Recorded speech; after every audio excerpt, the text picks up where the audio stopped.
Hello, everyone. Can you hear me all right? How's it going? Saucy Pup, Rat of Tosca, Stefanos Sukranis? Is that how you say it? Killer Vic, how's it going? I Human Being, hi. How's everyone doing today? I am running on about 3 hours of sleep, so excuse me, I'm just gonna sip on my coffee for a sec.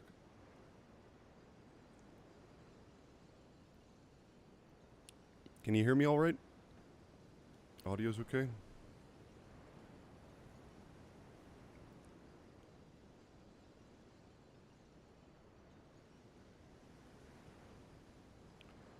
Just because I'm pretty stupid with technology, can you tell me if the music came through?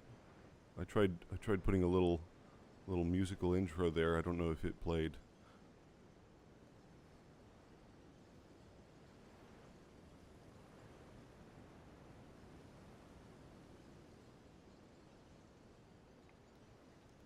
Well, in any case, I'm gonna get started. So, welcome everyone. Let me first explain what the idea behind the stream is, and then how this is going to go, and what the plan is. So, presumably, audio's a bit low. I can turn it up. Is that a little bit better? Oh, good. Thanks, Saucy Pup. Yep, appreciate it. That was all it was. I just wanted to see if that little musical thing worked. So, presumably, on, what is it, Thursday? I think that's right. On December 8th, we're going to get, the Game Awards are going to happen. And there seems to be some evidence, well, okay, there's no direct evidence that we'll get anything related to a DLC then, but there is all this stuff that came out in cut content in the not cut content, sorry, in the most recent patch, the 1.07 patch for Elden Ring. There were all these files that data miners looked at, and things related to the DLC. Timeline-wise, this seems like it would be the most appropriate time to release a DLC. So, if Elden Ring comes away with a lot of awards, which it probably will, then it would be the ideal time to kind of advertise the DLC to get everyone hyped about coming back to the game and all that sort of stuff. So that seems like it's fairly likely. We may be disappointed, but hopefully that's the case.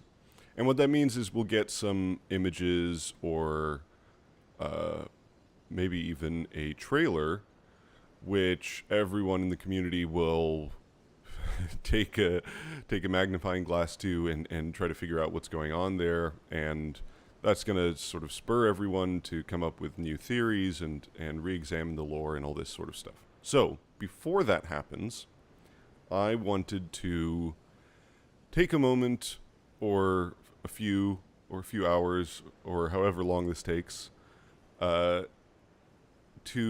try and figure out where, at least for myself, where I stand on all the lore, what my understanding is at the moment, and hopefully maybe we can figure some stuff out. I know there's parts of the lore that I haven't looked into closely enough. There's parts of the sort of symbolic associations and inspirations that I haven't looked into very closely, things like astrology and Kabbalah.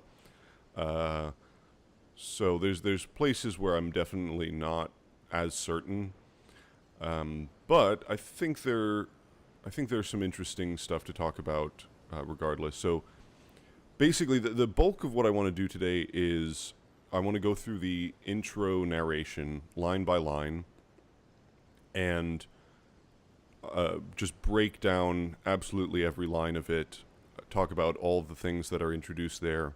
The intro narration is... There's two reasons why it's a good place to start. One is that it's literally the starting place for the game. It's what the developers...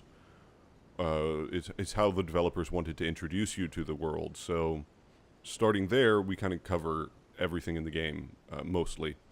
So that's a good place to start. And also, we can be fairly sure that the narrator is objective in a way that we are maybe a little more skeptical about in other places. So, character dialogue especially, you always have to be a bit careful because character dialogue is being told by a character who, they have a particular worldview and a particular agenda, and the things that they say will be couched within that context. So, we don't really have that for the intro narration. At least in the previous games, the cinematic narrations were... We can sort of assume that they're objective narrators. They're not really people in the story, so they're just telling us facts about the world. So that's what we're going to do. That will probably take... Honestly, I don't... excuse me. I don't know how long it will take. I have about... maybe a little under 8 hours of free time from the beginning of this stream. I'm hoping that we can be done before then, but, we'll take as much time as it needs. And maybe it'll go really quickly, but who knows. There will be no DLC if we solve the story today. Maybe we should do this. Yeah, I don't think we're going to solve the story, but we can kind of...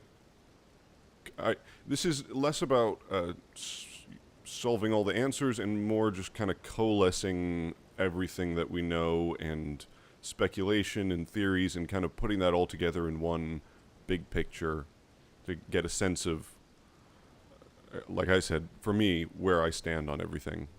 So that's the idea. Now, if you look in the description for this video, I have a couple resources there if you want to follow along. So, the very first one is a Google Doc. Excuse me, my voice is definitely going to be shot by the end of the stream, but I'm already having issues. So there's a Google Doc, which has an outline of the stuff that I want to cover, and that should be editable by anybody. So if you want, as the stream is going on, you can make notes. Any of you can make notes in that. There's a section for notes at the bottom. You can also make notes in the outline itself, as long as you use a different color font. So just be aware of that. I know that sometimes when you're in the chat, something will get ignored. I know I'm going to be, going off on tangents and probably in my own head some of the time, so I won't be be able to catch things in the chat. So if there's something that you say in the chat that you want to make sure that I see, then put it in that outline, mark a note in there. And, or just random thoughts, whatever you want to do with it. It's basically for you guys to add to. I also put in a text dump, which is not up to date. It's from, I want to say it's 1.03. Not totally sure about that, actually. It's not the most recent text dump. I don't have a really recent text dump, but if you want to control F things in there, there's also a Japanese text dump. There's also a 1.0 text comparison, which Zuli provided, which is great. So you can look at all of those things and figure out things you can follow along, look up item descriptions and stuff if you want. So this is basically the resources that I use to go through the game, and I can't really trust Extra Life these days, so those are the things that I look at. So you can also follow along with that. So let's see. Anything else that I need to say before we get started? Oh, well, I guess I will say... Oh, okay, two things, actually. So, first of all, obviously, spoilers for Elden Ring. That should be pretty obvious. But also, I'm going to reference things in Demon Souls and Dark Souls. So there may be some spoilers for those games if you haven't played them. I'm not gonna explain everything about those games, but I am gonna hit some fundamental concepts because Miyazaki has this like palette of tropes that he likes to reuse, imagery that he likes to reuse, and can somebody show us the link where all high-res icons are? I can post that in the chat. I didn't think to put that in the descriptions. One sec.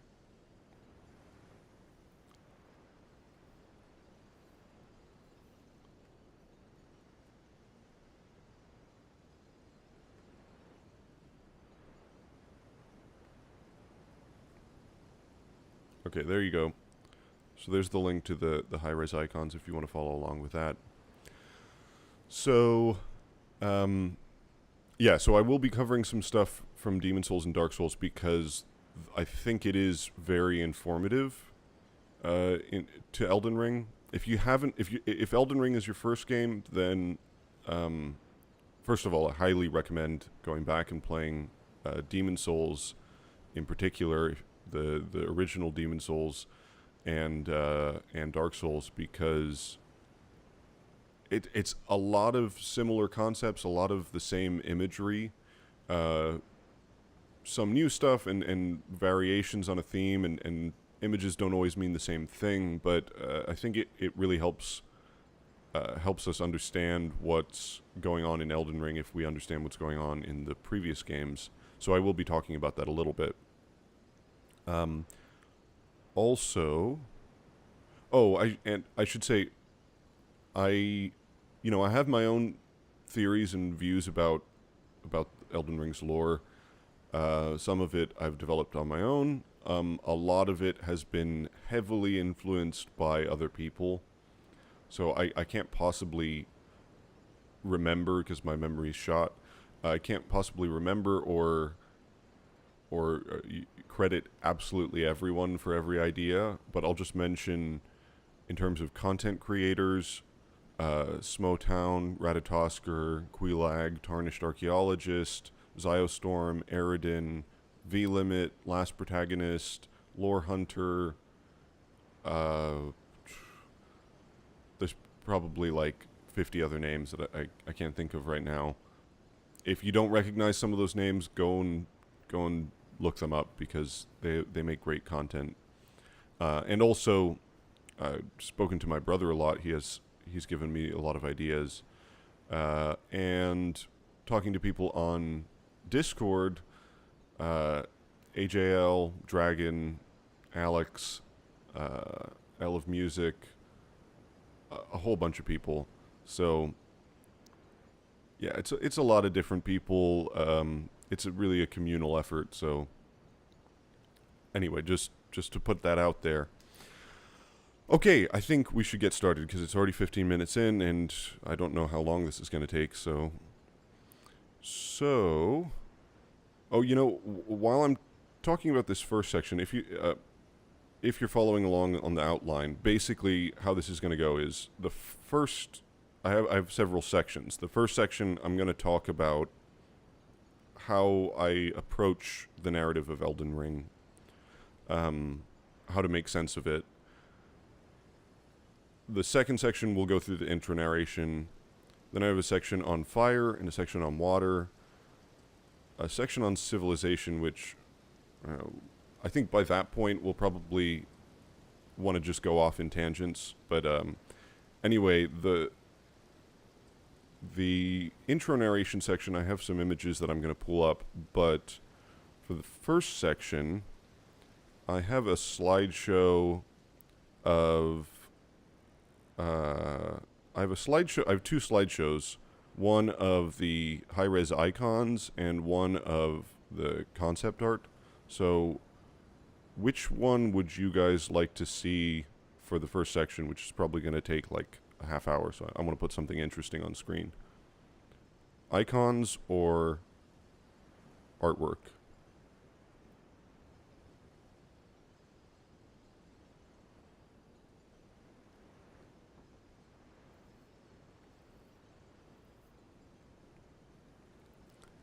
Munchie is also a good one. Yeah, Munchie has been a huge inspiration to me. That guy's great.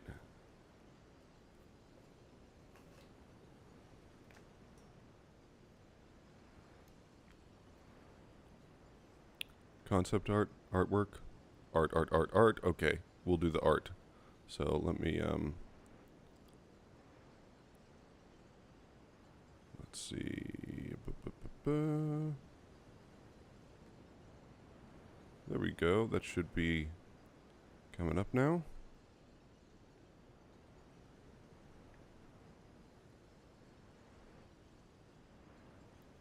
Is that running? The stream is running on like a delay because my connection is bad. Oh, why is it cutting it off? Hold on. Shouldn't be cutting it off.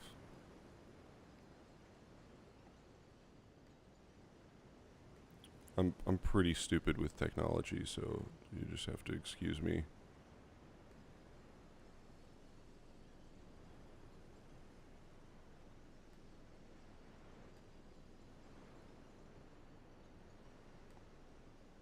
Okay, that's a little bit better.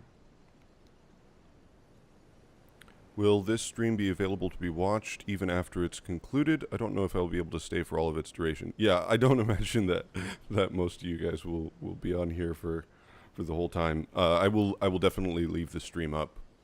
I may sort of edit out some of the beginning because I'm just getting warmed up right now. We're trying to get my brain in gear. So yeah, but I will leave the stream up. Okay, so section 1, let's get started. So the way I want to approach this is by answering the question, why is Elden Ring difficult to understand?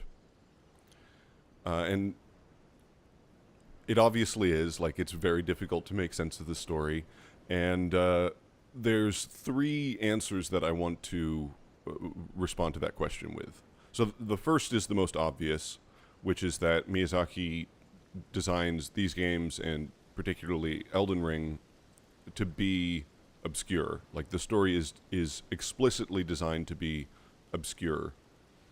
And this goes back to when Miyazaki was a young child. He would read these English books, like fantasy adventure books, but his command of English wasn't that great.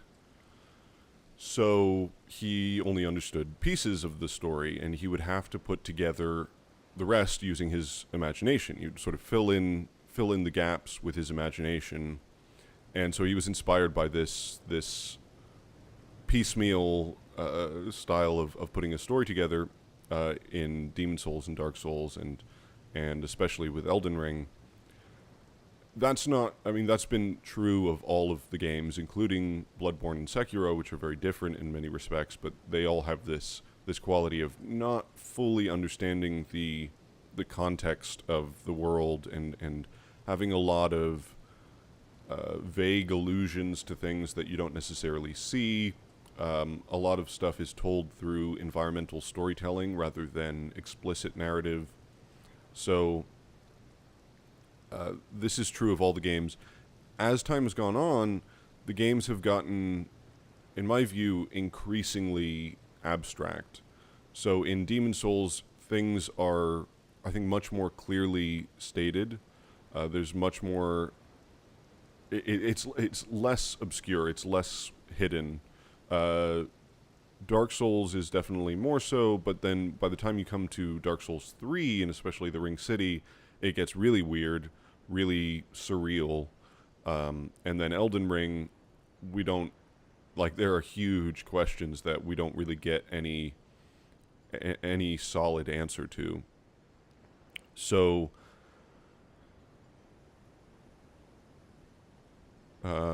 Wolven Ed V. Hart says, well, first and foremost, dialogues and quests are far less telling than they were in Souls. Some NPCs they lack some personality when compared to Souls.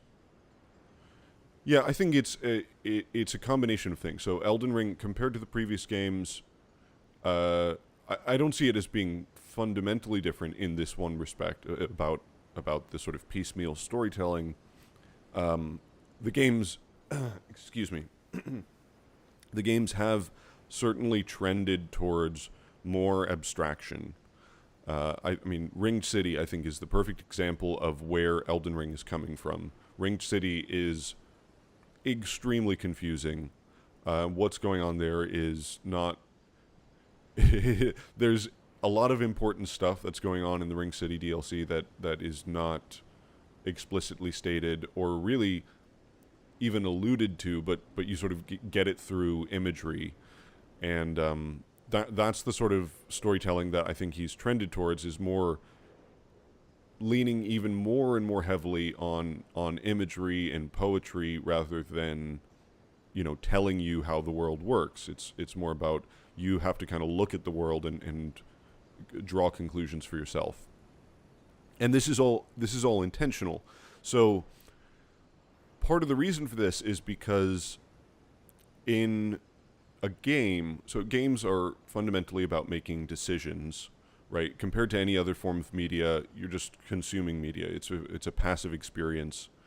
In a game, you get to actually affect what happens.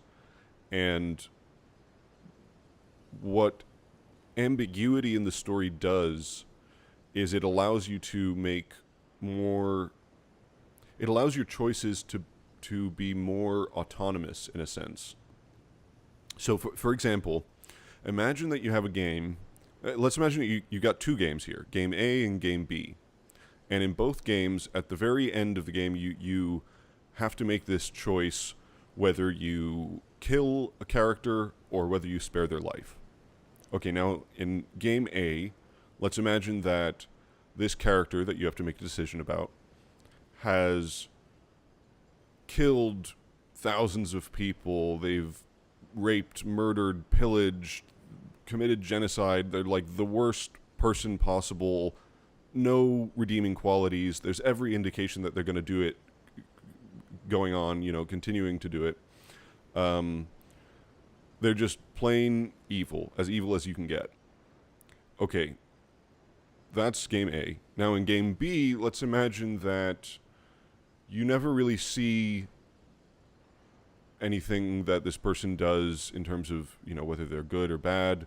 Maybe some characters tell you that they've killed some people and that they're really evil, and some other characters say that that's a lie and you shouldn't believe those other people who are telling you things like that. And really, he's a hero who's been unfairly characterized. and you don't know who to trust. Okay, now out of those two games, which one is going to feel more like a choice? So in game A, there's like this clear dictate from the game designers that are basically saying like, okay, well, one of these options is good and one of these options is bad. There's a clear worldview embedded in that choice. Whereas in the second example, it's not so clear. It allows you to interpret the events of the game and interpret the things that characters say and come to a decision that's based on your understanding of the story. So this ambiguity, it gives you a sense of autonomy. It gives you the ability to make a choice. This is basically what the endings of all these games are, right? So all of these games have multiple endings. In Demon Souls and Dark Souls, it was only 2, but Dark Souls is a good example of this, where you get to choose. I should say, the choice is not necessarily always clear. Sometimes you just get to the end of the game and you've got an ending that's been sort of dictated by things that have already happened throughout your playthrough.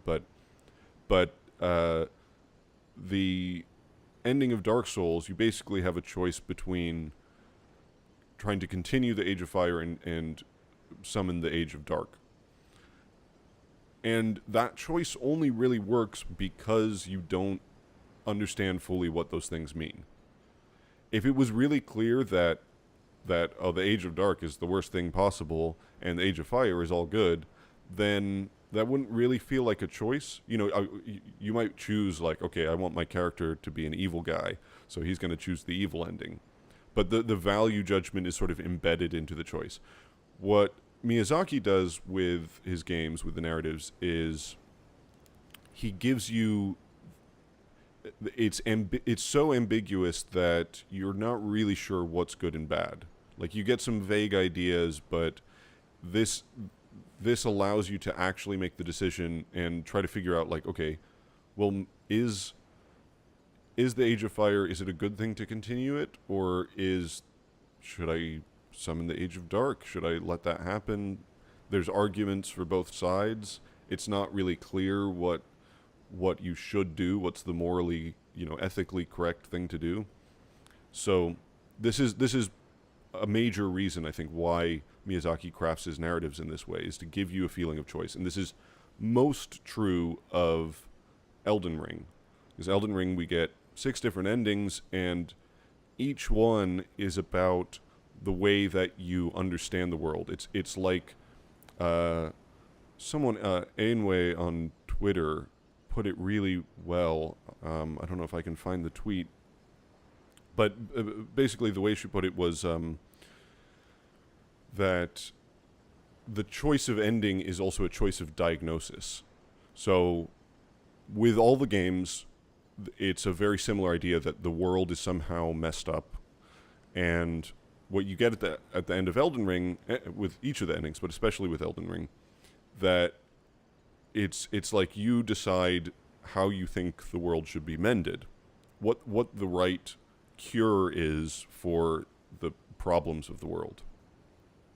So this is one reason why Elden Ring is confusing, because it's deliberately designed to be confusing. And that's something that we should always remember when we're looking at, for instance, cut content, which has been a bit of a hot topic recently. Things can be changed. There's lots of reasons you might change things from previous versions. So if you have a previous version of the story or previous item descriptions, whatever, and you change that, there's multiple reasons why you might do that. It might be that, a certain quest line isn't fleshed out well enough. It might be that over the course of development, your ideas change and something's now incompatible. You want to just adjust it.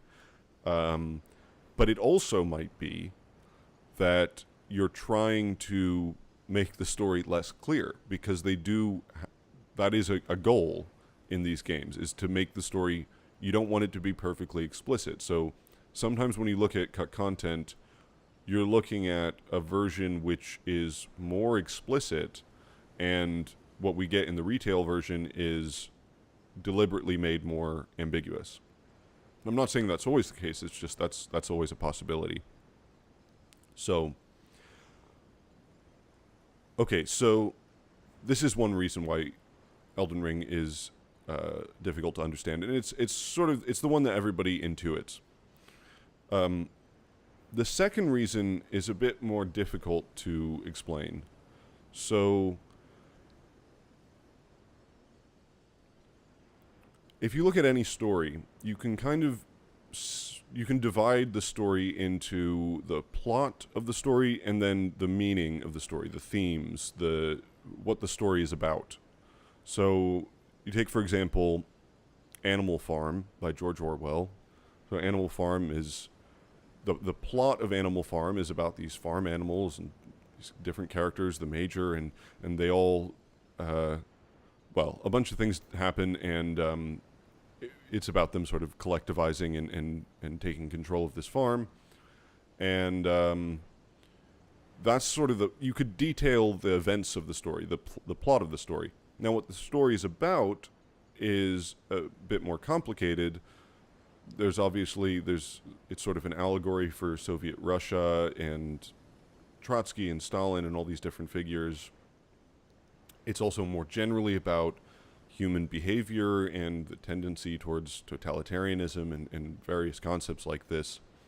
So these are two aspects to the story. The plot, which is just the events, the characters, the things that happen, the progression of events in the narrative, and then there's sort of what the story is on about. And for most stories, these are relatively easy to extricate from one another. You can just sort of say, okay, well, here's the plot, and this is the meaning or the themes of the story. With Miyazaki's style of storytelling, this is a bit more difficult, partly because the plot itself is much less clear, but also because the way that his worlds function it's not perfectly logical. It's more like poetry. It's more like myths, ancient myths and religious texts. So let me give you an example of what I'm talking about. So in the Iliad and the Odyssey, so these are big epic poems written by Homer. The Iliad is about the siege of Troy. The Odyssey is about Odysseus's journey. In both the Iliad and the Odyssey, the goddess Athena appears. So Athena is she's mainly the goddess of wisdom. She often has this sort of owl companion, which represents wisdom. She's also a goddess of war, so there's this sort of implication that she's kind of a goddess of cunning, of war, of wisdom, various different things. I think of weaving as well, if I remember, in sort of crafting, arts and crafts. So Athena appears in these stories, but the way she appears is never as Athena the goddess, like wielding a spear and with her owl or anything like that. She appears in the guise of different people who are already characters in the story.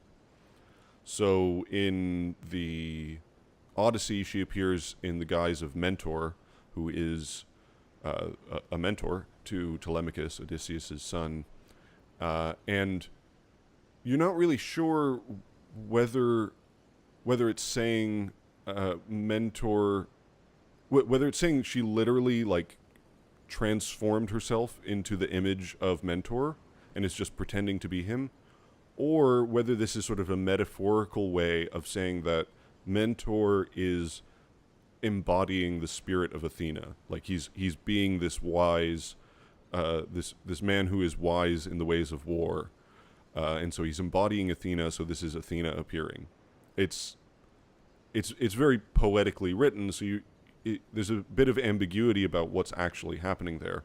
The example from the Iliad, you've got these two heroes. Oh, give me 1 second. Someone in the chat just said that the Google Doc is view only. Let me quickly adjust that while I continue to talk. I thought I set it up for everything, but so in the Iliad is about the siege of Troy. All the Greeks get together and they attack Troy. You know, they bring their ships to the shore and they go and wage war on Troy. Troy is Ilium, so that's why it's called the Iliad. And you have all these heroes on both sides, and the two main heroes are Achilles and Hector. So Achilles from the Greek side, Hector from the Trojan side. And near the end of the story, they have a duel. They get, they face off in noble, glorious battle. Except that Hector gets scared and he starts to run away from Achilles. Because this is being written by the Greeks, so it's very pro Achilles in many ways, and not so pro Hector. So he runs away from Achilles, and he's just running around the capital. They run around like 3 or 4 times or something, and he's not making a very fine show of himself. So then Athena, who supports the Greek side, she appears to Hector in the guise of Deiphobos, Hector's brother.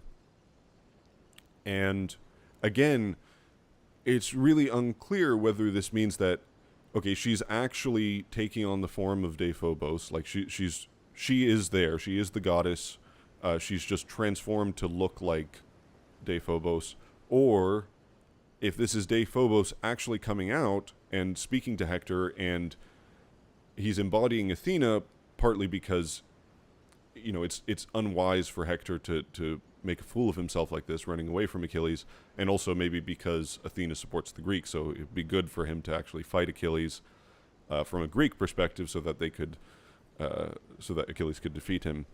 So the point I'm making is that there's this sort of ambiguity between metaphor and reality when you look at ancient myths. Another example would be from Norse myths. So, sorry, I'm struggling. Give me 1 second. I'm struggling to figure out how to make this editable, this document. How do I do this? I'm so stupid with technology. I really don't know what I'm doing here. Where's the settings to make this editable? No, it's good. I want you guys to be able to write things in here. So, isn't there like a settings? There's got to be a settings, right? Notification settings. That's not what I want. File. Share. How do you make it editable?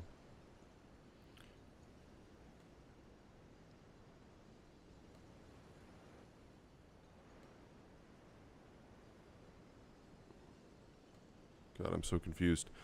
Okay, well, I'm gonna try and figure this out, but I'll just continue for now.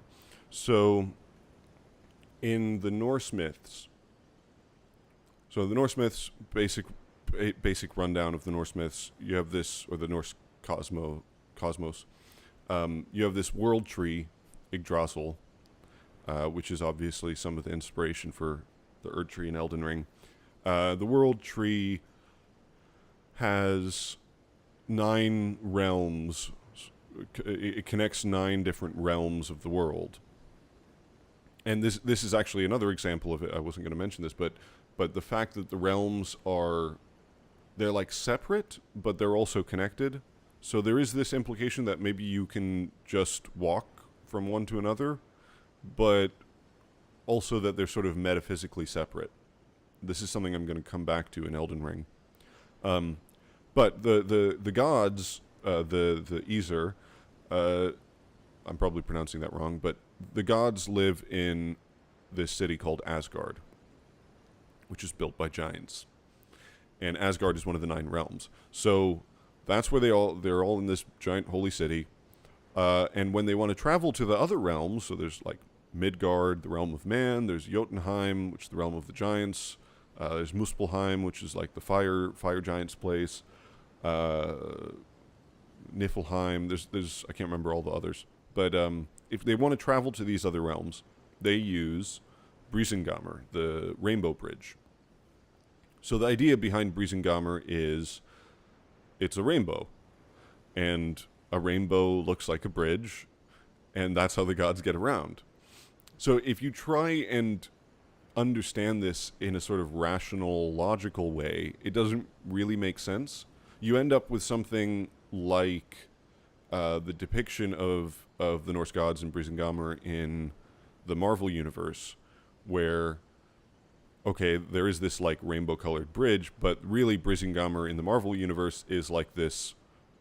It's like a device which opens up a wormhole to a different plane of reality or something, or different area of the universe. So it's like couched in this scientific sort of way of understanding things. In the original Norse myths, that's not really how it works. It's just the idea that like a rainbow looks like a bridge, and also a rainbow is very significant because, especially if you're in a place like Denmark where it's always gray and rainy and stormy all the time, then when the storm clears and the sun comes out, the sun, which for half the year they barely see at all, when the sun comes out, it's like the gods are appearing. And so the rain clears and the sun comes out, and you get this rainbow which looks like a bridge. So that is the rainbow bridge. That's how the gods arrive, is with a rainbow bridge. So it's this sort of metaphorical, poetic way of describing the world, which it's ambiguous how you're meant to take it, whether you're meant to take it in a more literal way or in a more poetic way. So this is the point I wanted to make about myths. Oh, I'm struggling with getting this document to be editable. I should have figured this out before.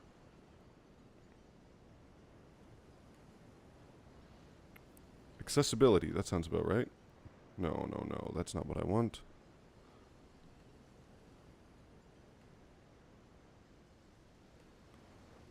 Oh god, I'm so stupid with this stuff. Anyone with the link? Oh, there we go. Okay, editor. Alright, it should be updated now. So if you guys want to, in the description for this video, there's a Google Docs, Google document at the top, and you can all put in your own notes in there.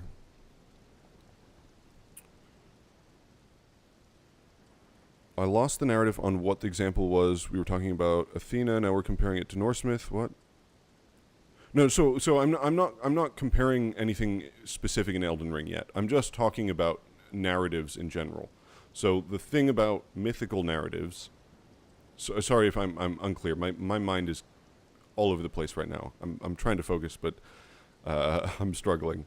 So the point I'm trying to make is that when you look at myths, and this is also true of religious texts like the Bible, and other religious texts, there is, and in general, just going back to ancient texts, ancient writings, there is this sense of poetry and metaphor which is embedded into the way that the text is written. And it often makes it unclear whether you're talking about something that's really real or whether it's just a poetic description of something. It's this confusion. So the idea with the example with Athena was like, you're not really sure if Athena herself is there, or if this is just talking about the qualities of Athena, that someone is embodying the qualities of Athena. Two different ways of understanding the same way it's written. So it's this confusion of, or this blend of metaphor and just literal descriptions of reality. And my point is, this is the way that Miyazaki writes his stories. That Miyazaki likes to write about things in a way which is, it borders that line between metaphor and reality. And sometimes it's very, very grounded. Sometimes he'll take concepts which are very esoteric, are very mythological, and then make them work in a very literal way. I don't know if this is a great example, but one that I'm thinking of right now is like grafting in Elden Ring. So this idea that death has been removed, okay, well, this sort of heady, metaphorical, symbolic concept, death has been removed from the world. But there's this very, very grounded way that manifests, which is that you can cut off someone's arm and the arm is still alive, and so you can just attach it to someone else, and it's still living. It's not like just a piece of meat now. It's still living because death doesn't exist anymore. So he'll do this, where he'll take these concepts that are more abstract and then put them in a more grounded setting. And then there's places where there are connections between things that are more symbolic and more metaphorical. And so the point that I'm trying to get across is that he straddles the line between metaphor and reality. And this is one of the reasons that it's confusing to understand. Here's another example. So from Dark Souls.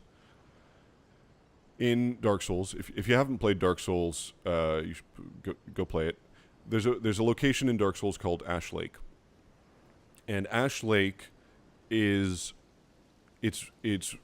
visually very similar to the beginning of the game. The very beginning of the game, it talks about the Age of Ancients, which is this world of gray crags, arch trees, and everlasting dragons. And it's covered in fog. So it's this sort of mythological way to paint this time before there's contrast, before there's disparity. Everything is gray. Color symbolism is very important to Miyazaki, so everything is gray because there's no distinctions between things. It's all sort of stone. It's lifeless. It's motionless, static. There's no time. There's no life. So this Age of Ancients, Ash Lake is very similar to this. Ash Lake has all these trees, and it's got a sort of everlasting dragon. It's more like the descendant of everlasting dragons. So it's weird because you approach Ash Lake you're sort of going down through the world. It's this very vertically designed world. You go down and down through all these different layers. You go down the sewers of the castle, down into this horrible town, and then down into a swamp. And then you go down the trunk of a tree, this trunk of this massive tree. And when you exit, you come across Ash Lake. And Ash Lake, it's weird because when you exit it, it's like you physically traveled there, but it's also kind of like a different plane of existence almost. It doesn't seem to reflect, like when you look up at the sky, it's got its own sort of bed of these tree branches are sort of creating the sky. And so one way you could look at that and say, okay, where is Ash Lake really? Like, is that just how the world is constructed, or is it that like have you teleported somewhere? Is this a portal? Is this tree taking you into the past somehow? Where are you with this location? And in my view, the way to understand Ash Lake is you have to understand the symbolism of what the tree is. So the idea of a tree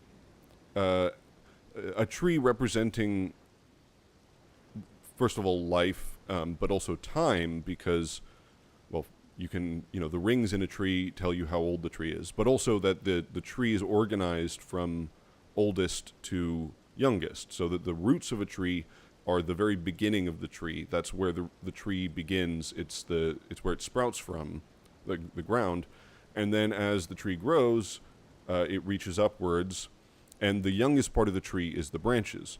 So when you look at the Age of Ancients in the beginning of Dark Souls, you see all these arch trees. They don't have any branches, and it's a similar visual in the Hunter's Dream in Bloodborne.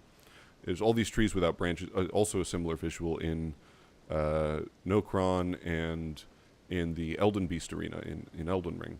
So these trees without branches, and then the branches in Ash Lake, they sort of form the bottom of the world, of the rest of the world. So the world is the modern world, like not this old form of reality, but the new world that's been created by disparity and fire and the civilization ambition and all this stuff, which Dark Souls is about, that world has been created on top of the branches of these trees. And that's the youngest part. It's the newer part. So as you travel down a tree, the idea is that you're sort of traveling back into the past because you're going from the youngest part to the oldest part. And that's why there's this relic of the Age of Ancients at the bottom of the roots, because that's how the world is composed.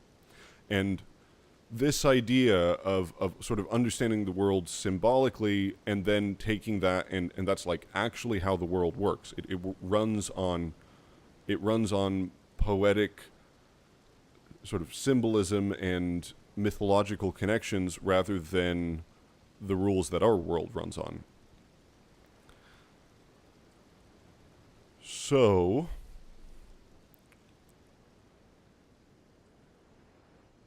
okay, so, oh, I'm already taking way too long with this section. Oh, this is going to be ridiculous. Okay, so now there's another part to this, which is it's about belief and reality. This is a really important concept to Miyazaki. It's been pretty much in every game.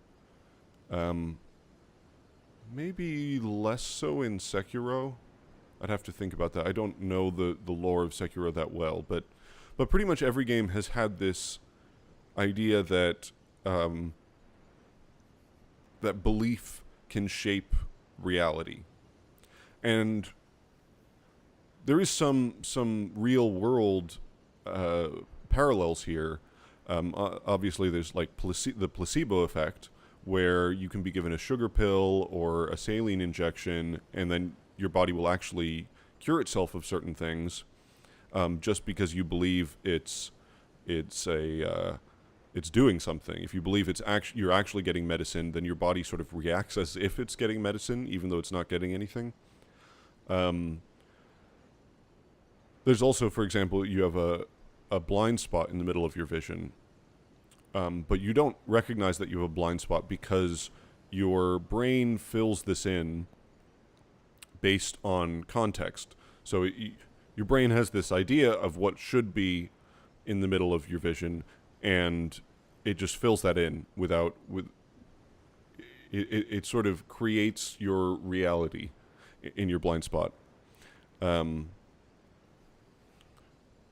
don't think I'm going to mention these other things here, but so the idea about belief sort of forming reality. The best example of this is with faith and intelligence, which these have been stats since the beginning of since Demon Souls, and I think before Demon Souls. I'm not so familiar with like King's Field and stuff, but faith and intelligence, these sort of two types of magic. This dichotomy has been in Demon Souls, in Dark Souls, not so much in Bloodborne. There's something different going on there, but and in Elden Ring as well. So the idea is that if you have high enough faith, like literally the stat faith, then you can perform certain miracles or incantations. So if you have more conviction in your beliefs, if you have more sort of passion for your worldview, then you're able to actually do magic. In Dark Souls 3, this is explained as when you perform miracles, you're actually reciting stories about, let's say, Gwyn, who's sort of the god of the world. So you recite a story about Gwyn, and if your faith is high enough, this produces like a real direct effect in reality. It like does this magical thing. And so the flip side of this is intelligence, where if you understand the laws of the world, you can, like in this sort of scientific way, if you understand the different rules that make the world work the way they do, then you can manipulate that. And yeah, this has to be sort of channeled through a certain item. So in Dark Souls, it's talismans. In in Demon Souls and Dark Souls, it's talismans for faith. In Elden Ring, it's a seal, which is very similar idea. And then the sorceries are channeled through a catalyst or some sort of usually something made of wood or metal that you hold in your hand. So this channels your understanding. It sort of channels your belief system. It channels your understanding of the world through this item, and then that allows you to actually have a direct impact on reality. I'm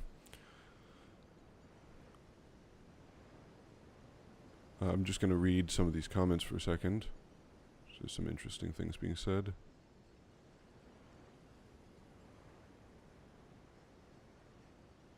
Okay, Scott Shabalam says, I've considered that Elden Rings might be a mind over matter universe, but there's no lore that supports that as far as I know. Well, this is exactly what I'm talking about. So it is kind of. I don't know if it's necessarily mind over matter exactly, but there is this idea that in all of these games that your beliefs, the things that are in your mind, and you could think of this as the representation of the world in your mind, that has a direct impact on reality. So it produces this magical effect. Now, if you go back to Demon Souls, so here's some spoilers for Demon Souls for those of you that haven't played it. Sorry, but I need to explain this concept. So in Demon Souls, you have this dichotomy between faith and magic, and they seem to be sort of opposed to each other. Magic, sorceries are performed, they rely on the soul arts. So it's the manipulation of souls. There's sort of these blue floaty things. Whereas faith is about a belief in God, and there's a God in the Demon Souls universe.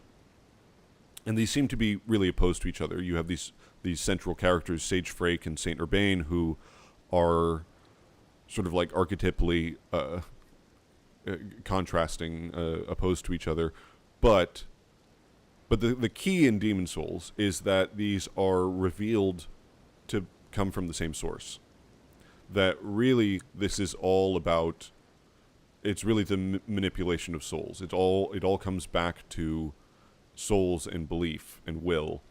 So on the first day, man was granted a soul. This is the intro to Demon Souls. On the first day, man was granted a soul, and with it, clarity. So in Demon Souls, the soul is about perception. It's about being able to understand the world. And on the second day, an irrevocable poison was placed in the world, and this is this demon which eats souls. The old one, which is like this giant tree hole. Weird giant tree slug thing. So the idea there is like, man is granted a soul, and with it clarity. The soul is something like consciousness. It's what separates man from the beasts and the trees and things like this. So he's able to understand the world, to perceive the world in a different way than the rest of, other living beings can. He has consciousness, but with that comes all sorts of suffering.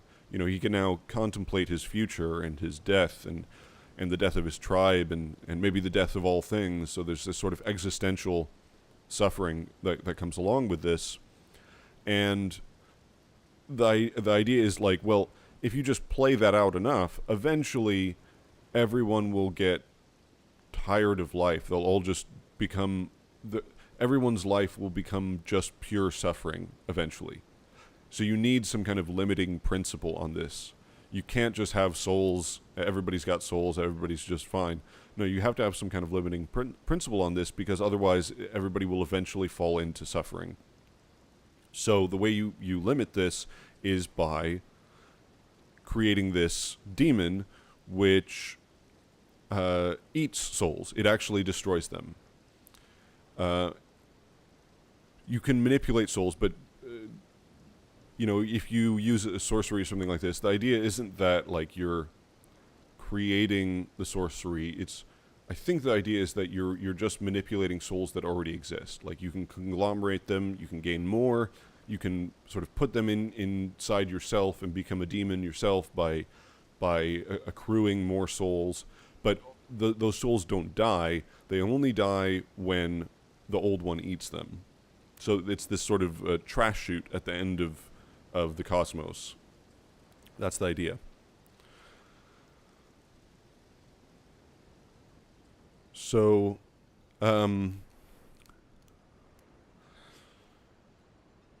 okay, where was I going with this?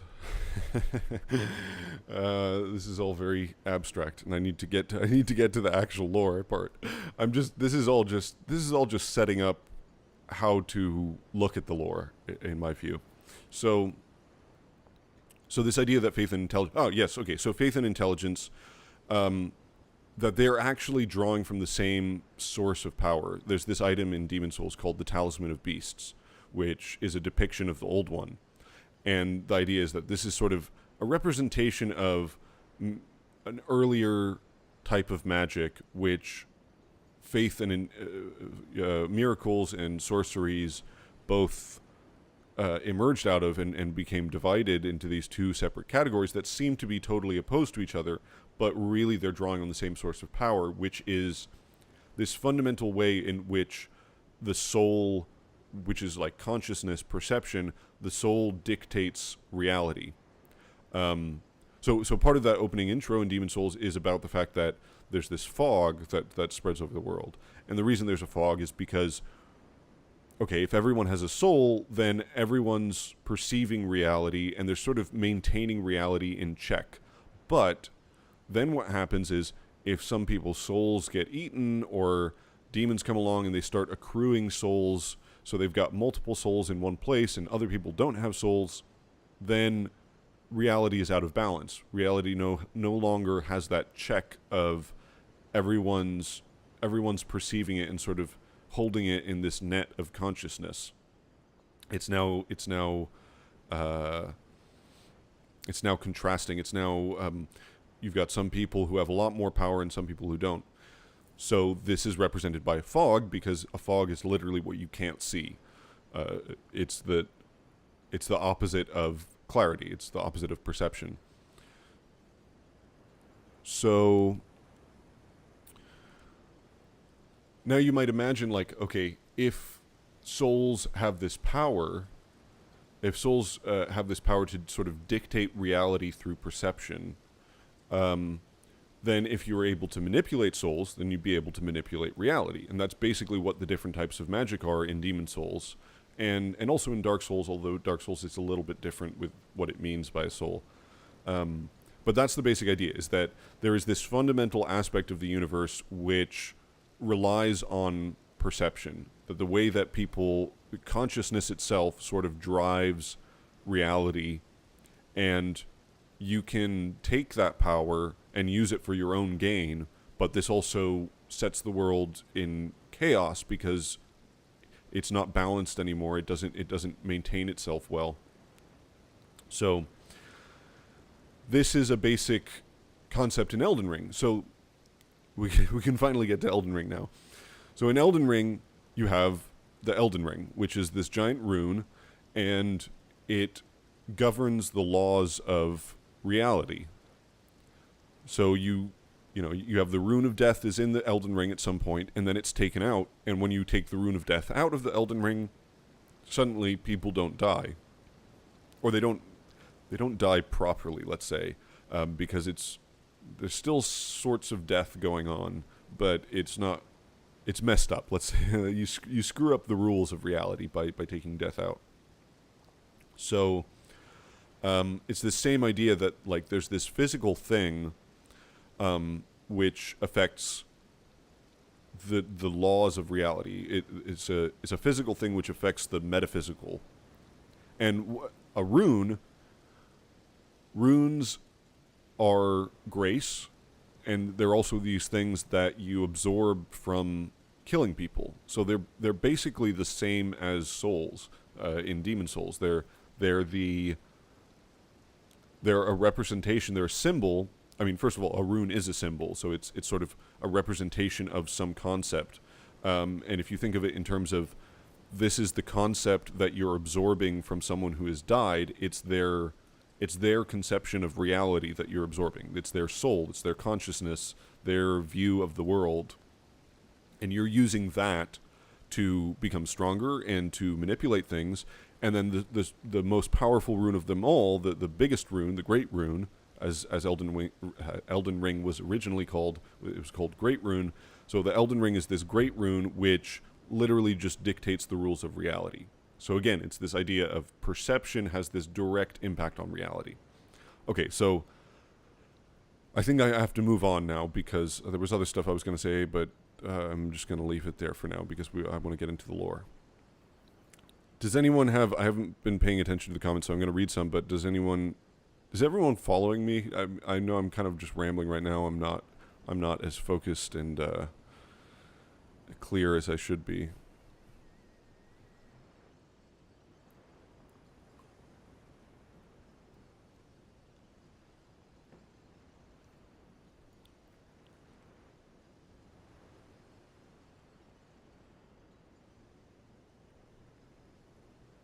Okay, we got some comments about Melina, Scarlet Rot, Frenzy.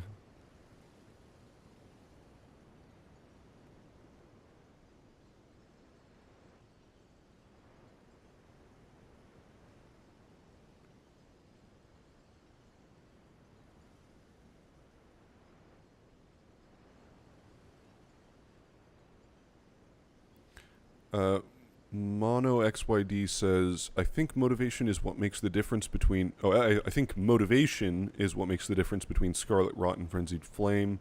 I think Rot just wanted to destroy, while Frenzied Flame sees destruction as the only way. I'm not sure if you meant destroy to create, but that's actually what I think the idea of Scarlet Rot is. So there's a destructive element of it, and there's a creative force because it's the cycle of decay and rebirth. So it's the idea.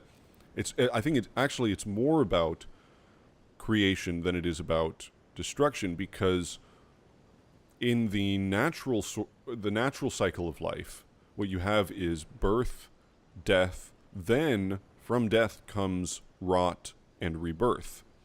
So the idea is that it's like mushrooms. You're taking stuff which used to live and now has died. And then you're taking death, you're taking that destructive force, and you're turning it into something creative. You're making more things emerge from that. You're creating new births from that.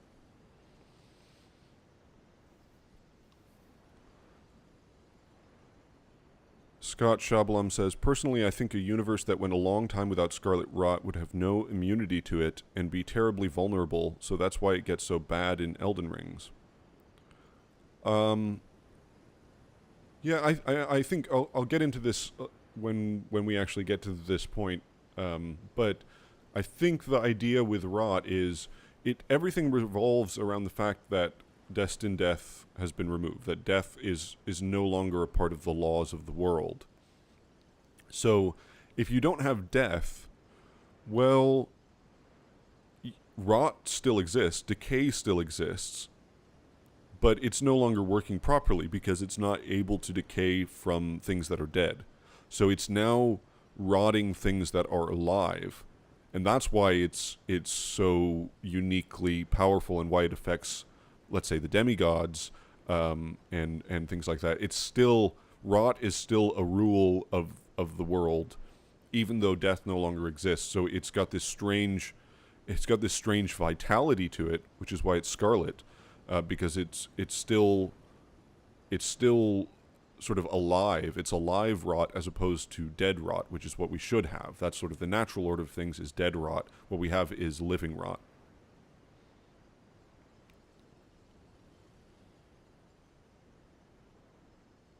Yeah, we'll get to Melina a little bit later.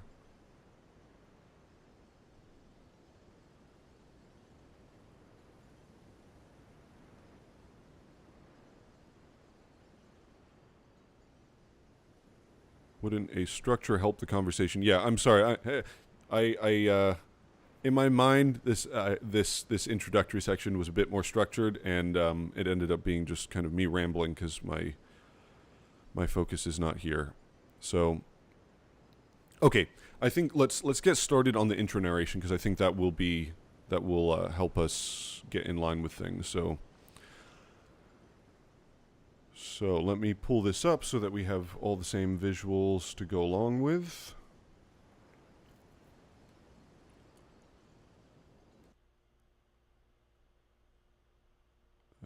Where do we have it? There we go. Wait, is that coming up properly?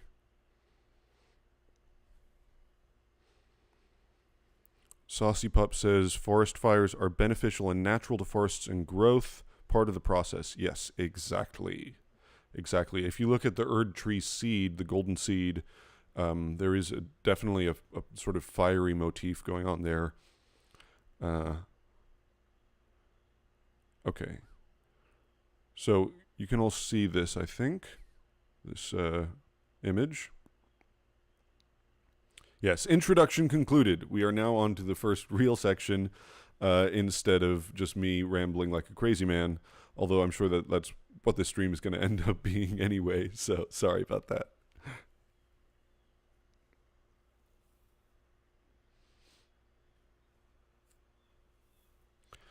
Okay, so we're going to start with this.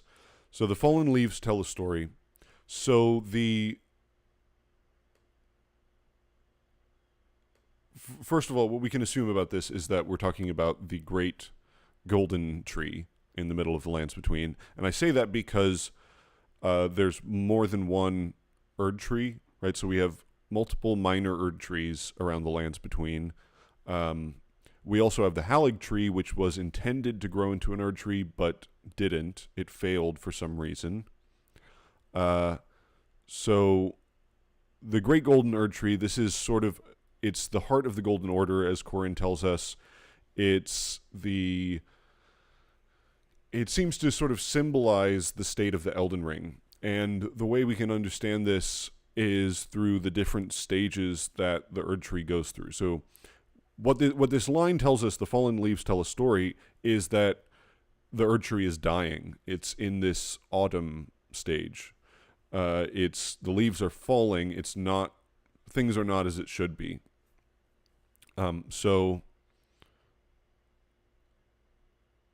Yeah, sorry, that was all a bit abstract. So we're going to get into more grounded stuff now. So if we look backwards, we're going to go look at the Erdtree timeline backwards. So there's multiple endings, and different things happen to the Erdtree in the endings. In the Age of Stars, we don't get a sense of what the Erdtree looks like. We almost get the sense that we're sort of away from the Erdtree. When Ranni appears, all this water comes over the floor, and then the dark moon appears, and it's like we're not even inside the Erdtree anymore. The other endings still show the Erdtree with some differences. The trunk is a different color. In the Perfect Order ending, it's pure gold. In Fia's ending, or the Dung Eater's ending, it's like this pale white. Fia's ending has fog going around, but basically the Erdtree's still functional in some sense. It may be more dead or more alive, or different things are happening, but it's still there. The main one that's different from the rest of them is the Frenzied Flame ending, where you actually light the tree from inside the tree. So before this, we light the tree on fire, but it's from the outside. Frenzied Flame, we light it from the inside, and this actually burns down most of the trunk and all the branches. So this is a bit different.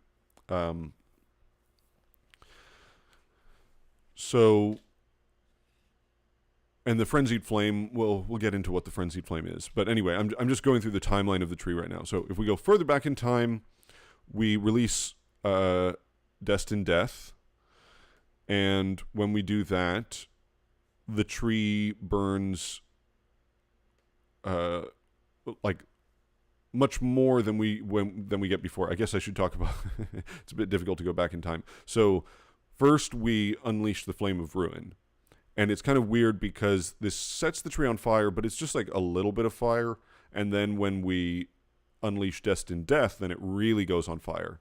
Now, there is this line, this cut dialogue from the cutscene with when you release Destined Death that says that black flames devour the Erdtree. Now, in-game, that line has been removed, but there's still, if you look for instance, in the text dump, that line is still there. The audio files are still in the game files, so there's this connection between the Rune of Death and Black Flame, and also the Giant's Flame of Ruin. Okay, before we do all that, though, this is the state of the tree that we get when we arrive in the world. This is this autumn state where we have gold leaves that are falling because the tree is in this autumn state, which means that it's actually dying. And there are references to it being just an object of faith. So the Blessed Dew Talisman, I'm going to pull up, I didn't put in any of the item descriptions here because I just didn't have enough time to prepare everything. But if I'm going to read the Blessed Dew Talisman description, which says, "It was once thought that the blessed sap of the Erdtree would drip from its boughs forever. But that age of plenty swiftly came to a close, and with time, the Erdtree became more an object of faith." So the idea is something about the Erdtree is different now. It doesn't have the vitality that it used to. It's now just an object of faith. And at one time, during this time called the Age of Plenty, it produced sap, it healed people, it was warm as the gentle sun, as the Warming Stone description says. It healed everybody with its gentle rays. And the only real depiction of this Age of Plenty is from the Icon Shield. And the interesting thing about this is that it depicts a tree with just kind of a normal colored trunk. It's not really a gold colored trunk. So I think that implies, now if we look at the Erdtree, I don't think we can see it here, but if you look at the Erdtree closely, in the version that we encounter it in game, you can see that there's this, it sort of has these two qualities, this sort of translucent, if you look at it from far away, it's translucent, you can see right through it, you can see the moon on the other side of the mountains, and as you get closer, it starts to take on a more grounded physical form. When you actually open up, when you go inside it, you can see that it's got, the gold part of it is like a casing almost. It's like this shell around a real living tree. And if you look up at the branches, Sekiro Dubi did a video on this, exploring the Erdtree with some free cam, and you can see at the top of the branches that there are like physical branches that are sort of intertwined with the gold. So there's this physical part to the tree, and then there's this gold part. And I think what this represents is that during the Age of Plenty, so this is well before we arrive in the Lands Between, that in the past, the Erdtree used to have like a physical role in the world. It used to produce sap, it used to produce crystal tears, it used to heal people, it used to be warm, and now it's just kind of a symbol. And along with that change is that the tree is no longer just a tree, it's like this golden spirit of a tree. So again, if we take the idea of beliefs affecting reality directly, I think this actually makes sense, because people have faith in the tree. They're relying, the tree exists more on faith than it does in sort of the real world. So the way it appears is as this golden sort of illusion, rather than a physical tree. There's also the golden seed description talks about illusory trees, that they're found at the base of illusory trees, which is where you find the golden seeds, these little sprouting saplings which have the same quality as the Erdtree. They have this same golden quality. Now we got some bots. Do I have any admins in here? Do I have any people that I've... Oh, thank you, Howdy. Yeah, appreciate it.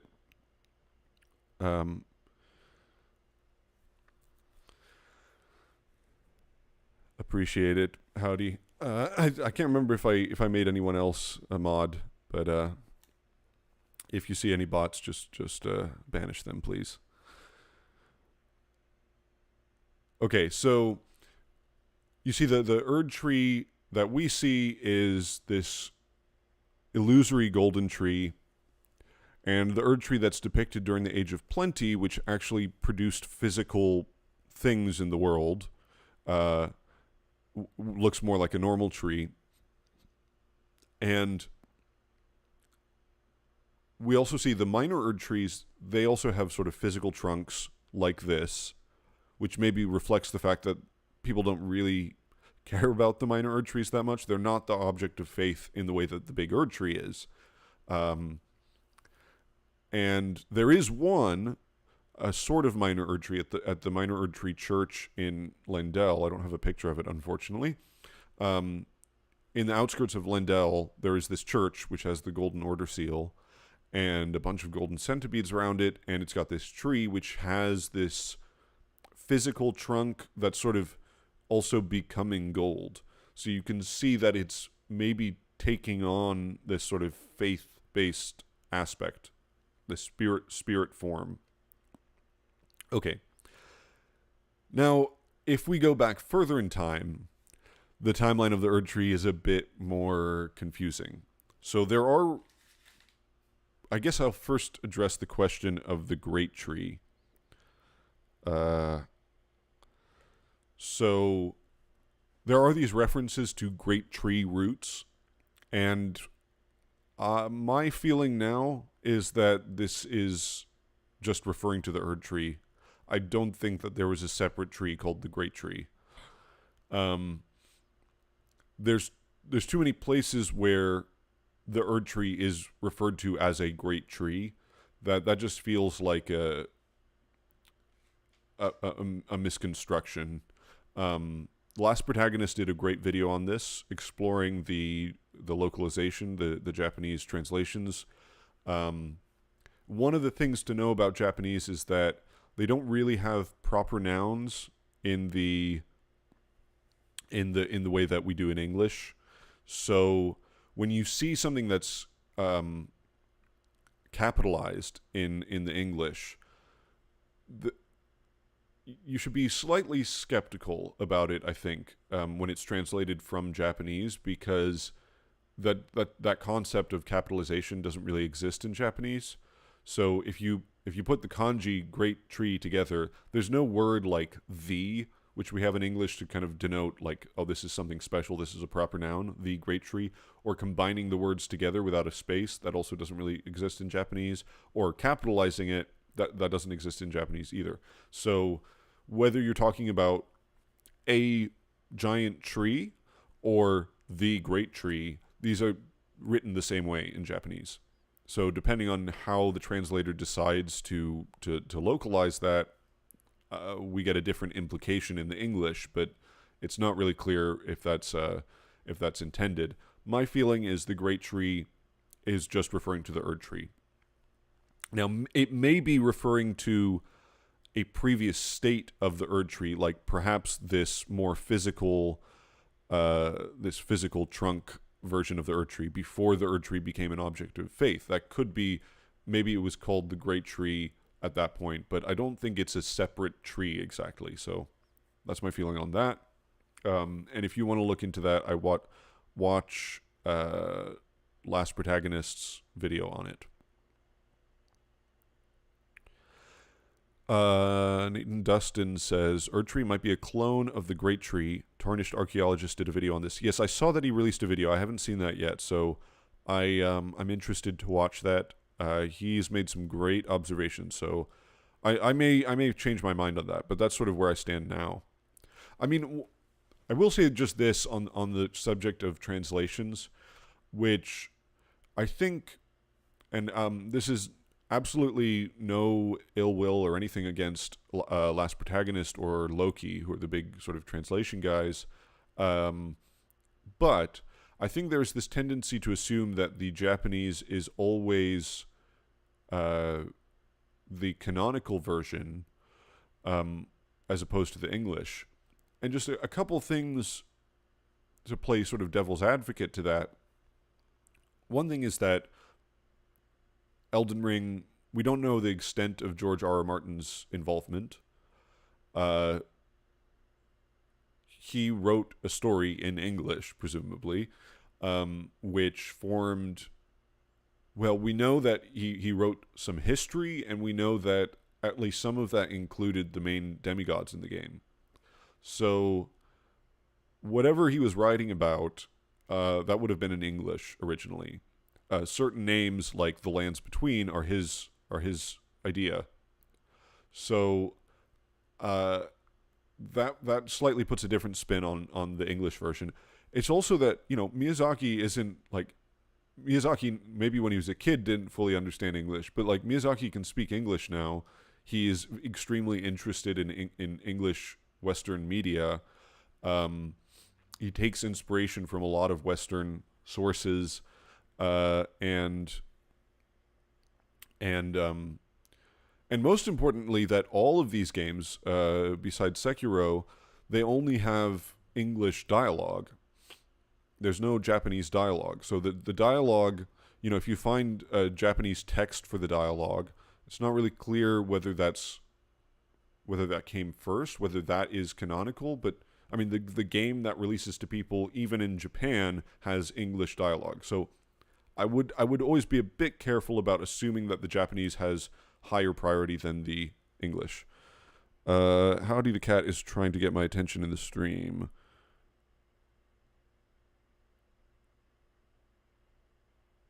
So, what is the problem? Is there an issue?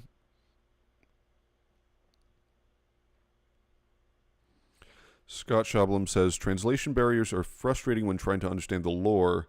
I can't imagine how it is if you're Spanish speaking / playing, or even Eastern EU with the my Cyrillic lettering styles. Yes. Yeah. Translation is always an issue. But it's especially an issue in the FromSoft games because usually, you know, one word like Great Tree, that doesn't mean as much as it would in or that means a lot more in a game like Elden Ring than it would in most games. You know, in most games you have an explicit narrative where you pretty clearly understand what's going on, and even if you miss some dialogue or you miss some text or something's not translated well, you kind of get everything from context. When you have such a complicated story that you do in the FromSoft games, and there's such a lack of context, one word, one phrase can totally change the implications about something. So the translation becomes much more of an issue. Okay, how do you got to stop distracting me? I got to stay on track. We've only got, you know, another like 6 hours to get through all of the lore, and we barely started. So, okay. So we're going to talk about the different stages of the Erdtree. So we have this stage at the end, which is the burning of the Erdtree. Then before that, we have this autumn stage, which is where we arrive in the game. Before that, we have this Age of Plenty, where the Erdtree presumably looks more real. It's not this golden object of faith. It's like just a giant tree. And actually, in this depiction, it's not that giant. But anyway. So, we're going to talk about the different stages of the Erdtree. So we have this stage at the end, which is the burning of the Erdtree. Then before that, we have this autumn stage, which is where we arrive in the game. Before that, we have this Age of Plenty, where the Erdtree presumably looks more real. It's not this golden object of faith. It's like just a giant tree. And actually, in this depiction, it's not that giant. But anyway. if we go back further in the Erdtree timeline, things get more confusing. There is the Crucible, which we know is the primordial form of the Erdtree, and there's also this. So I'm just going to bring this up.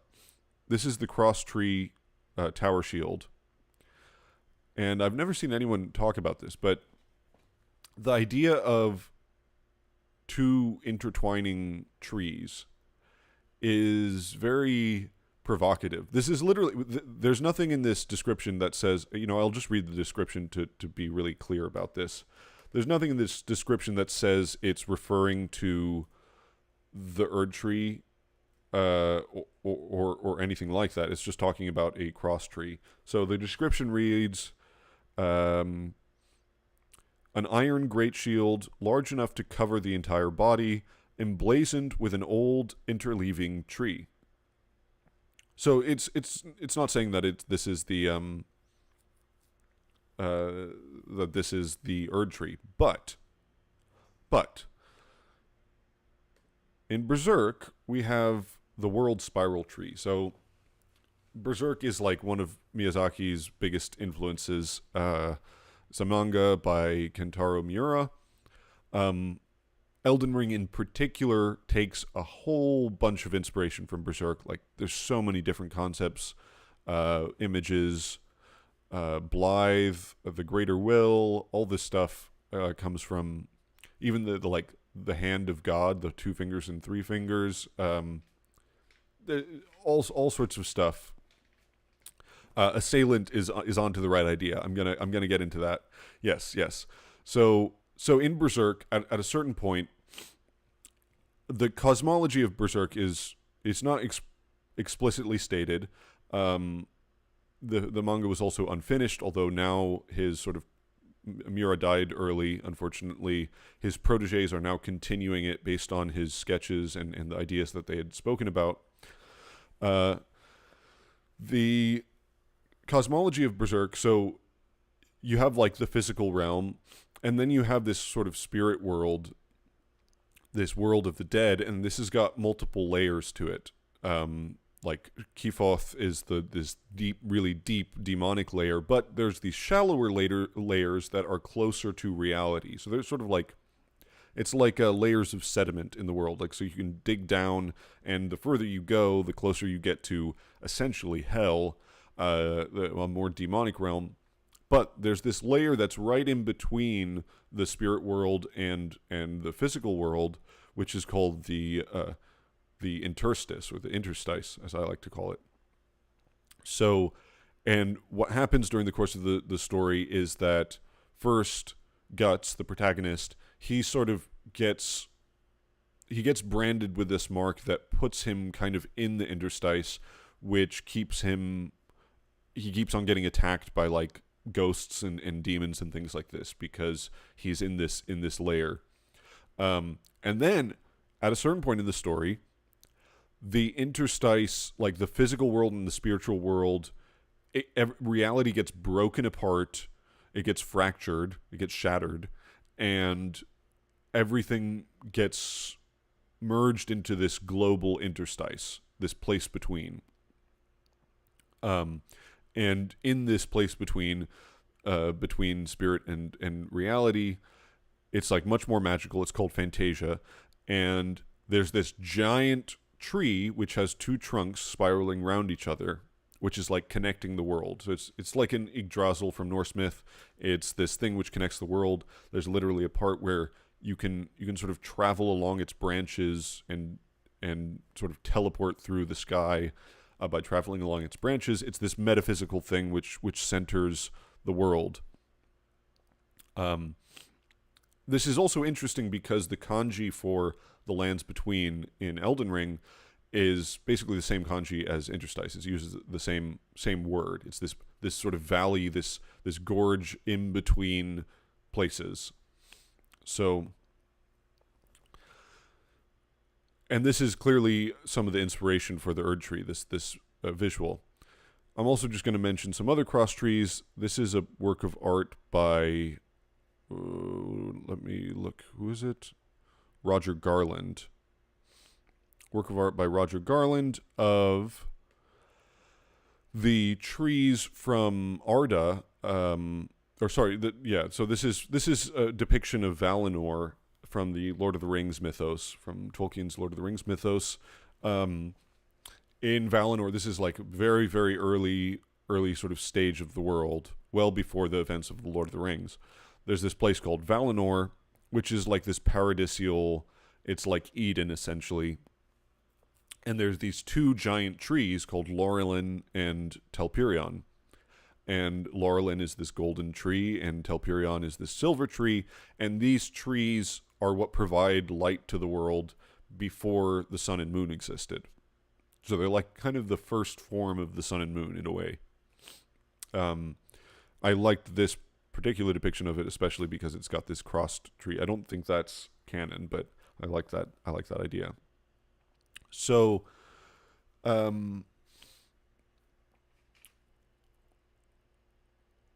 Saucy Pup asks, have you heard of the Holly and Oak Kings crunch? No, I have not heard of that. I don't know what that is.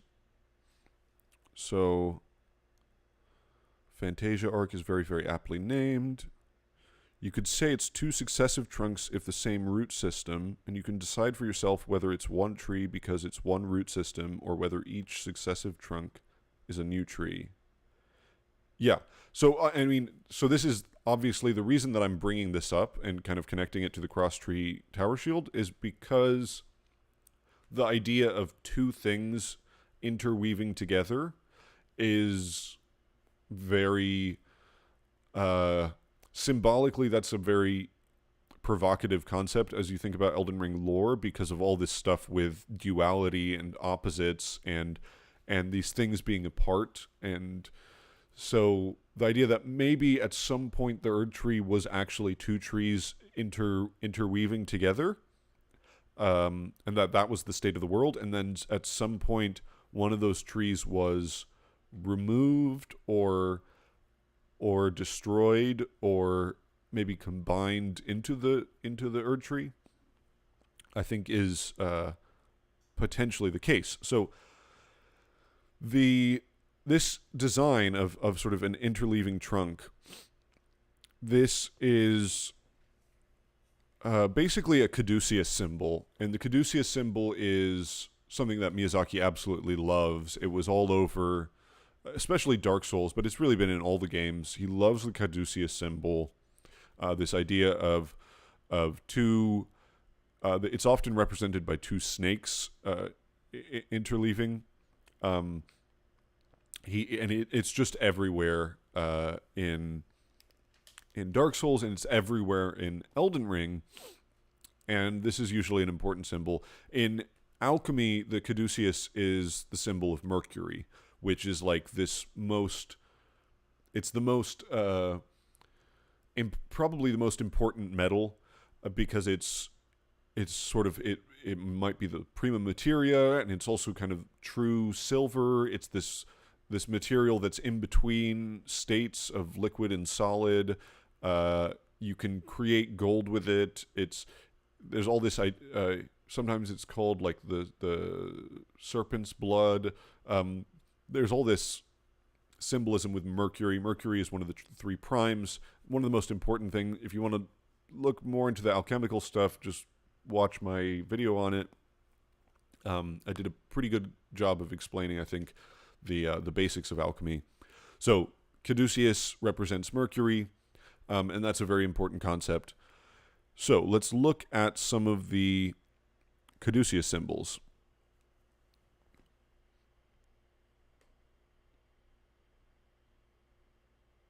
Okay, before we do that, before we look at the caduceus symbols, I forgot this is what I wanted to do first.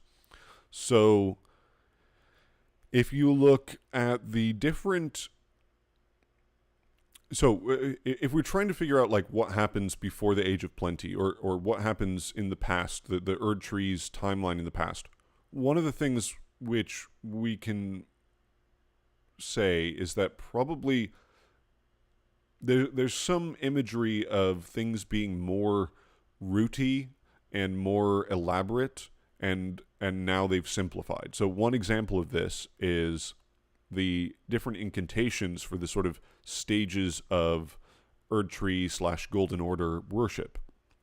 So if we look at the Golden Order symbol, that's the third from the left on the bottom here, is this triangle with the sort of basic rings of the Elden Ring inside it. This is the simplest symbol. If we go back further, we want to look at the second row, the second one in the second row, next to the two-finger symbol. This is the Erdtree symbol. So this is for Erdtree incantations. I'm not remembering what exactly we're going to talk about with that. But if we go back further, we get to the ancient Erdtree incantation symbol, which is this one on the bottom left. And you see that it's sort of the same idea as the Erdtree symbol, the Erdtree sigil, but it's more elaborate.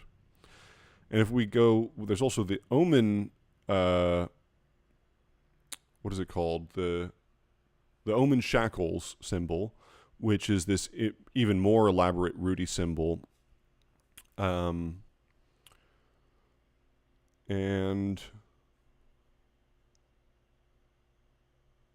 okay, we're going to talk about roots.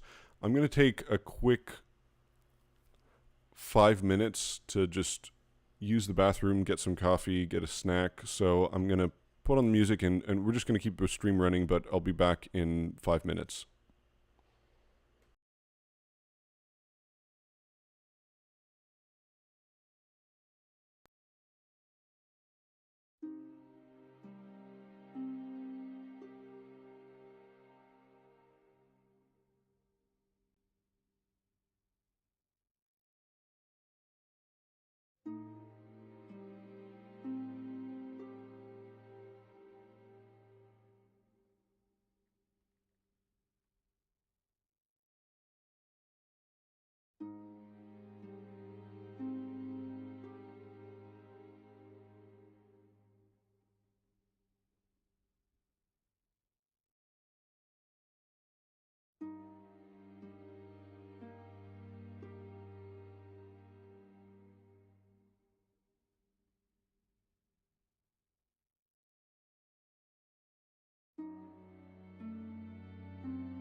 Okay, we're back. Oh, let me turn all this off.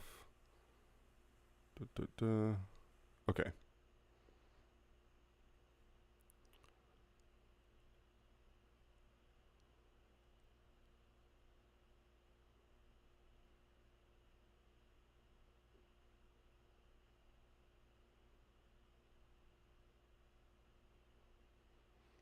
All right, so we're going to look at the. We're going to talk about the Crucible. So, one of the things. So, as I was saying before we stopped, if you go back, if you follow these sigils back in time, you see that there's this. As time goes on, the Golden Order gets increasingly simplified, and as you go back, it's more rooty. There's this root emphasis in the ancient Erdtree sigil and in the Omen shackles as well, which is connected to the Crucible. So there's this emphasis on roots. And if we look at, this is Siluria's tree helm, you see these like roots appearing. It's not a tree that's coming from her head. It's like these are root sort of horn motif. Siluria's tree spear, it's this sort of bed of roots that's reaching upwards. Now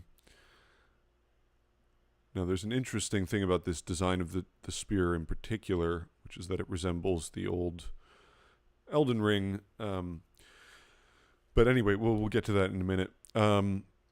So we have this idea of roots, like a bed of roots sort of reaching upwards, something chaotic, primordial, that's all reaching upwards. That's the sort of image of the Crucible. We also have this image of the caduceus symbol, so I was going to talk about that. So there's multiple things that have the sort of like teeth too. Yeah, exactly. Teeth, horns, roots. It's all sort of connected in the Crucible where life is blended together. But anyway, this is the sort of visual of the Crucible. This is what the Crucible is supposed to look like in as far as the tree spear is concerned. So the caduceus symbol also appears in lots and lots of well, it appears in lots of places. Many of these are related to the Crucible. Not necessarily all of them, or not directly related in all of them. But here is the Elden Star's incantation. So this is the oldest of the Erdtree incantations. And you see this this caduceus symbol, these intertwining lines there. Why is my computer being so slow?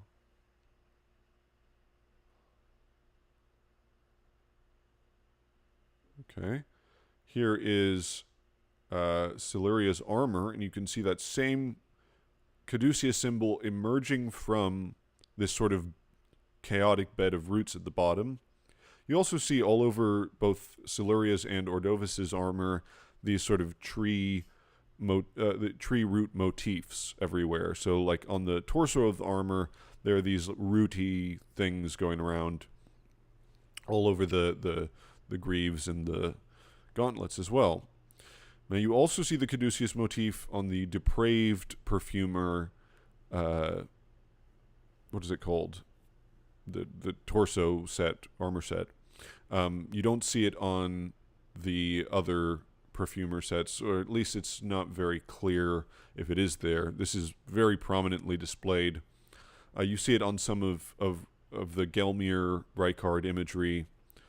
The Crucible. The caduceus is also all over Miquella. Miquella's Erdtree and all of his sigils, everything like that. So, actually, did I have it here? If we open up the Erdtree, where is that? Erdtree. Did I not put it in here? Maybe I left it later on. Ooh, whoops. Scrolling too far down. Where is it? Erdtree. Oh, there we go. So if you look at the top right, that is the Erdtree sigil. So this is what happened when you do a Erdtree incantation, one of Miquella's incantations. That's the symbol that it makes, and you can see the Caduceus symbol is there, forming the trunk of the Erdtree. And if you look at the Erdtree, it does appear to have these sort of two trunks that are, maybe I'll pull this up in the game, actually, so that I can just put it on. It does appear to have a kind of duality to it. So that may indicate something, because the Erdtree was intended to be an Erdtree. So some other examples of Caduceus symbols. So here's Miquella's needle, very prominent Caduceus symbol. The Erdtree knights and the infantry, huge Caduceus symbol, and it has this sort of DNA imagery of the double helix, which is also an important part of it in Miquella's version in particular. Another important one of my favorite items, the Staff of the Guilty, which I'm going to reference a lot in my upcoming video on the Crucible. Right now I'm still sort of figuring some things out, so I'm writing the script, and part of this stream is helping me figure it out. But you can see this sort of Caduceus design there in the middle. The Godslayer's Greatsword. Oh, and credit to Ermac for pointing out a lot of these appearances. Thank you, Ermac, for that. The Sacred Relic Sword, there's a Caduceus symbol there, and also in the Fingerslayer Blade, which has a very similar sort of idea that this is built out of the body of someone. The Sacred Relic Sword we know is built out of the body of Radagon, and we don't know about the Fingerslayer Blade. There's also Shard Spiral, which was an attempt to produce a comet, which is interesting. So there's this idea that like things are created by combining two things. So like in order to make a comet, you need this. In order to make a god, you need this. In order to make a tree, you need this Caduceus thing. This is like the basis of creation. It also appears on the Oracle Envoy trumpets, which I don't know what to make of this. I'm going to get to them at the very end, because I don't really understand the oracles at all. That's one of the parts that I don't understand. Anyway, going on. So we already looked at the symbol for Miquella's Erdtree. Okay. Now, if you think of the... Actually, let's skip this for a second. So this is Ordovis's sword. And the description says... I'll just read it. Let me find it.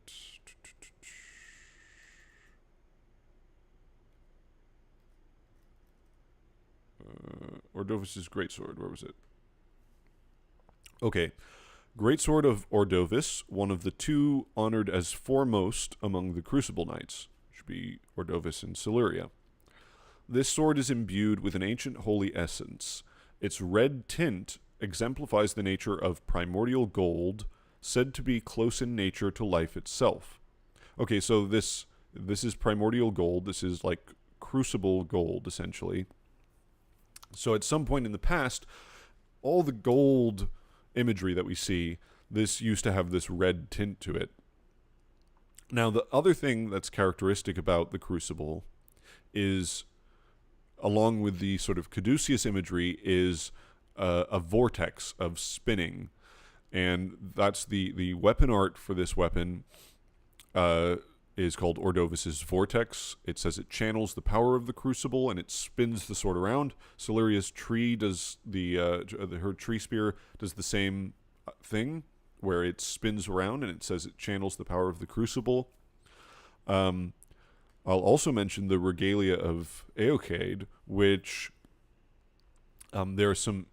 This is a very interesting weapon because the Japanese text for this calls it red gold. Now, in the English text, it says that... let me find it again. Treasured Sword of Eochaid, or I'm not sure how to pronounce this. Some people have told me Ocha, and other people have said Eochaid. I think that's right. Eochaid, maybe? So, Treasured Sword of Eochaid, a lesser, long-vanished domain. The copper coloration is not to be confused for rust, but it is a conduit. For its wielder to move it by their will alone. So, first of all, the idea of moving things by will is interesting, but the basic idea being that there's something magical about this sword, and in the Japanese, instead of saying copper coloration, it just literally calls it red gold. This is a sword of red gold, which would connect it with the primordial gold of Ordovis's greatsword. They're not exactly the same color, but you can see how that might be the connection there. And the interesting thing about this sword is that its skill is also a swirly vortex. Both of the Eochaid swords produce that same sort of vortex power, and it has like a red flare to it. It has a red sort of light show going on, and it's this swirling vortex, which is similar to the Crucible weapons. The other interesting thing about this sword is that it's got similar designs to the Sword of Night and Flame, which may connect it to Radagon, but we'll get to that later. Now, there's also blood. So if you think about what is the primordial vitality of life, like when Ordovis's sword says, it's close in nature to life itself, well, something that is red and close in nature to life itself is blood. Blood is very representative of life. If you lose enough blood, you die. If you're angry, your blood boils. If you're afraid, your blood freezes. If you're sexually aroused, your cheeks flush. You say someone has a hot temper because they're hot-blooded. So this idea of blood sort of representing life and passion, and also bloodlines, and there's blood as a proxy for life. The basic example here would be just look at video games that have health bars. Health bars are always red because that is blood. That is the color of life itself. That's red.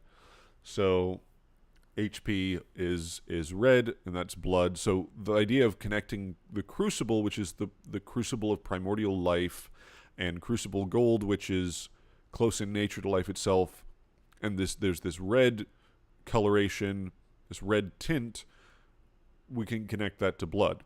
Now, if we look at the blood thorns, they also represent this sort of vortex idea. There are always these spinning vortexes of blood thorns, which I just want to bring up, because when we look at the Formless Mother, there's also the idea of vortexes. The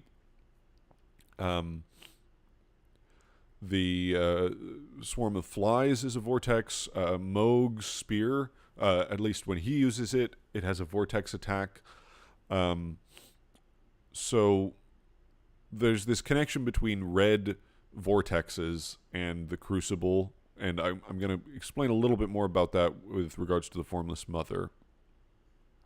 Let me look at my notes real quick. Yeah. So what we know about the Crucible, so there's a couple ideas about the Crucible. So some people seem to think that it was a tree, and I think this comes from the fact that there's a description that says that it's the primordial form of the Erdtree. And so that sort of makes it sound like, oh, okay, well, it's like an early tree. I don't think that's true. I don't think it was a tree. I think it was a crucible. Now, one of the things to notice here is, we're going to talk about the Japanese text again. So the Japanese word for crucible in Elden Ring is a word which just means crucible. Quelaag has pointed this out, which is a very good observation. The word, what is it? I think it's Rootsable or something like that. The word literally just means a pot that you use for melting things. This is it's used in smelting and most notably alchemy. So a crucible is like this thick pot that you heat up at super high heats to melt different things, but usually metals. So you're melting metals and sort of blending them together, creating ingots, things like that. So in the Japanese text, that's literally all that the word means. It just means this pot. That's what it's referring to. The association that it has in English of like being this defining event or a kind of test, a trial, that's not there in the Japanese.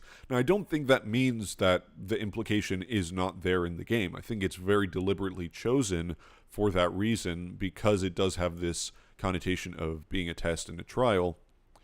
And that's sort of exemplified by the early stages of civilization of the faction of the Erdtree. It's mired in conflict, so they're constantly just going to war with people, fighting the dragons, fighting the giants, fighting Caria and Raya. So they're very warlike, especially in the beginning, and then eventually that sort of dies down a little bit, although they're still sort of persecuting people. But I think that implication is there. But it is interesting to notice that in the Japanese, it only means this pot. And I think that's very important.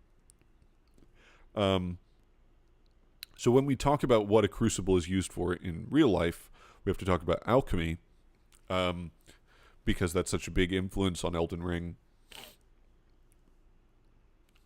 So I'm just going to read a comment here. So it's like copper came first, then was smelted with gold, and eventually the copper was filtered out. Yes, I think... I don't know that copper really means what it does. So in Japanese, there is a kanji that you use for copper. And this kanji is what's used in the man-serpent shield, for instance, which literally calls it's made of copper. There is this sort of old, what I understand, it's like an antiquated usage, which a way of referring to copper is using the kanji for red and gold together. So, and this is more to do with the color of something, that something is copper color, you call it red gold. So I'm not sure that copper is really...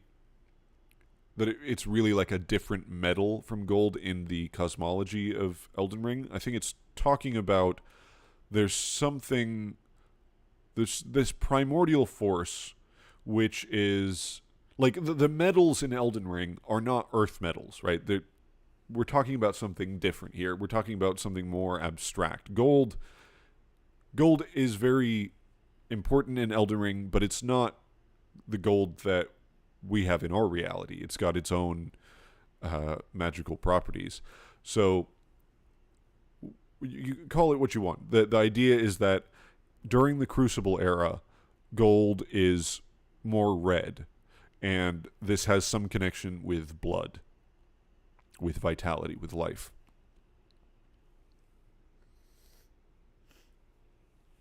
LJ Chapin says, blood is said to have a coppery taste. That's interesting. I didn't know that. Yeah, that's pretty funny, actually.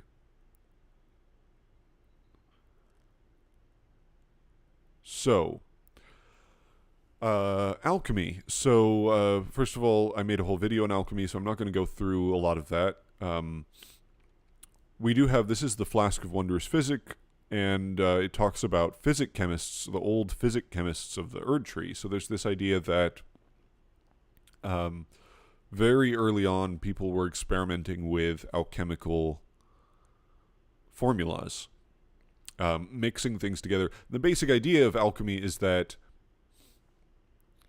you have sort of everything in the world is made up of more intrinsic types of matter. That, metals they're all alloys, they're all made of other things, and if you just mix them together and pull them apart in the right way, you can create whatever you want. Anything can be transmuted into anything else, because it's all, fundamentally, it's all like, there's like a base reality. Everything comes from the prima materia. Everything is made out of the same stuff. So it's just the arrangement of things that determines what makes one metal this and another metal this. If you want to turn, let's say, lead into gold, then it's just a matter of rearranging the structure of things, of applying certain processes to it, and you can change it into gold. So anything can be transmuted into anything. That's the idea of alchemy. It's a practice of change, of transmutation, and especially the practice of transmutation with fire. Like, fire is the most essential part of alchemy. It's the most essential part of chemistry, because fire is this dynamic force that you heat something up and it makes it into a dynamic state, right? Like the molecules, the atoms move. They move more. If you heat up ice, it turns into water, which is more dynamic. If you heat up water, it turns into steam, which is more dynamic.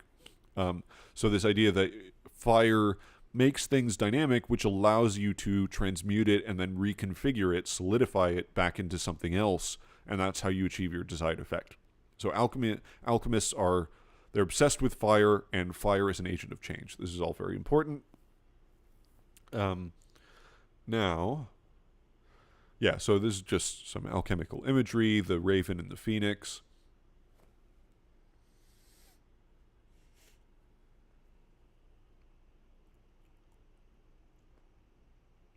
Okay, now there's another concept with the Crucible which we need to talk about.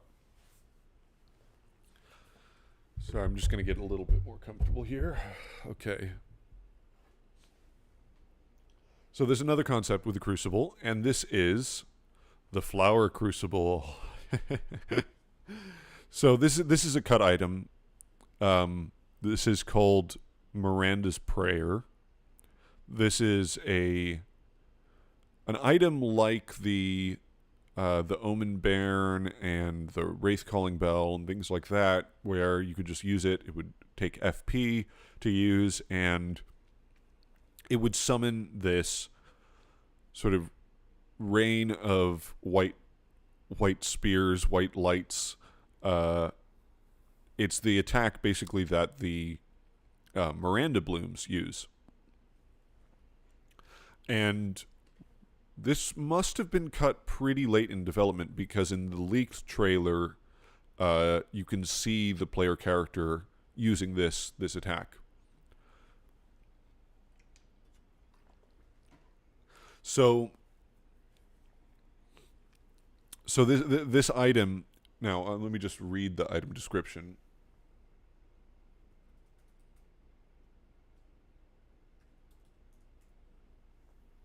Okay, the item description says, this statuette depicts a flower that preys on humans, posed in prayer.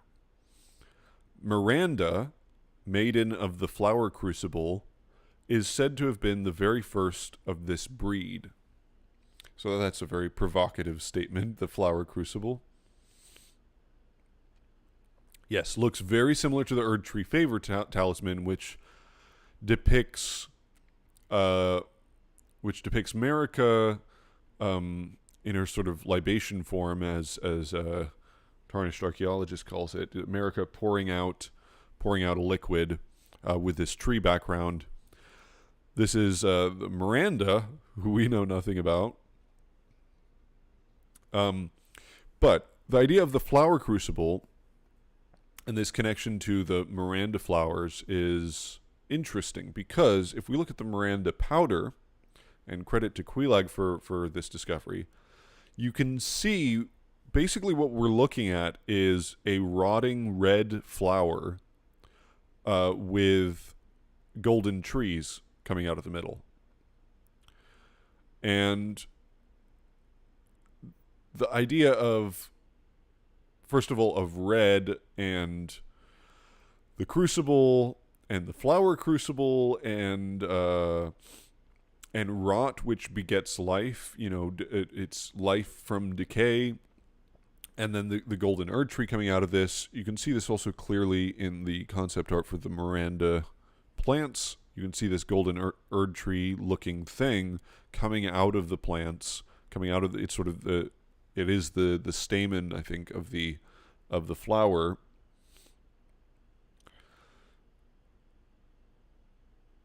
Saucy Pup says, by the way, Radagon icon has similar imagery. Yeah, so Radagon is always depicted as coming out of like a flowering tree.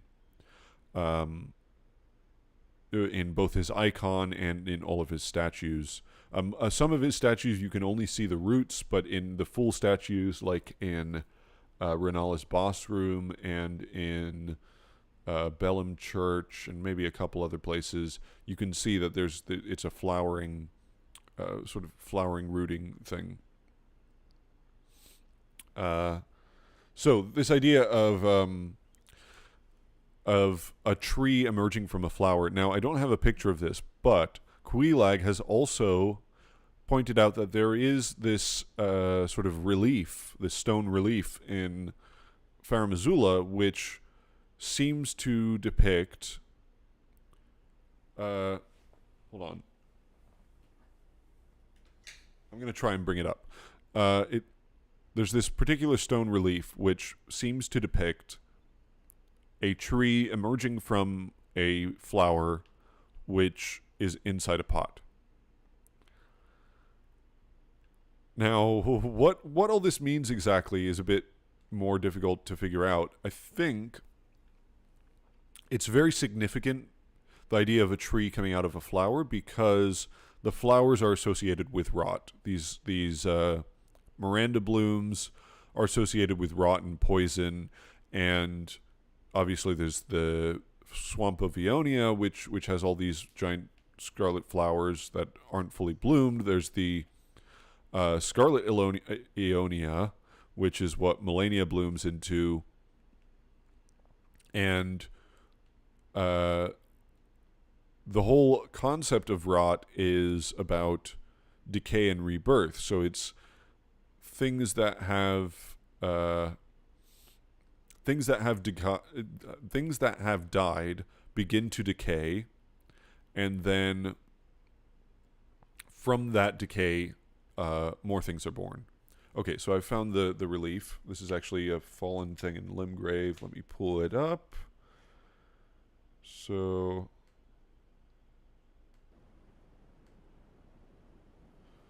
this is, I'm in Limgrave right now, and this,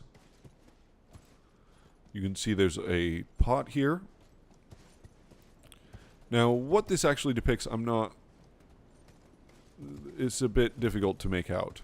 So I'm not super convinced. Quelaag argues this is a tree coming out of a flower. I can see how it could represent that. It certainly makes some sense. But this idea of an actual basin, which is the Crucible, I think makes a lot of sense. And the idea that... So the Crucible, there's sort of multiple ideas going on. There's the idea that it's blood, that there's roots, that there's a swirling vortex, which becomes like two interleaving things, which is a caduceus symbol. There's a flower, there's a tree emerging from it, and there's fire. So all of those ideas are sort of blended together. I think the strongest connections are really blood and fire, and the idea that maybe if you're doing some sort of alchemical experiment on blood and fire to produce a rotting plant, which then births this tree. Something along those lines. I think that's basically what we get in the Crucible. So, whoops, not that one. Nope, not that one either.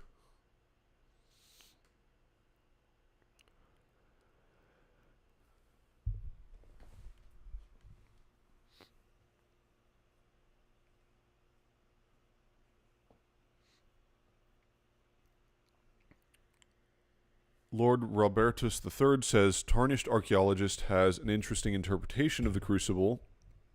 It was the time where multiple sprouts came out of the trunk of the last big tree, probably the Great Tree. That's an interesting idea.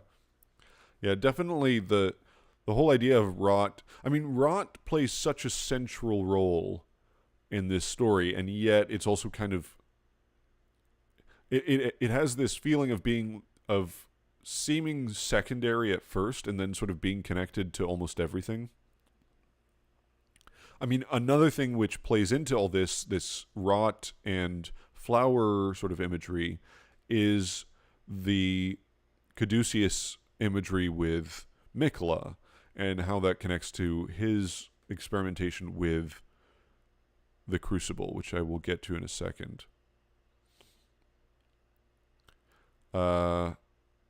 Okay, so another thing that we have about the Crucible is this theme of, and this goes along with not just the Crucible, but the Golden Order and the Order of the Erdtree in general.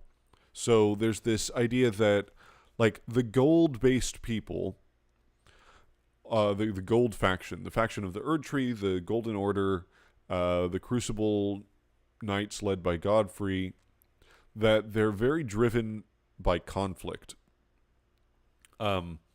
So first of all, they take over the world by just waging war on everybody. So they defeat the dragons, they defeat the giants. Godfrey defeats the Stormlord. He even after that, then they wage war on Caria and Raya. And there's this special moment that happens with Radagon and Rennala, which is that they get married, and this creates peace. But even after that, then the Order is defined by sort of persecuting people, persecuting the Omen, the Misbegotten, anyone who's tarnished. These are sort of seen as unclean. They're lower. There's like a caste system. They're lower life forms. You're Kenneth Haight. He's like crying out for help, and then he sees it, and he's like, "Oh, you're a tarnished. Okay. I guess I'll ask for your help. I'll deign myself to ask for your help." But including that, there's these mentions of like the hunters, those who live in death, are hunted by people like D. So, for instance, the Order's Blade incantation reads,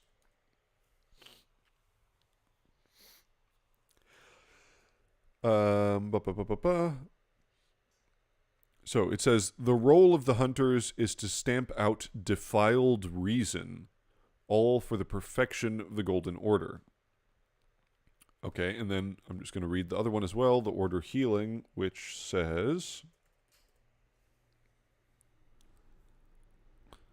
the noble Goldmask lamented what had become of the hunters, how easy it is for learning and learnedness to be reduced to the ravings of fanatics. All the good and the great wanted in their foolishness was an absolute evil to contend with. That's a very interesting line. But the point that I'm driving at here is what you see in the early days with the Crucible is it's like outright warfare. And by the way, with the connection of blood and the Formless Mother, it's sort of similar to what we hear about in the Land of Reeds, a civil war that's just, it's a country struck by bloodlust. That's basically the description of what Godfrey's reign is like, at least early on, where they're just going to war with absolutely everybody. They're fighting everybody they can and striving for dominance. And then as when Radagon becomes Elden Lord, this sort of calms down a bit, but there's still this conflict. There's still this striving for conflict where they're hunting anyone that doesn't fit into the order. So it's taken a different form. It's not just about like gaining power, but it's about maybe maintaining that power of purifying the system, and that goes along with the idea of like the sigils simplifying over time. They're breaking things down to their basic components, and anybody that doesn't fit into these abstract categories, these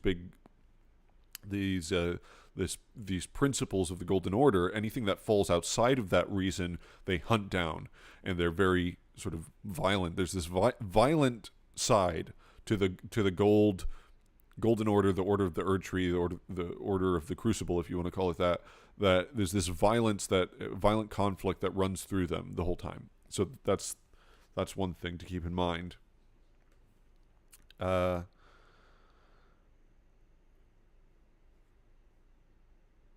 see. How much do I want to spend on this? Because we're already it's almost 12:30.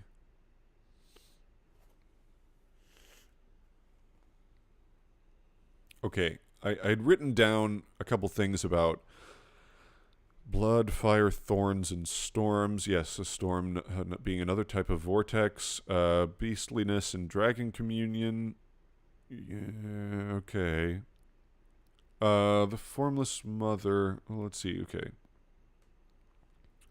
I think I'm going to skip some of this because I want to get to the more interesting stuff.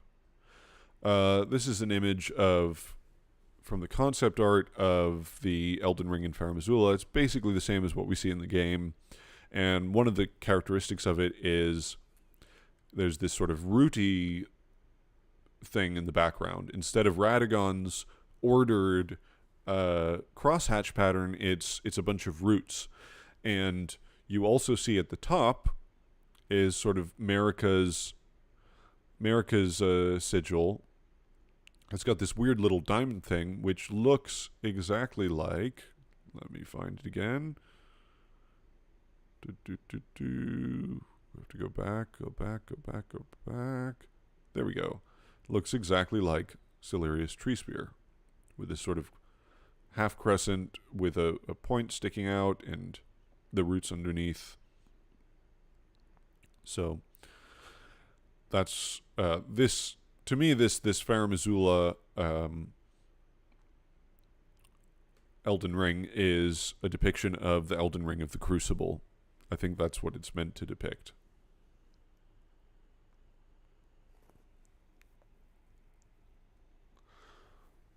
Rudol Zappelli says, so Radagon's reign is attempting to maintain the order that was established. I think it's not just maintain it. Radagon is really about striving for perfection, and that's what the Golden Order is about as well. It's like this. It is maintaining order because Godfrey's sort of bloodlust as Hoarah Loux, it led him to be like the strongest. He's the strongest guy. He conquers everybody. He becomes like this massive warlord who's just destroys absolutely everyone, all in the name of Marika and the Erdtree. Well, and he allows the Erdtree to be created because we know that the Erdtree was born when the Giant's Flame was... The age of the Erdtree began when the Giant's Flame was sealed away. So it's only after he defeated...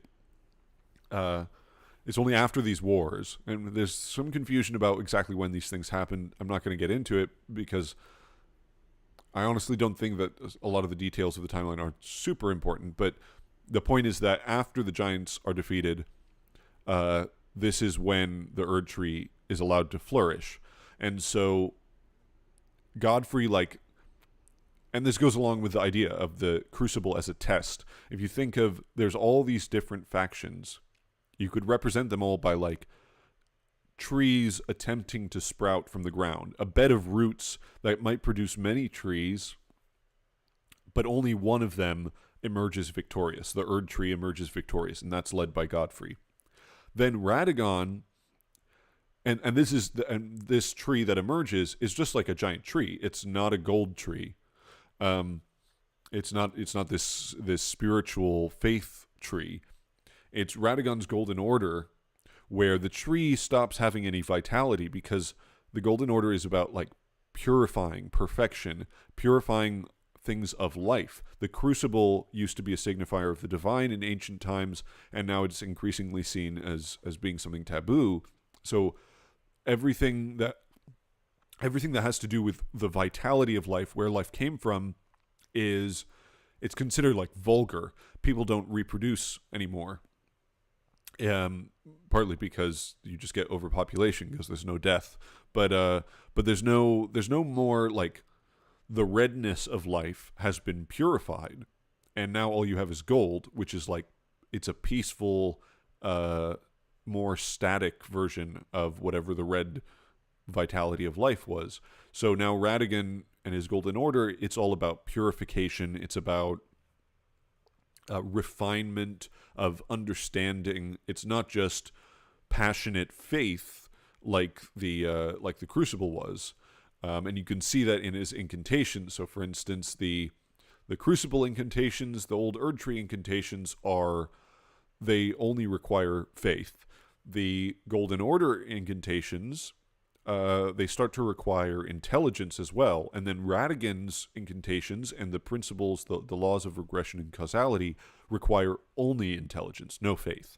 So it's this striving to understand the order that they have and sort of break it down. And they break it down all the way to just two fundamental principles. Like, it's not this chaotic primordial life anymore. It's two rules. That's the whole thing. So that's the idea.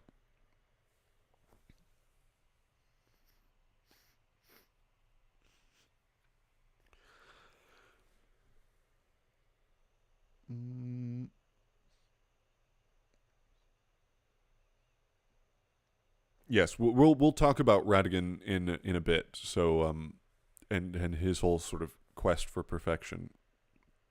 Okay, so this is just more stuff about the Crucible. Yeah, there's Radagon. Radagon definitely has a lot of ties to the Crucible.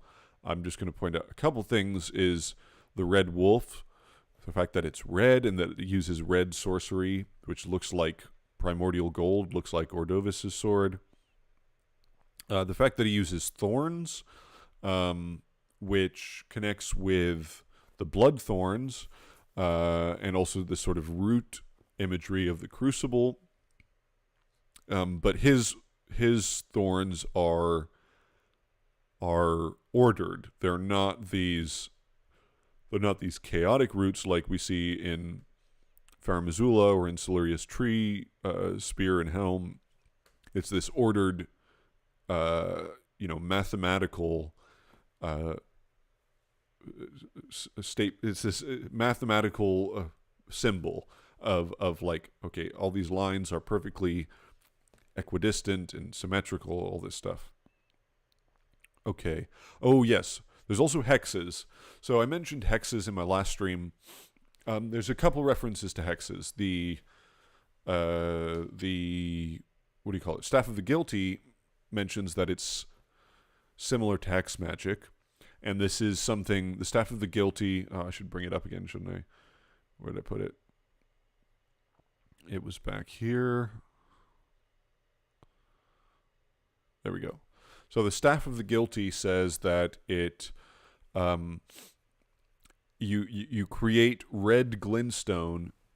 It's a smoldering branch, first of all, which is very interesting because of the idea of a tree burning is like very important symbolism in this world, in which all life is sort of organized by this giant tree. So a burning tree with this caduceus symbol in the middle. And you impale sacrifices, you pierce them, and the blood of the sacrifices is turned into red glintstone. So this is all very interesting, and this is also referred to as being similar to hex magic. So there are a couple things which refer to hexes. The reason there is a connection to the Crucible here. I'm still on the subject of the Crucible, by the way, because all the hex magic, I think, is this implication that this is an really ancient form of magic. So there's Rykard's Rancor is a hex magic, very similar idea to Rancor Call and Ancient Death Rancor. These are ancient hexes, which were like rediscovered. So Garrus rediscovered the sort of ghost flame rancors, and Rykard discovered these Gelmir hexes. These, and in all of his Rykard sorceries are called, they're sort of developed from hexes.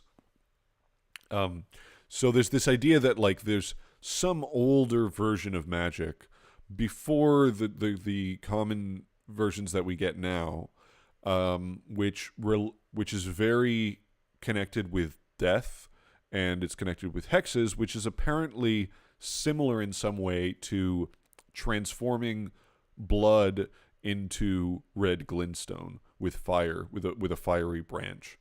So this is all very interesting. The Rancor Pot as well talks about this. So, and the thing here seems to be like, it seems to be manipulation of life itself, I think, is the idea. There's all this skull imagery and the idea of using blood rather than like glintstone, which is this more detached kind of idea. It's I think glintstone is still actually the manipulation of souls, but it's, you're using this amber of the cosmos, the amber of the Erdtree. This is how you achieve your magical effects. It's detached from its true origin. So going back to the idea in Demon Souls about like intelligence and faith coming from the same source, I think you have the same idea in Elden Ring, where everything comes back to the manipulation of souls. It's all about the manipulation of the soul, and if you can use someone else's soul, if you can kill someone and use their blood, their vitality, and their soul that has a power of its own that you can wield, and you can use it against other people. And this is the basis of magic.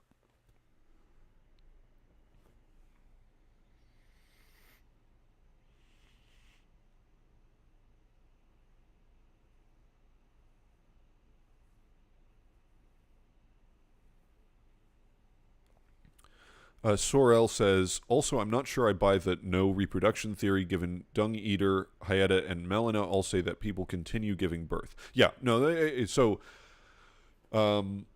so there is a 1.0 item description of the turtleneck meat, which says that, maybe I should pull it up just so I don't misquote it. It is 1.0, so we're talking about in the past. This is not in the current game anymore. Turtle. It talks about people not reproducing anymore. Let's see if I can find it.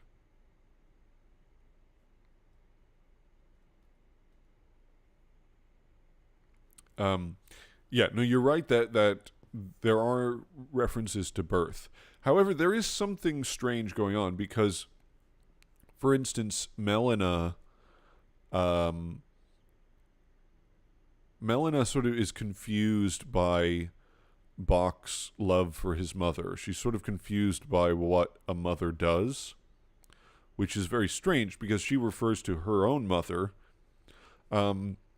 But that gets into the ideas of like rebirth, which I don't want to get into yet because that ties into too many things.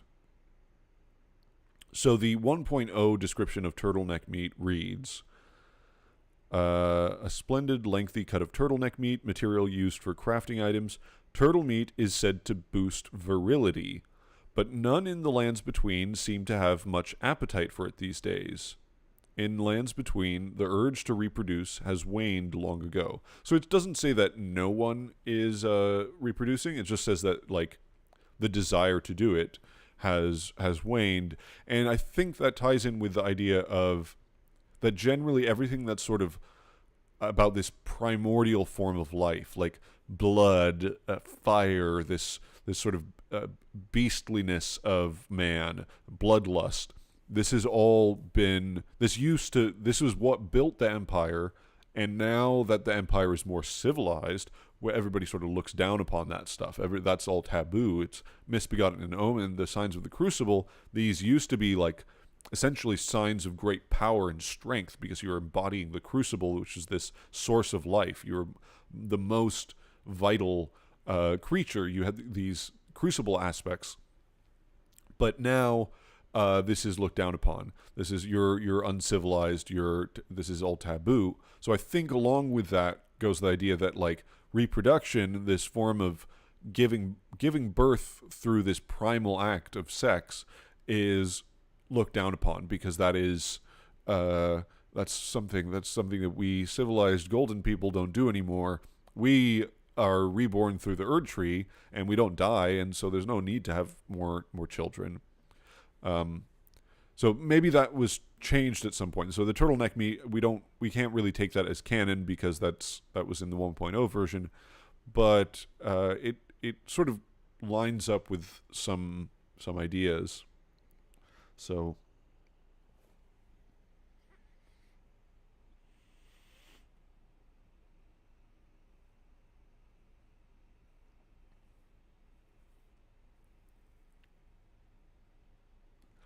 well, yeah, so it's not really clear how people are. So, like, obviously, yes, you have the demigods, right? But first of all, the amount of time that's passed since even, let's say, Miquella and Malenia were born is unclear. This might have been a long, long time ago. So, Miquella and Malenia have seats in the Erdtree, what do you call it? Like Godfrey's arena. There's those or Morgott's arena. There's those chairs. If you look in Morgott's cutscene, he talks about each of these people, and there's Rykard, Ranni, Radahn. So at a point when Rykard and Radahn and Ranni were still there, but presumably Godwyn was not, which is interesting. Miquella and Malenia were already alive, so that may have been a really long time ago. Whereas now, and also, I mean, how do you even birth Miquella and Malenia if you are in one body? Probably not sexually. That doesn't seem like that would be possible.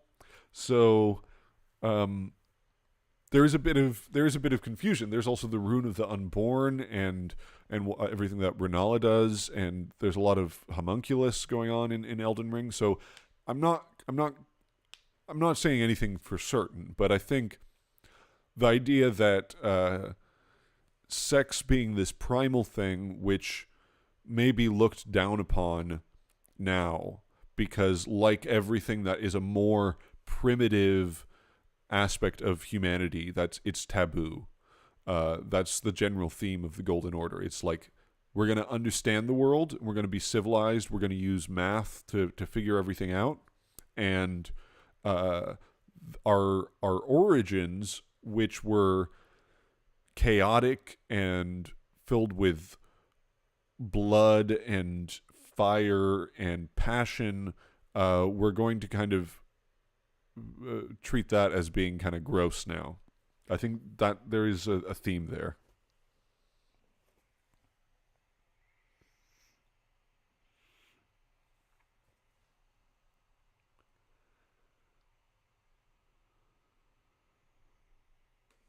Okay, so that's hexes.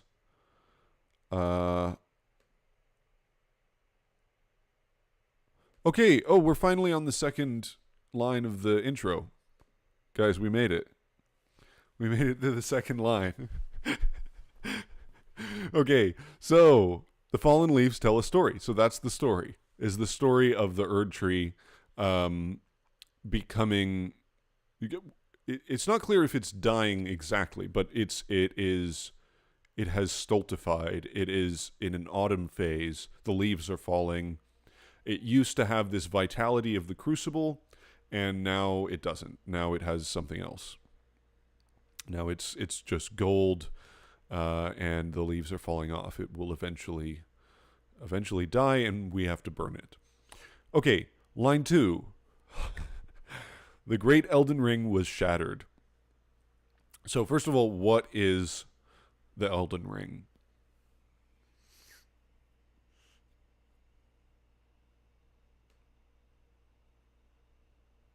Oh, before I say that, I just want to point out this comment. Sorel says, how did Marika reign in Lendel while Radagon was with Renalithan?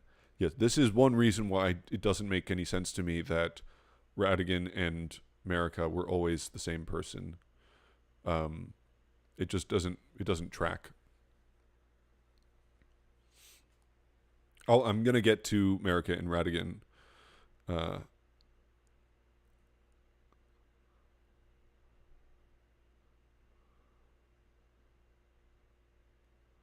Yeah, it doesn't, and it also says that Muriel says that Radagon was summoned to the capital. Well, why would he need to be summoned to the capital if he was Marika? Why wouldn't he just go to the capital? Like, he needs to summon himself to go to the capital. It doesn't really make sense.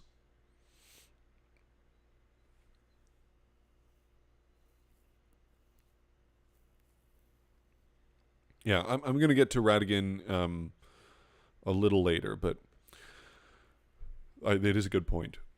Okay, the Elden Ring it's the rules of the universe. It's like how everything works. It's as if you could affect, the laws of reality with this physical thing. So there's two parts to the Elden Ring. The way I think of it, and I call it the composition and form. So we can think of composition is the set of rules. It's the different runes that make up the Elden Ring, the different rules that govern reality. So for instance, the Rune of Death, which you see here on the right, the Rune of Death was removed from the Elden Ring. So it used to exist in the Elden Ring, and it no longer does. And there is a sort of nice symmetry here, because you see that the Rune of Death has this semicircle facing down, whereas the semicircles in the current Elden Ring face up. So if you imagine that if the Rune of Death was attached, then maybe we would get an actual ring. We would get a full circle from this, that they would connect somehow. And that would seem to be complete in some way. But what happened was the Rune of Death was taken out of the Elden Ring. The start of the Golden Order, the birth of the Golden Order, was when the Rune of Death was plucked from the Elden Ring. So this is what what I'm talking about when I say composition. Composition is the set of rules. It's how reality works. This is different from the form of the Elden Ring, which is like its physical place in reality. So the form of the Elden Ring, it clearly has some sort of physical aspect to it, because Marika literally shatters it with a hammer. Like it's a physical thing. And you can see it inside of Radagon Marika at the end. So it's got this physical instantiation there, physical form. So when the very good comment, Saucy Pup says, the Rune of Death is almost identical to Marika's the Rune of Life. Yes, there is actually, Quelaag has gone into this. So in the younger Futhark system of Norse runes, there are two runes called the Rune of Life and the Rune of Death, and they're not identical to Marika's and Malekith's runes, but they're basically, it's the same idea. The Rune of Life is a line with this sort of cup at the top of it pointing upwards. The Rune of Death is the opposite, with the cup pointing down. So there's definitely some inspiration there. The Rune of Death is also basically the Hunter's Mark from Bloodborne, which also appeared in Dark Souls in some contexts. So I mean, the younger Futhark Rune of Death is also basically the Hunter's Mark from Bloodborne, is what I meant to say. Okay, so the Elden Ring has these two qualities, this physical quality and the rule set. And you can see this also with the great runes in game, because when you kill the demigods, when you kill the shard bearers, you get a great rune that is devoid of benediction. So it's like you have the great rune, but you can't use it. It doesn't have any power. It's only when you actually go to the divine towers and you find this sort of physical floating rune in the middle of space, it's literally there, then you gain the power of the great rune. You're able to wield the power of the great rune. Before you had it, but you weren't able to wield the power. So the way I think of this is with an analogy of chess. And I'll just pull up this right now because this is fun to look at. So in the game of chess, you have rules which dictate how the game is played. So for instance, you have a starting position, you've got these 8 pawns on each side, and the placement of the rooks, all this sort of stuff. And then you have the actual physical parts of chess. You have the chessboard, you have the chess pieces. The rules can be changed. So for instance, Bobby Fischer invented a game called Fischer Random Chess, in which there's a sort of randomized starting position, which was an attempt to make chess more interesting now that computers have solved it, essentially. So it uses the exact same pieces as normal chess, but the rules are different. And rules in chess have changed. The introduction of en passant, that's one rule which was added at a certain point in time. It didn't exist before then. It's still the same pieces. So the physical aspect of chess is the same. The rules change. This is like the Rune of Death being plucked from the Elden Ring. The physical part of it is not any different. It's just that, I mean, it may look different. I'm not saying that it didn't look different. I'm just saying that there's a physical quality to it which allows the Elden Ring to work, which is different from the rule set. So the physical part is a bit different. So if you were to destroy the chessboard, like let's imagine you shatter the chessboard into like 20 pieces, you could probably still kind of play chess, but it would be very difficult. Like you'd have to figure, okay, kind of put the pieces together a little bit and make sure they're not as cracked and okay, now we can kind of play. It would be much more difficult. So, and if you broke it too much, like if you really shattered the board and the pieces, then you wouldn't be able to play chess at all. So the physical aspect of it, the form, is what gives power to the rule set. It's what gives what instantiates the rule set. So with the Elden Ring, when the Elden Ring is shattered, it doesn't change the rules of the Elden Ring. It just affects the way that those rules, the effectiveness, the clarity with which those rules order the world. It basically means there's more chaos. It's not firmly determining the laws of the world. There's other stuff is happening. It's more complicated. But it's not changing the rules. So the Rune of Death is still not in the ring. You haven't changed anything by shattering it.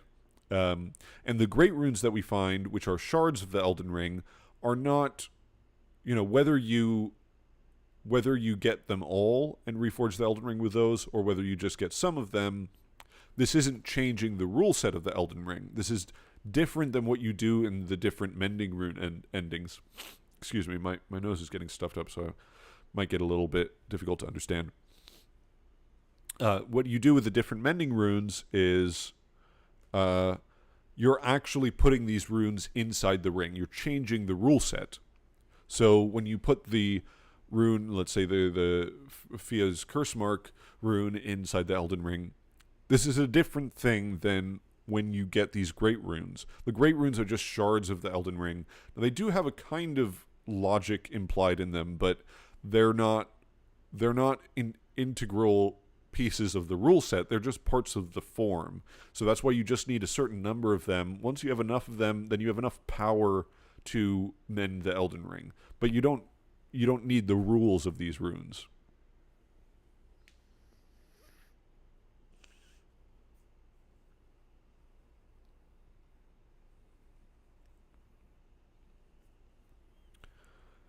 Sorel, yes. I'm going to talk about the Fell God and Frenzied Flame and Fire in, well, hopefully not that long. Okay. So this is basically the conception of the Elden Ring, how these runes work. So the effects of the shattering, one of the things about the shattering is that Kale tells us that, here's a little picture of Kale, why not? Kale tells us that the madness that grips these lands is something that happened after the ring was shattered. So there isn't much to confirm this, but it seems to imply that frenzy is something that only emerged once the Elden Ring was shattered. And this makes a kind of sense because frenzy is all about chaos, and the Elden Ring, which is the thing which orders the world, has been shattered. So, okay, if you shatter order, then what do you get? You get chaos. But this is, I think, very significant, if that's the case, that frenzy is a result of things being, of the Elden Ring being shattered. Partly because frenzy seems to be responsible for people becoming, like, the distinctions between individual people and concepts becoming blurred. So, for instance, Sekiro Doobie has done a wonderful video exploring the cut content. I think he called it Saint Trina and the Cradle Song, something like that, where he restored Kale's quest line. It was a very involved quest line which used to exist involving Saint Trina and the Frenzied Flame. And one of the things which is shown in that cut content, again, it's cut, so don't take this with a grain of salt, but one of the things that's shown in that is that Kale and his brothers are they start to blend together because of the Frenzied Flame. They lose their identity. They become one person. And it's Saint Trina's Cradle Song which allows them to remain apart. But this idea of frenzy blending people together is also seen in Shabriri and Hyetta, who Hyetta is resembles in every way Irina, except that she seems to have no connection to Irina whatsoever.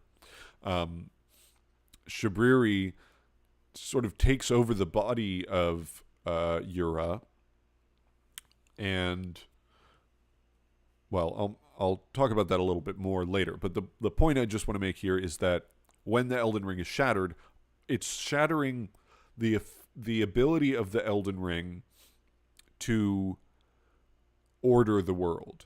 It's not changing the rules, it's just shattering the ability to order the world. So it's now a more chaotic world. And this is something that Marika does. Radagon doesn't want Marika to shatter the ring. Radagon wants to repair it. Marika wants to shatter the ring. She wants chaos. Radagon wants order.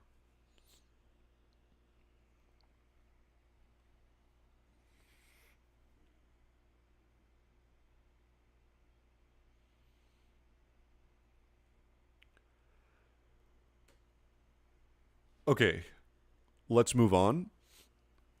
So, third line is, in our home, across the fog, the lands between.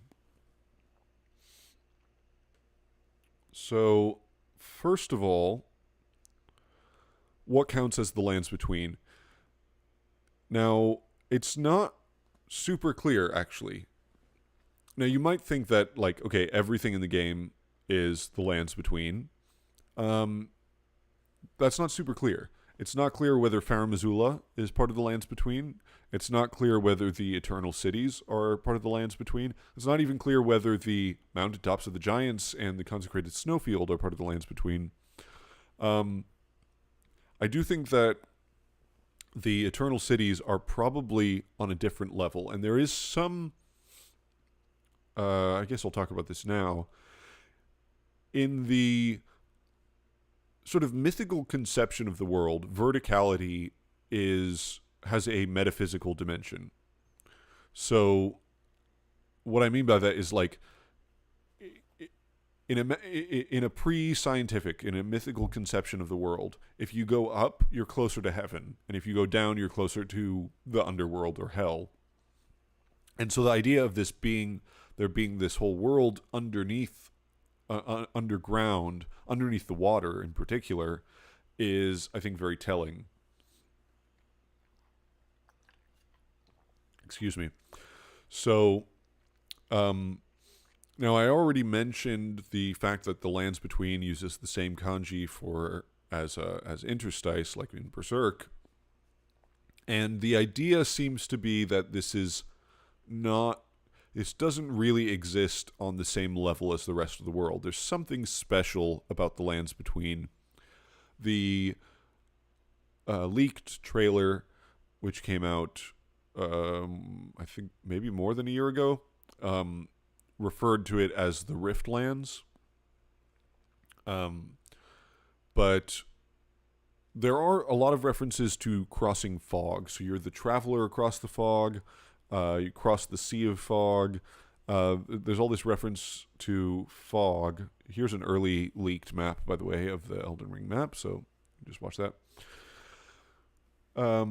So this idea of fog distinguishing, I guess, okay, where should I go with this? So first of all, fog in the previous games, fog has been a very important theme since Demon's Souls. In Demon's Souls, fog, as I mentioned earlier, was a representation of the loss of clarity. So souls which provide consciousness, which provide clarity, perception, understanding, they are destroyed. They're eaten by demons or sort of acquired by demons. And this creates fog because people can't see. They don't have clarity. They can't see, so there's fog.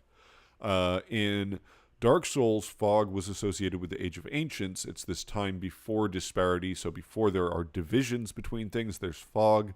Because fog is in this state between water and air. It's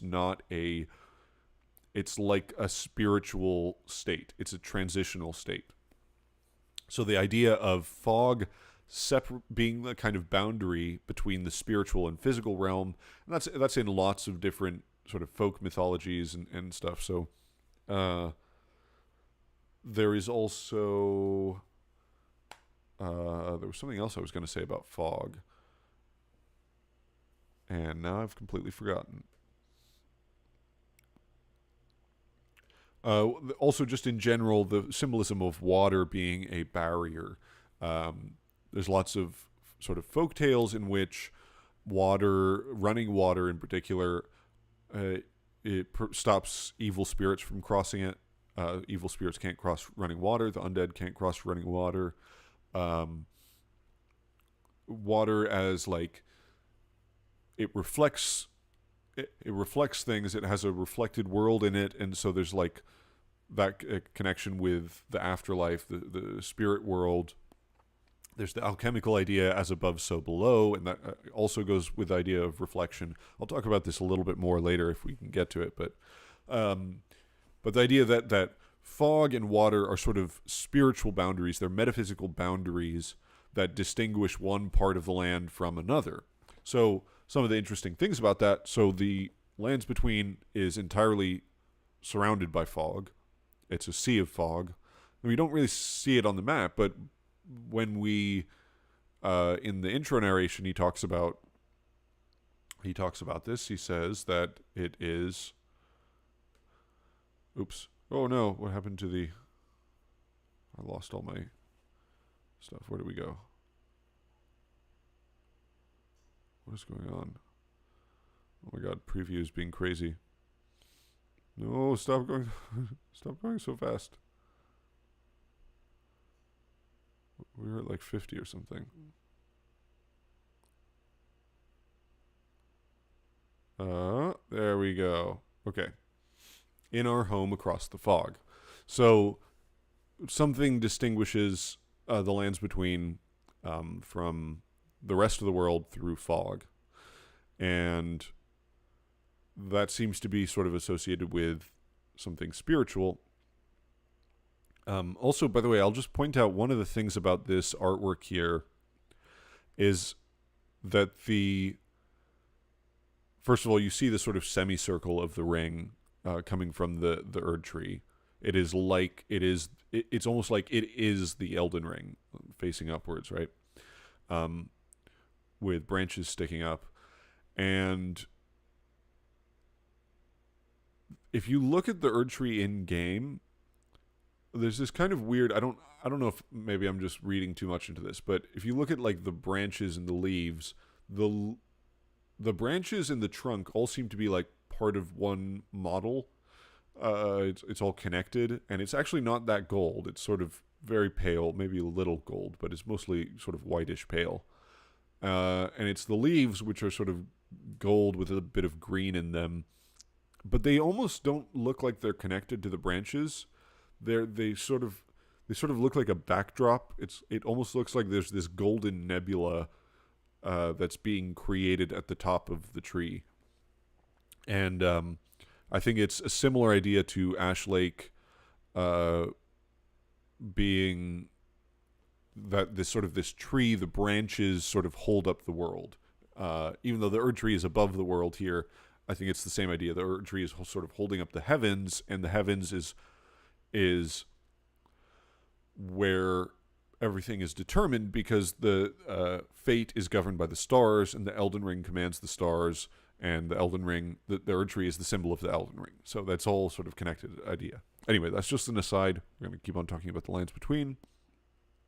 So, more water symbolism. Renala's boss room is just like a giant pool of water, which is presumably a kind of illusion or spell created by Ranni, but it sort of emerges out of this dark, viscous fog. Ranni's ending also is a pool of water appears. There's a pool of water in the Astel fight, and there's some similarities between Astel and the Elden Beast. The Elden Beast fight is also a thin lake of water. And in the map, we also get a thin lake of water, which is Liurnia, and Liurnia is covered in fog. And so there's this sense that... Oh, and also the key thing about that is that Liurnia has sunk. So you get the sense that Liurnia used to be... Like, everything used to be closer to the level that Raya Lucaria is at, that the sides of Liurnia are at. The western and eastern coast are these cliffs, and in the middle is this sunken lake. And it's like it's sunk down to sea level, essentially. And for some reason, that's also covered in fog, and so it's almost like it's separated from the rest of the world.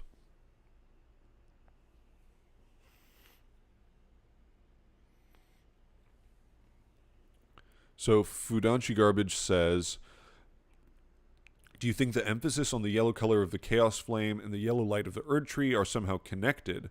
I don't know, it just makes me think of a flame and the light it produces. Absolutely they're connected. Absolutely. Yeah.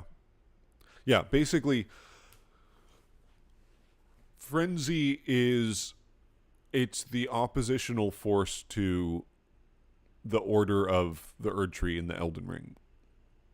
So the order of gold, if you could think of it this way, the Crucible is red, let's say, and when you order that, when you in the same way that if you order the molecules in a gas, it becomes a liquid, or if you order the molecules in a liquid, it becomes a solid, like it crystallizes. When you order the molecules of water, it crystallizes into ice, and they literally become ordered. They're not just chaotically moving around dynamically, they become ordered.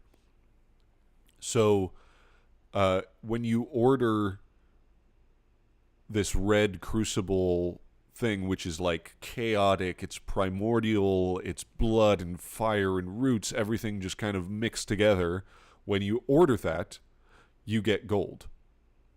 And then when you shatter the Elden Ring, what happens is that order is broken, and you get this oppositional force, which is the force of chaos. And so the Frenzy Flame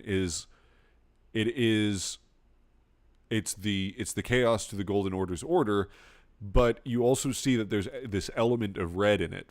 And actually, at an earlier point in development, the Frenzy Flame eyes, the sort of curse of the Frenzy Flame, was red eyes rather than this sort of yellowy orange flame. But it's similar to the Golden Order in that it's got this yellow aspect, but it's chaos part of that. It's the chaos side of that, the mirror image to the Golden Order, and it's got this red element of it, which is more chaotic.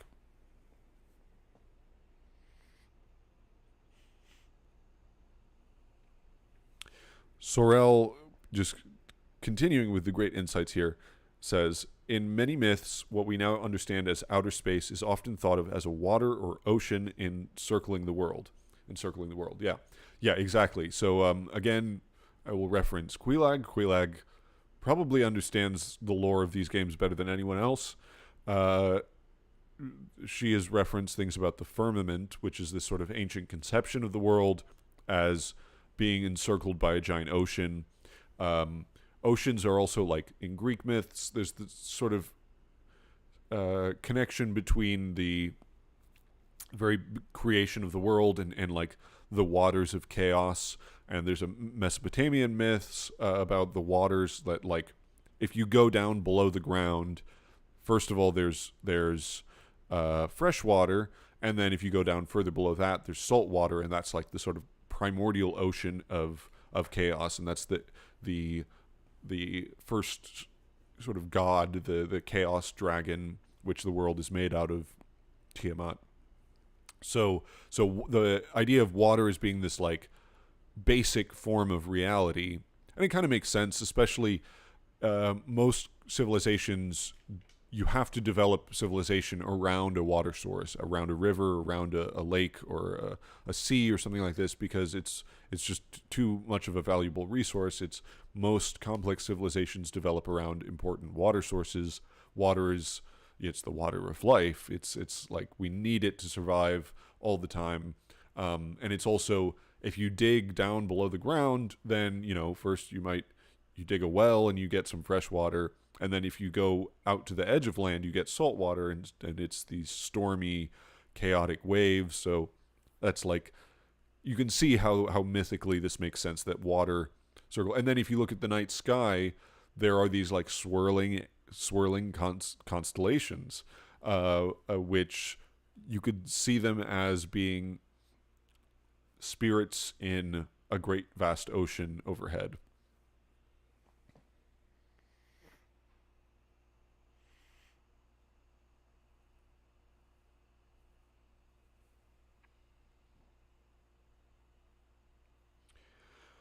Okay, more water. Yes, and so also with the idea of reflection, there's this weird.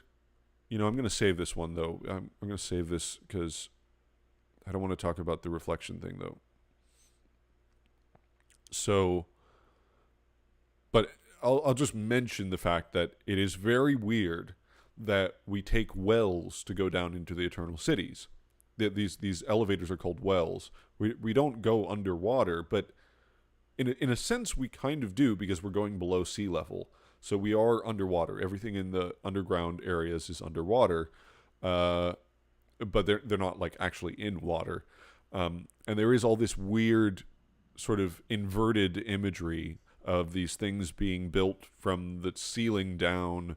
All of Nokron and there's all these structures that seem to be upside down. They are right side up when you walk through them, but it's sort of this imagery of being upside down, and that connects with gravity and the Carrion Study Hall and stuff. But we'll save that for later.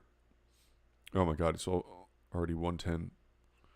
Okay, I'm gonna take another short 5-minute break to get some coffee and to sort of clear my throat so that I can talk for another hour or so. So I'll be back in 5 minutes and enjoy some more music.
Okay, we're back. Bum, bum, bum. Intro pics. There we go. Oh, how are you all doing so far?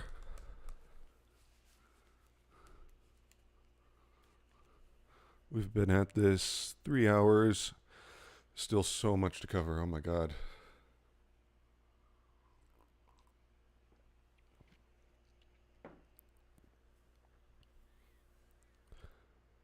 Is Elden John a reused asset? Elden John does appear in the artwork.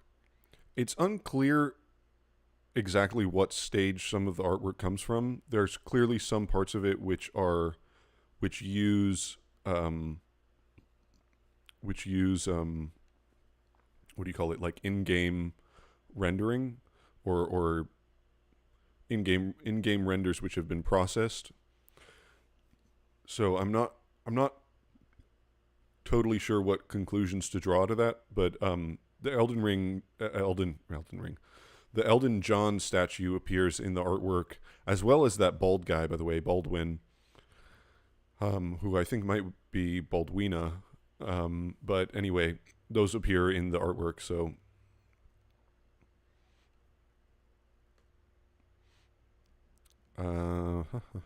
okay, so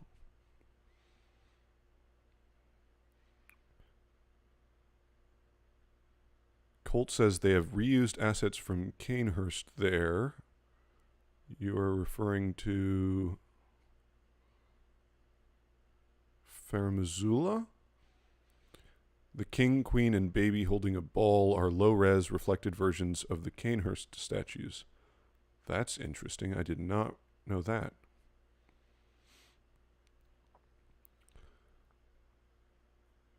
Puzzleheaded 619 says, I posted something in the docs. Intro, Marika, Life.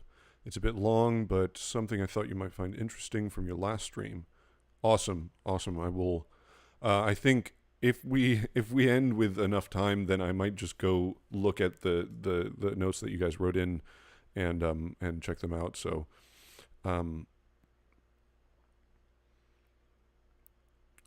Fudanchi Garbage says, also, we really need a 1 hour long video on the one great mentioned in the Chaos Flame questline.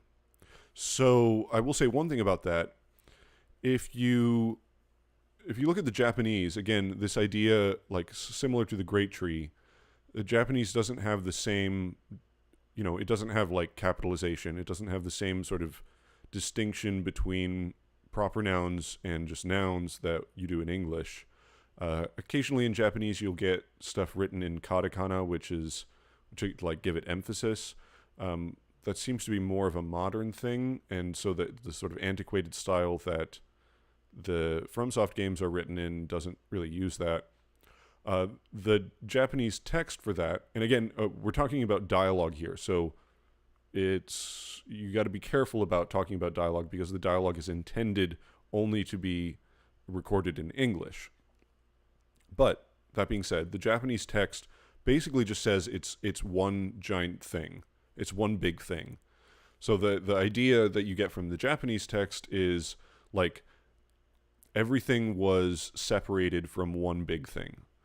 So it's not necessarily referring to this like special object, the one great, as if that's a god or a force or something like this. It's just saying that like everything came from one big thing.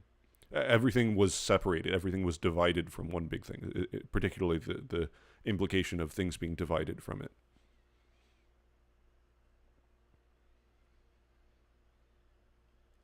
Colt says, the only info we have on the One Great comes from a questionable source at best. Yes, this is also an important part of all the Frenzy Flame stuff, is that there is a very there's a very intentional aspect of the Frenzy Flame stuff which is designed to sort of trick you. The example here would be like Shabriri is sort of making this argument to you, hey, why would you burn Melina? Like, why would you sacrifice this poor defenseless maiden? You should do it you should sacrifice yourself. That would be the noble, sort of heroic thing to do, would be to sacrifice yourself. Doesn't that sound reasonable? By the way, chaos, burn it all down. So there is this sense that, like, maybe you can't trust these guys too much. So anything that they say, anything the Frenzied Flame says, not that, and I mean, that's sort of with everything in Elden Ring, is you should be skeptical of everything that anyone says, because everybody has their own worldview and their own agenda. So, it's not like the Golden Order is exactly reliable either. But, yeah. So you take everything Hyetta and Shabriri say with a grain of salt.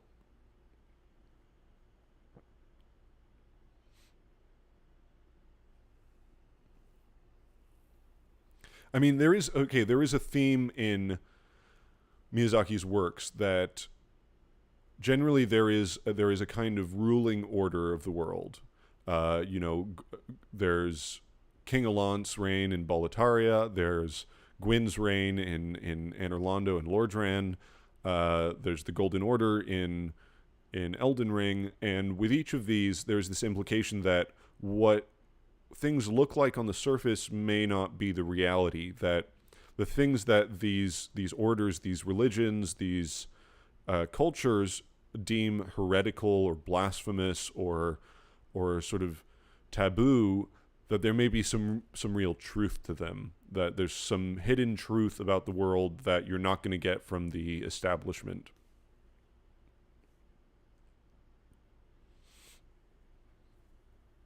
Shabriri took that maidenless insult too seriously. Now he wants the world maidenless. Yeah, exactly. He's essentially an incel. Okay, so we're gonna go on.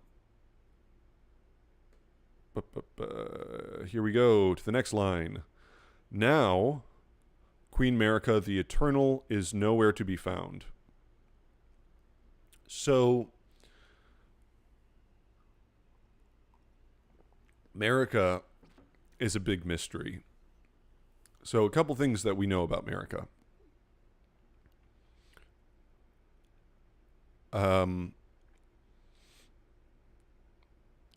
We know that she has very strong connections to the Newman. The Marika's hammer comes from outside the lands between. It comes from the lands of Newman. The Newmen are supposedly descendants of denizens of another world. So it's this place outside of the lands between. She has strong ties to the Black Knife Assassins, who are said to be Newman women, and they're also scions of the Eternal City. So the lands of Newman could be the Eternal Cities. There's some evidence to suggest that. It's not really clear. The thing that we know about Marika, there's sort of several concepts that relate to Marika. So one is understanding. She has this moment where she wants to delve into the depths of the Golden Order, that blind faith is no longer enough, that she needs understanding. And this is sort of seen, the implication, this comes from one of Melina's echoes of Queen Marika. The implication seems to be that, like, the people she's talking to, the other Erdtree priests or whoever she might be talking to, are not really in favor of this idea, that she's having to convince them that she needs to do something which might seem heretical. What that means exactly is not clear. But there is this idea that for a long time, maybe she was fully in line with the Greater Will, the Erdtree, the Elden Ring, and then at a certain point, she changes her mind about something. And what she changes her mind about is not clear, but she's trying to understand how things work. Now, we also know that she has this focus on life. So her order is essentially an order of life untrammeled. It's life without death. The order of the Erdtree from the beginning of the order of the Golden Order is removing the Rune of Death. We don't know when that happens exactly, so it's possible. It's possible that the Golden Order is the name for the whole system, like from the time that we from the time that the Erdtree is born, from the Crucible, all of it could be the Golden Order. My feeling is that this is more referring to when the Erdtree was created, that when fire was sealed away at the defeat of the giants. So this is still, we're talking about thousands of years in the past, but the Golden Order is something that is distinctly tied to the Erdtree. So she removes death from the equation, and now it's all about life, and it's all about the Erdtree growing, this symbol of life, of order, and it's growing without any death. So there's no sort of limiting principle to this. And then at a certain point, she changes her mind about something. One of the results of that is she wants to kill a god. So, I'll just put this up because this is cool. So, Hugh is trying to smith a weapon. He's trying to craft a weapon that can kill a god. This is what he was assigned to do by Marika. And the only thing that we know of in game, well, there's a couple things that are called gods. In terms of when you kill a boss, certain things that pop up, like legend felled or demigod slain, and one of them says god slain, and that's the Elden beast. So when you kill the Elden beast, it says literally it's a god slain. Now the Elden beast, the Elden Star's incantation says that long ago the Greater Will sent a golden star bearing a beast into the lands between, which later became the Elden Ring. Now, one thing I'll point out about that description is that it's not clear from that description whether it's the golden star or the beast which became the Elden Ring. Most people have taken this to mean the Elden beast that became the Elden Ring, which makes a certain kind of sense. But it's important, I think, that there's a star involved as well. There's a lot of imagery of stars being associated with divine forces, and obviously stars govern fate. So the sense that, like, and the Elden Ring commands the stars. So in any case, Marika wants to slay a god. Whether that means herself or Radagon or the Elden Beast is not super clear, or whether these are all really the same thing in terms of what she's trying to accomplish. But she wants to kill a god. She also seems to have some plans regarding children. So, she first marries Godfrey, and she has 3 kids. And then she banishes Godfrey, which I'll get to a little bit. She banishes Godfrey. She tells him that, she divests him of his grace and all the Tarnished, and she sends them outside the lands between to die and then return. And at the same time, Radagon, who is currently married to Rennala, she summons him to the capital, and he becomes Elden Lord. And there is this sense that, like, okay, Marika has these children with Godfrey. 2 of them are inflicted with this curse, this omen curse of the Crucible. One of them is Godwyn, and then Godwyn gets half killed. Radagon and Rennala have these 3 kids, and they're all, like, super powerful kids, right? So Ranni becomes, like, possibly one of the most powerful people in the game. Radahn is also the strongest of the demigods. Rykard, well, he seems to be very powerful. He's doing all sorts of weird things with snakes and lava, but And in particular, Ranni is chosen as an Empyrean by the Two Fingers. And as far as we know, that is the first Empyrean besides the Gloam-Eyed Queen. So in terms of Marika's children, let's assume that, let's say, Marika is not Radagon at that point, or Radagon is not Marika at that point. That means that Marika sees this couple producing an Empyrean, and she's like, okay, I need that dude. I need his genes to create some new babies. And when Radagon gets summoned to the capital, they merge, and they become one god, one body. And they have two children, Malenia and Miquella. Possibly a third being Melina. We'll get to that. And both of these children, Malenia and Miquella, are Empyreans. So it seems like she has some plans regarding children and producing an Empyrean.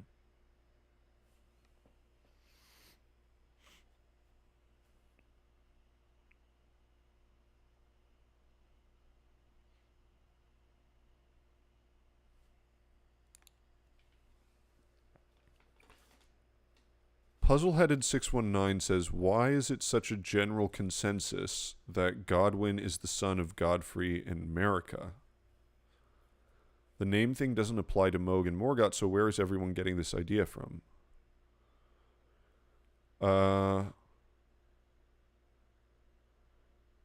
Some people are saying Godwyn is said to be the first of the golden lineage.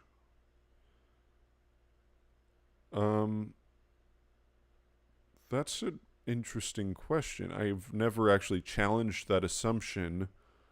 So I don't actually know where it says anything about Godwyn the Golden, defeated the ancient dragon Fortisax.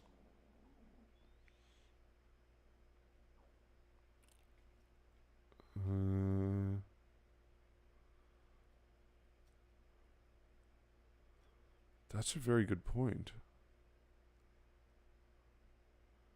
Does it actually not say that he's a child of American Godfrey?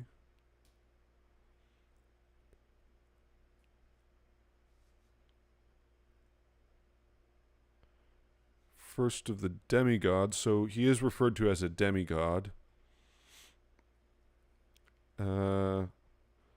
Which that doesn't necessarily peg him as a child of Marika, but we do know that all of Marika's children are called demigods. So after the Godwyn the Golden became the Prince of Death.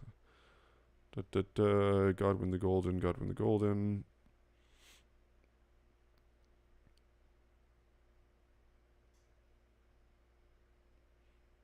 Whoa, what is this?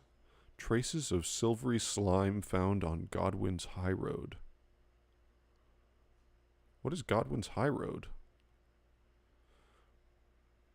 Does anyone know what that is? Godwyn's High Road? That's kind of weird.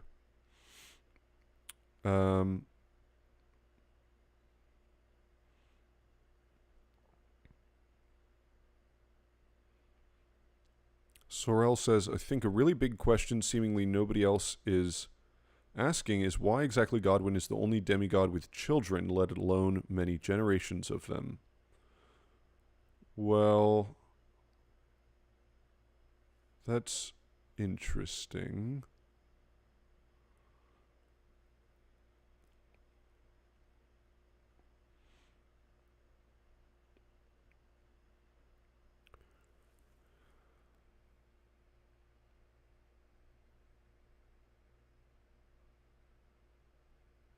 That's very interesting. I've just never even challenged that assumption that Godwyn was the son of Godfrey. But he could be completely not blood related to Godfrey or Marika, for that matter. Godwyn is the kid of Placidusax and his consort, and adopted by Marika. That's a great observation. That's an amazing observation. I've never even thought about that. Thank you, Puzzleheaded 619. I've just never even thought about that. Golden lineage.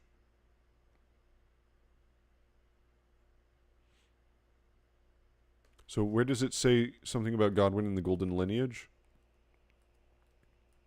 Does anyone have an item?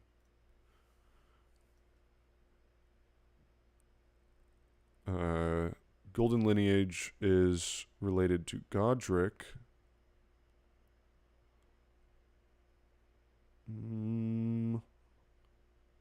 So Godfrey, first Elden Lord, is patriarch of the golden lineage.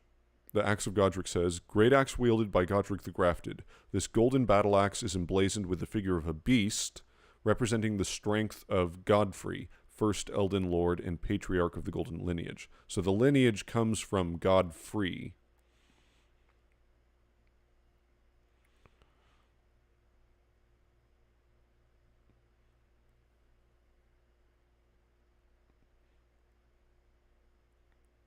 Wow, that's like a huge part of the lore that I've just never even considered.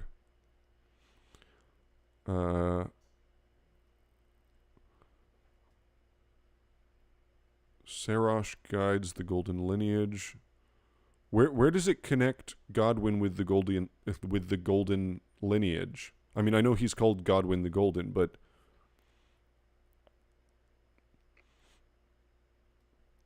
I don't see anything that connects Godwyn with the golden lineage. Oh, Miquella calls him brother. Right.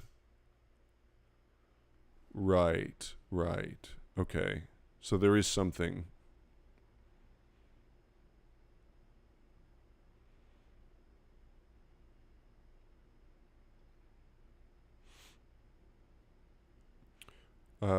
All the other demigods are single generation with not even an attempt at having children, despite having existed for hundreds or thousands of years.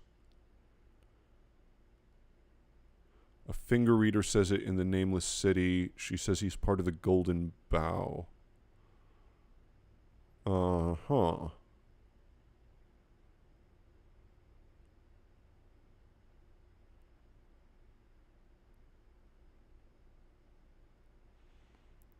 Undead Fishy.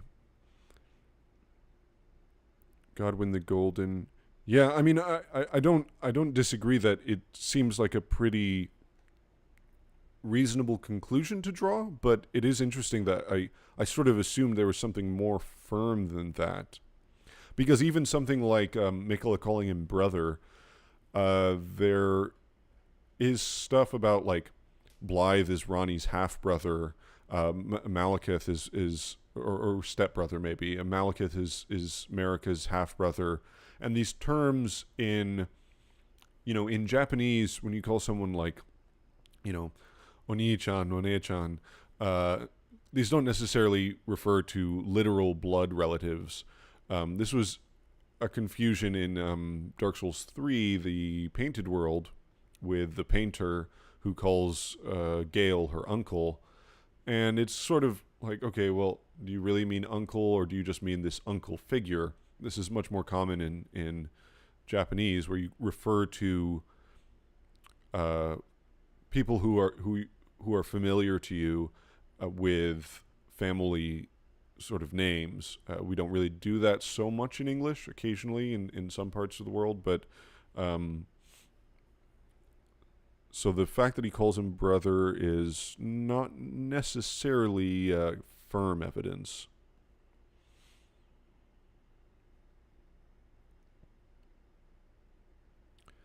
Godwyn is just confirmed as the first demigod, but there's an Elden Lord that predates Godfrey. Given Godwyn's affiliation with dragons, he's more implied to be related to Plassey.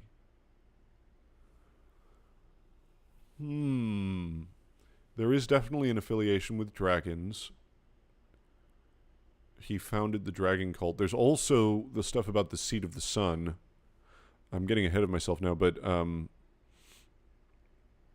Godwyn doesn't have any connection to dragons besides showing mercy after winning. No, he founded the dragon cult, I think. Am I wrong about that?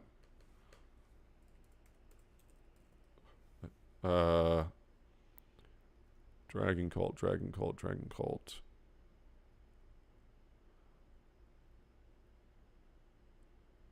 Yes. Long ago, Godwyn the Golden defeated the ancient dragon Fortisax and befriended his fallen foe, an event that gave rise to the ancient dragon cult in the capital.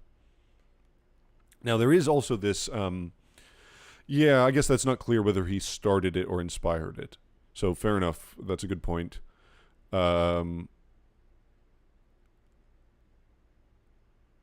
Yeah, that's a good point. I mean, there is this connection between Farum Azula and the Seat of the Sun. So, in Farum Azula, the sun is always in the same place. It never sets, as someone pointed out. I think Puzzleheaded pointed this out last stream, that the sun never sets in Farum Azula. It always shines. And there is this Sun Realm shield. I guess I can just skip ahead and go to this. Oh god, there's all this stuff about Knight of the Black Knives. Hold on. Stop going so fast. What is going so fast? What's going on? Go back.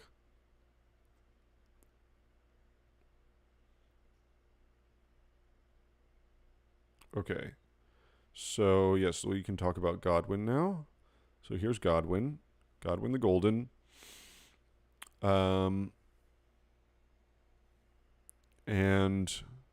what was this? Landsix's Glaive. Because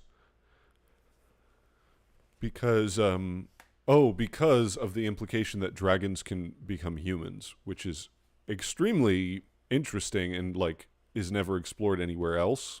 We know that humans can become dragons by eating their hearts. They actually become sort of magma worms, but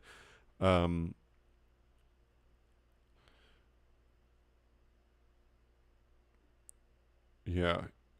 I was so there is this odd connection between dragons and the Crucible, because the Crucible aspects are sort of draconic features. If you think of a dragon, like, mythologically speaking, a dragon is the combination of all different sort of forms of life, all different predators. You know, there's aspects of eagles and lions and snakes and lizards and all this stuff sort of combined into one. They have wings, they breathe fire, they've got fangs and teeth and horns, and in Elden Ring, like, the modern dragons have feathers. There's a lot of stuff which show feathers and scales sort of being very similar or in between one or the other. And then you have this malformed dragon helm, which was created by the Tree Sentinels when the dragon cult started, where they started to try and become dragons. And it's got a very weird symbol here, because this doesn't really look like a dragon. It's got kind of like a beast face, and it's got this long hair coming out beside it. So one of the ideas may be that, like,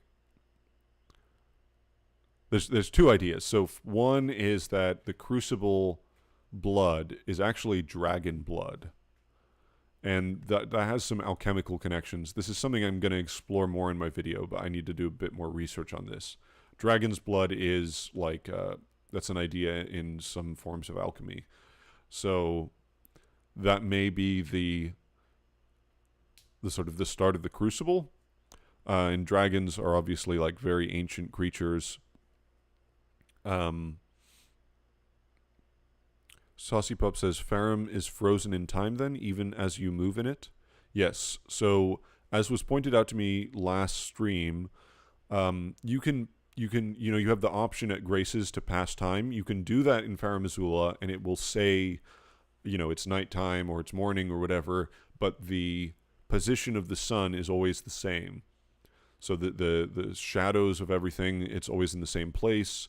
It never changes the way it looks. It's always in the light of the sun, which connects it with the Sun Realm Shield, which talks about the seat of the sun, which, like the shield, has now faded away. This Sun Realm Shield is carried by skeleton warriors, those who live in death. Now, this is a very loose connection, but the other thing is that some skeleton warriors, they have these bandit curved swords, and I just thought to myself, like, the similarity between these may be intentional. The fact that the beastmen, I mean, there's a lot of death root in Farum Azula. There's a lot of those who live in death in Farum Azula, which is very strange. But I'm not totally sure about this. I feel like first it implies that the Night of the Black Knives happened like a long, long time ago. And also it would imply that Godwyn maybe had some relation to Farum Azula, but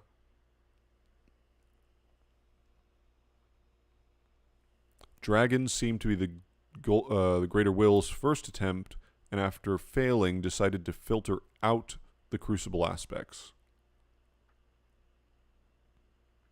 Yeah, so I mean, there's this odd thing where Godfrey is like constantly referred to as First Elden Lord, and then Placiduce X is called the Elden Lord before before the Age of the Erdtree. So that's like, okay, that's kind of weird.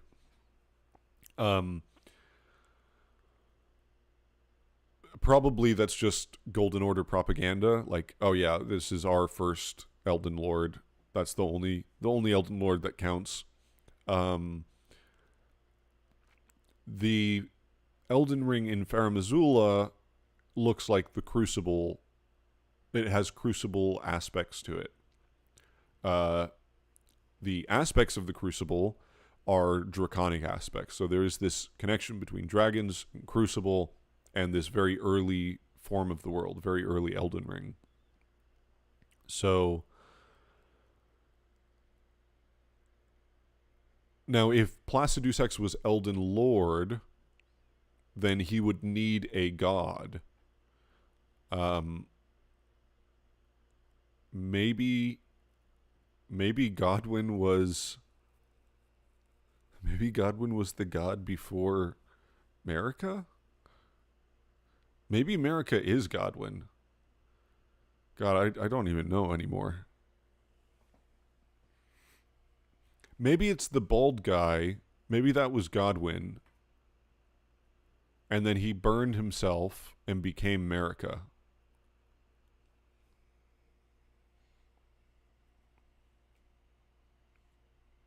I say that kind of like a joke, but it kind of makes sense.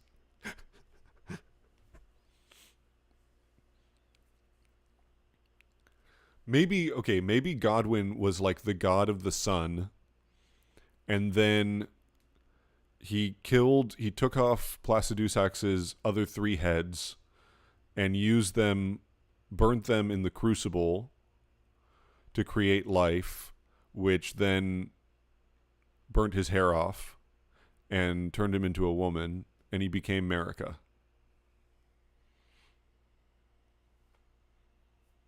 I'm serious.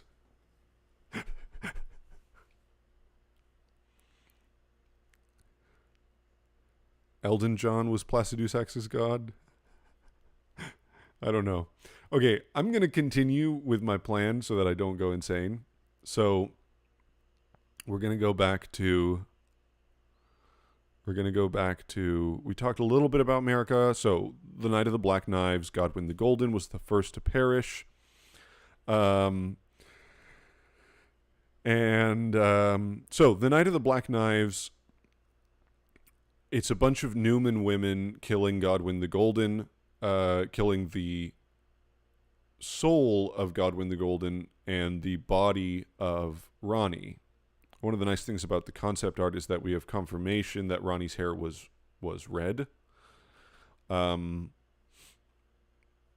So what happened was, this is the knife print from Ranni. We don't need to look at that. That in each person, in Ranni and Godwyn, yes, he died at the exact same time as Ranni, but only in soul. Ranni died only in body. So Ranni is just like this free-floating spirit, and she's able to sort of control this this doll. Don't I have a picture of Ranni somewhere? Well, there's one. She's able to control this doll with her spirit, and also another tiny doll for some reason. But for some reason, she has to sleep every now and again because of the doll body. Godwyn, on the other hand, ends up looking like this. He gets buried at the roots of the Erdtree.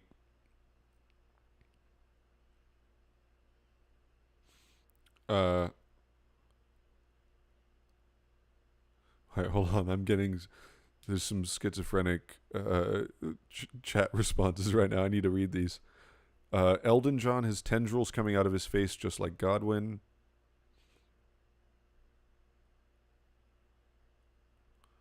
It's not concept. Her red hair is in game. Well, it's not clear if it's... Oh, you mean Ranni. Yeah. Well, it wasn't super clear. I think you could make an argument that there was something else going on, but like she was smoldering or something. But no, it is just more clearly confirmed in the art. Godwyn has Marika's hair. Yeah, that's what I was thinking. Marika is Godwyn. So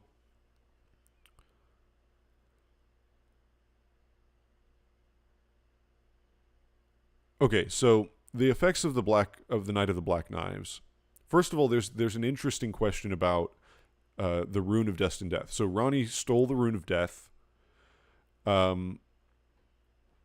She stole a fragment of the Rune of Death, which is a weird way of putting it, because like why just a fragment? And the way this fragment ends up looking, so on each body is carved this half-wheel wound of the centipede, and this comes together to produce this curse mark of death.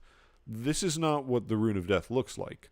The Rune of Death looks like this, weird branchy tree thing that's like the opposite of Marika's thing. So it's possible that the Rune of Death that we get in-game is only a fragment of it, and that this is the other part of it, and the rune should be a combination of these two. That's one interpretation. This could also just be there could be something more metaphorical going on, and you're not supposed to read too much into it. I'm just going to continue right now. Ranni gave a piece of this Rune of Death to Rykard, so that let me read the text. It's something about the coming trespass.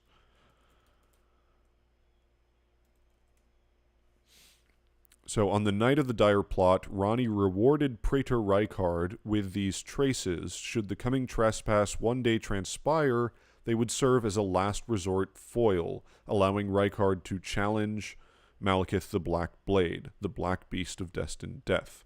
So Ranni gifts, she steals a fragment of the Rune of Death, and she imbues part of it into this claw, which she gives to Rykard, so that in some future date, if things go wrong, Rykard could destroy Malekith, and presumably unseal Destined Death would be the goal, which is very strange. Godwyn is buried at the roots. His body is buried at the roots. And it's a strange idea because the roots are connected with the Crucible. That's where the Erdtree comes from. So it's more connected with life, but all the death root stuff is black. And because Godwyn has no soul, but there's also no death in the world, there's no destined death. So what ends up happening is his body it's life without soul. It's just nonstop life. So he keeps on replicating through these roots. You see his face appearing under Stormveil. It's appearing on crabs. It's appearing on Deathroot everywhere. So it's just like his visage is replicating throughout the lands between, because everything in the lands between is connected by these Erdtree roots. These roots are like the foundation of the world.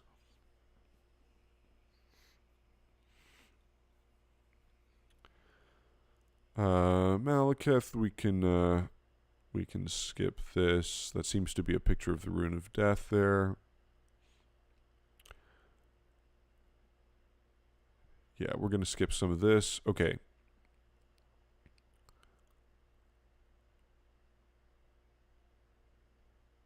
Okay, well, since we're on the Godwyn topic, we'll talk about this. So, Marika's offspring, demigods all.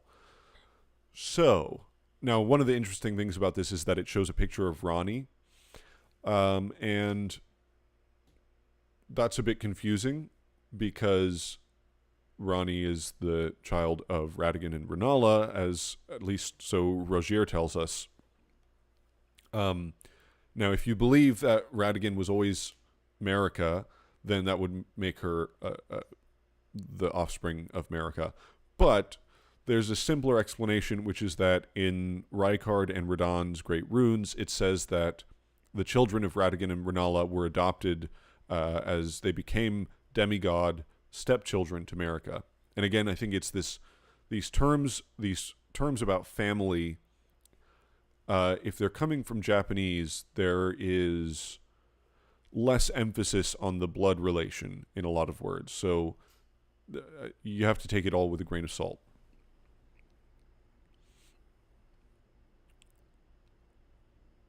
Okay. So, well, we just now you've thrown a wrench in the works, because I was going to talk about Marika's children with Godfrey, and now I don't even know if Godwyn is one of those children. What we know about Godwyn is that he's got some association with the dragons, because he befriended Fortisax, which started the dragon cult. And that also sort of lines up with this idea that primeval lightning is red, and then the dragon cult lightning is gold. Which is, again, this like transition from the Crucible to the golden Erdtree, this transition from red to gold. So this lines up with the defeat of the dragons, befriending Fortisax, the dragon cult.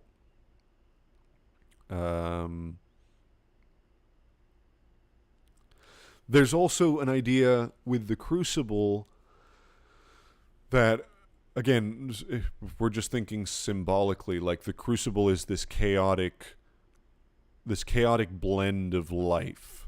There's no order to it, really. It's primal, it's primordial, it's vulgar, it's blood and fire and all this stuff.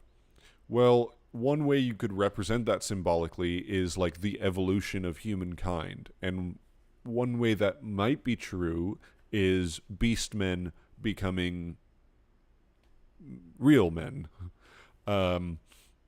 We know that the aspects of the Crucible grew on the human body long ago, like scales and feathers. So humans used to look, well, they used to look all crucibly, perhaps draconic, but perhaps also beast-like. And I don't know. I don't have any clear ideas about this, but it seems to parallel some of the ideas in Bloodborne, which I need to touch up on the lore too. So,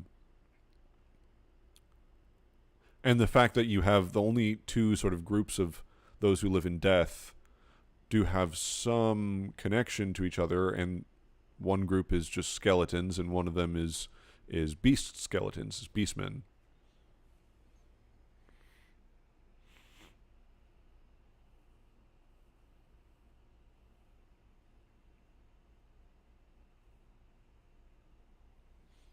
Sorrel says, I like the idea that the Crucible is a metaphor for evolution as a whole and not a physical thing.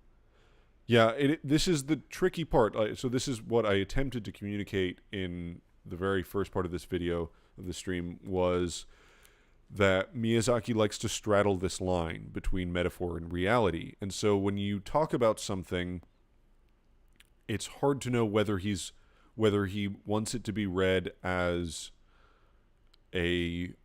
just a symbolic way of referring to something, or whether it's like literally a thing that exists. I mean, this was my very first experience with the FromSoft games was playing Dark Souls, and the intro to Dark Souls talks about how, you know, fire appeared and then there was disparity, light, dark, heat, cold, life, death, and I just sort of took this, oh, this is all like poetic imagery and stuff. This is all metaphorical, and then it turns out like no, actually there is a fire, there is a like a physical flame, the first flame, and fire literally creates life and death. It literally creates time because light is time, and so all these concepts that seem really heady have this like very grounded reality in the game. So it's always a bit difficult to it's always a bit difficult to make sense of. I think the Crucible has both of those sides where it's a metaphor for evolution, for life itself, it's blood, it's fire, and it also is, I think, a pot which the fire giants have, which was used to blend life together. I think it was literally a thing. I think it's got a physical aspect to it. In the way that the kiln of the first flame is a physical place. It's not just a metaphor for the beginning of fire. Okay, so regardless of what we think about Godwyn, Marika and Godfrey have these children, Mohg and Morgott. Now I'm second guessing myself. Mohg and Morgott are said to be the children of Godfrey and Marika, right? Right? I mean, they are, yeah? They are the children. Now I don't know anything. I'm pretty sure they are. The, you Bell Terror asks, were the fire giants peaceful? Well, that depends on what you mean. You know, people can be peaceful towards one thing and belligerent towards another. The fire giants were neighbors of the astrologers, and so they seem to have been at peace. However, the giants were enemies of the Erdtree. They shouted and roared and created avalanches and stuff like that to fight against the Erdtree.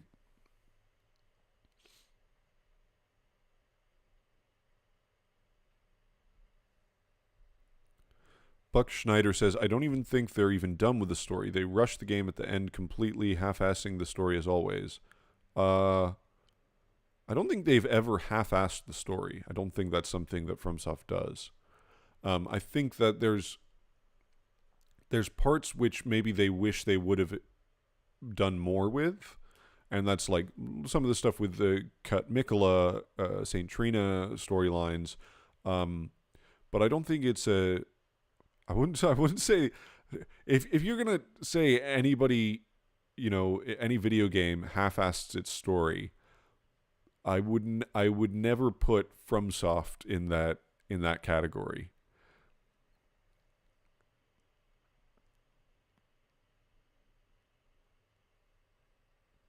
Oh yeah, good point. The fire giants were enemies of the ice dragons and Zamor too. Yeah, Zamor's interesting.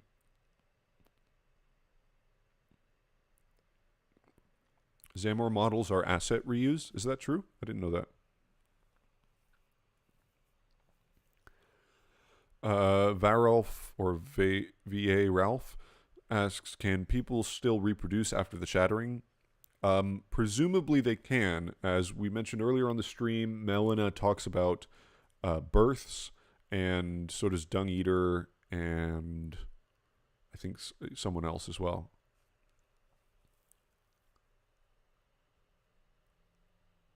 Okay, so Marika and Godfrey have these two. Sorry, okay, I have to reply to this. So Assailant asks, or says, half-assed is putting it strongly, but they do have some history moving parts of the story around and adding / removing / modifying characters during late development. Yeah, but I don't see why that's why that makes it, why that's a bad thing. I mean, I think the implication is that, like, okay, if you radically change some of your artistic vision, then this is somehow bad. No, this is in the creative process. You have to be flexible. You have to be dynamic, and what ultimately matters is how everything comes together at the end. And if that means that you radically change things, that's not an indication of lack of creativity or lack of diligence in crafting the story. That's an indication that you've got your priorities set straight, because you know that, okay, we have to remove this because it doesn't work. We have to change this because it doesn't work. You're changing these things because you need the story to work. So changes, I don't think, are ever an indication of a bad design philosophy, bad narrative philosophy.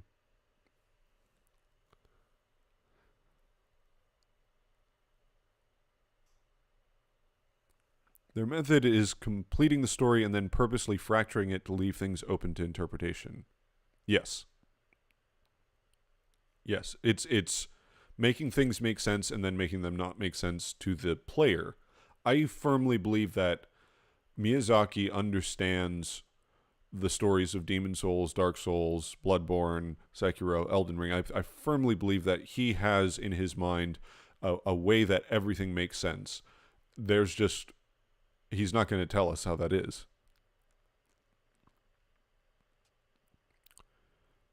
Colt says there are inconsistencies abound. I don't know that there are any inconsistencies. If you say there are inconsistencies, you have to, it sort of implies that you know how everything fits together cohesively and which parts stick out. If you do, I'm very suspicious of that fact. There are things which might look strange, or you might not be able to make perfect sense of them, but I don't think they're inconsistencies. I'm not saying that the story is, perfectly composed. Like, I don't think it's a perfect, perfectly put together. But I couldn't say that there are things which. I would say there's a lot of ambiguities, not inconsistencies. Yeah, exactly. There's a lot of ambiguities. It's not. There are things which, okay, for instance, Godfrey being first Elden Lord and then Placidusax being Elden Lord in the age before the Erdtree. Well, you could look at that and say, oh, well, that's an inconsistency. Or you could say, well, okay, there's a way that this makes sense, and some of the information we're getting is being filtered through an agenda, and that's actually more in line with the way that these stories are told and the sort of interpretation that you're meant to put on them. So, or another example would be how the narrator says the shattering led to the greater will, abandonment by the greater will, and then Enya says the greater will hasn't abandoned the lands between or its people. Well, you could look at that as an inconsistency, or you could look at this as, you could theorize that Enya may not be so trustworthy. You could say that, well, the narration is talking about abandonment of the demigods rather than the entire lands between. So the places that there are inconsistencies, I don't necessarily see any inconsistencies. I think there are things that I definitely don't understand, and if I understood them, maybe I'd be able to say whether they were inconsistent or not.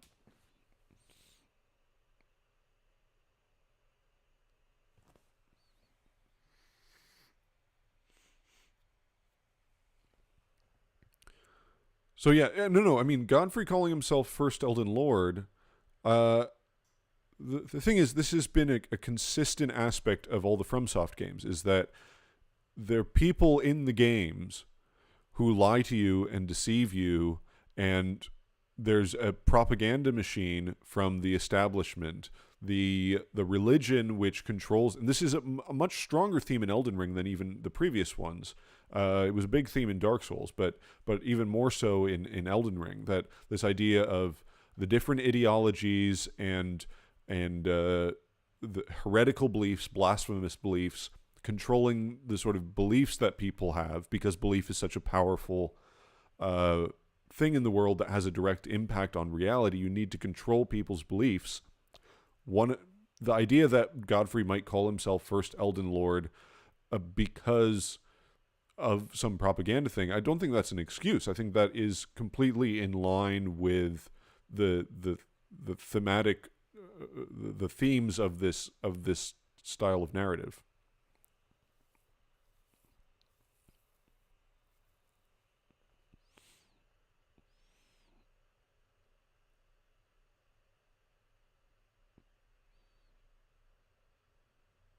Yeah, there's also the fact that Placiduous Hex is out of time, which throws all sorts of wrenches into trying to place him in a timeline that's a bit tricky.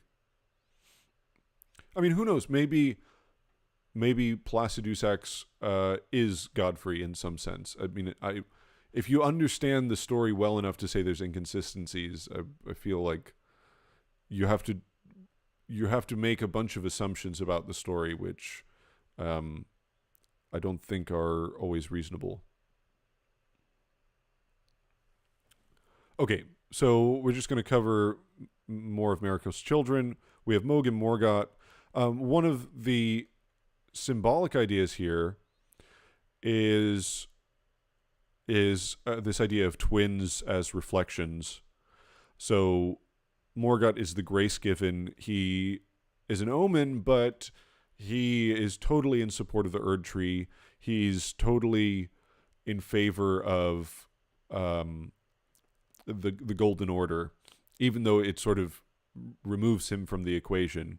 But he fights for the Golden Order. He fights for gold. And at the end, when he dies, he gets his Crucible aspects sort of, he's cleansed of them. It's almost like he's baptized in death and born again as just a human.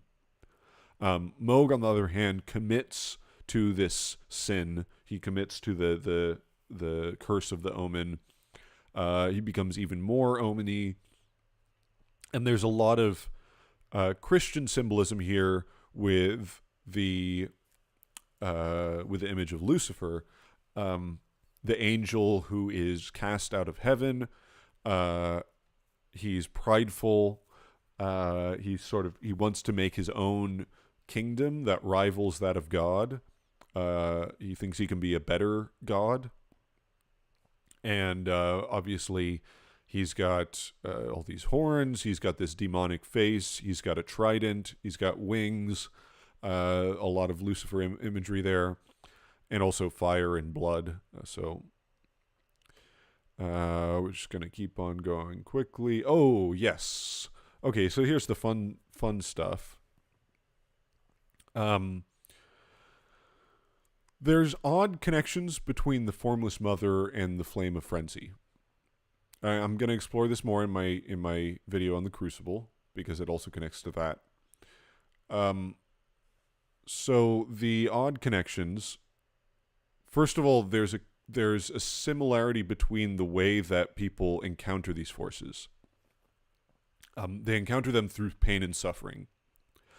So, for instance, Shabriri had his eyes gouged out, and also eyes, which are a recurring theme for the Flame of Frenzy, is seeing your eyes sort of become inflamed and flames shooting out of the eyes. It's like your vision, your view of the world has become chaotic and burned.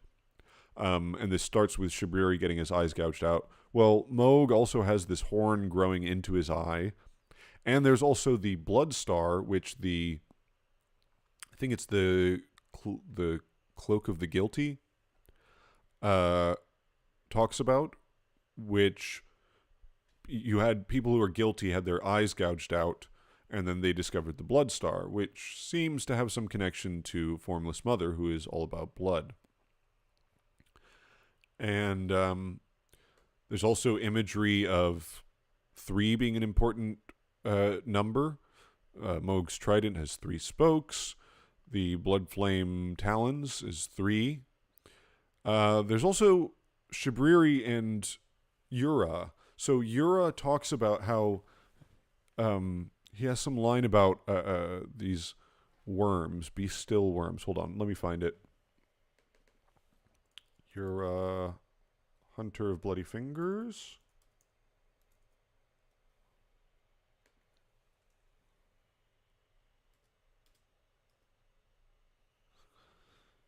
So, when you follow Yura's questline, the first thing that he does is he helps you fight Bloody-Fingered Nereus. And then he fights this Raven Mount Assassin. And after he fights the Raven Mount Assassin, he says, "Wretched worms, leave me be." Now, the blood-stained excrement talks about it having little sort of eggs in it. There's this kind of nasty, gross aspect to the Mohgwyn dynasty where everybody has this like blood boils. The crows and dogs have these. Actually, I guess there are no dogs down there. I misremembered that. Are there dogs? There's just crows. They've got these weird blood boils, and the blood tainted excrement is what it's called. It has these little insect eggs in it, and so I think that may be an allusion to it. He also references how he cut off the finger, which is probably referring to what's it called? The finger that Vare sort of gives you, which is really not, it's just your finger that has been pricked. It's been injected with accursed blood, with omen blood, which is what it means to be accepted into this Mohgwyn dynasty. It's like a communion of blood, like Dragon Communion, and again, Crucible-related stuff to do with blood, except instead of dragon blood, it's omen blood, and you get this blood injected to you. Vare's set also talks about this. So Yura seems to have gone through the same process, except he's trying to reject it. So he cuts the finger off so that he doesn't get infected with this accursed blood. Then what happens to Yura is he gets possessed by Shabriri, which is very strange because it's sort of like he's rejecting the formless mother, but instead he gets possessed by frenzy. And also just the general idea of these two forces, the formless mother and frenzy, both being a kind of madness. The Land of Reeds is engaged in this civil war, this very bloody civil war, and it's this blood-soaked madness. Okina is like this mad, sort of demonic, just bloodlusting guy. So this idea of bloodlust and madness, all kind of, and being inspired by suffering and all seems to kind of come together in the same idea.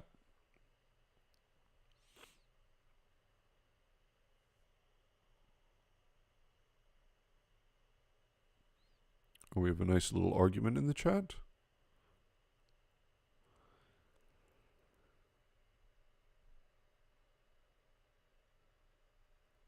Placid Deus Ex is Godfrey from a potential future timeline where the Crucible turned him into a dragon.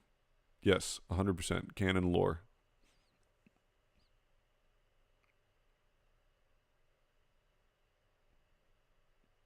Oh, did Quelaag do something on the Catholic imagery with Mohg? I gotta watch that.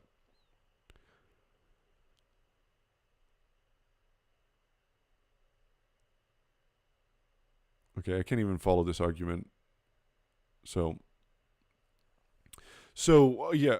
Oh, yeah, it's like the Formless Mother and the Flame of Frenzy compete for broken and depressed people to join their respective cults. Yeah, so that's sort of the general theme, is like it's people who have lost faith in a way, who have suffered too much, and they're outside the, you could say they're outside the Order of Gold in a sense.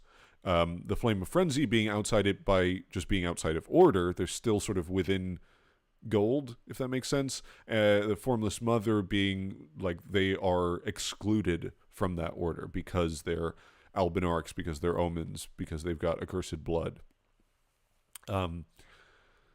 So in a way, I think the similarity might be something along the lines of the Formless Mother is like this madness, this chaotic madness of the Crucible, whereas it's all about blood and flame and Crucible aspects, whereas the Flame of Frenzy it's like the same idea, but within the context of the Golden Order, which is descended from the Crucible. So it's the same basic concept. It's the same frenzy, the same madness, but instead of bloodlust, it's like a desire to return to the Crucible, a desire to burn everything back down. It's a similar idea of that, the suffering is not worth it. We should create our own system or remove the system that currently exists.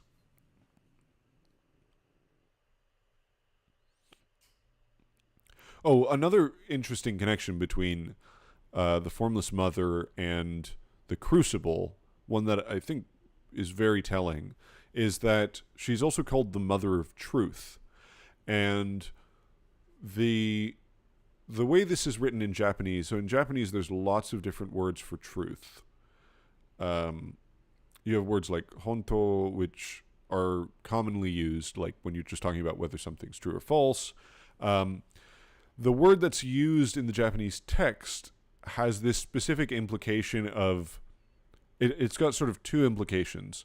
It's not truth as in facts. It's got this implication more like truth as in a way, like a narrative, a way of looking at things. So like if you were hearing something in a court case and someone gives their deposition, you could say that it's true, even if maybe they left some context out or something. Like it's their version of the truth, if that makes sense. And it also has this implication of being like reality. It's the reality of itself, like in a philosophical sense. So if you think of the Mother of Truth, instead you think of it as the Mother of Reality, and the fact that when she craves wounds, she bestows power upon Omen blood by setting it aflame, then the idea that this is very crucibly, I think seems very strong to me.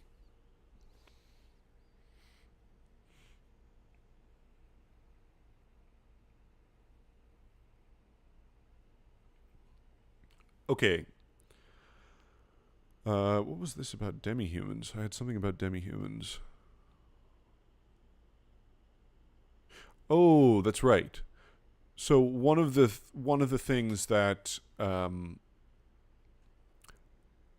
nihil. Yeah, well, one of the ways you could read that sort of countdown, this may be just too much into it, is that if you've got this world of division, in the sense that the Flame of Frenzy is sort of bringing everything back to one, the Crucible is all about blending things together, blending life together.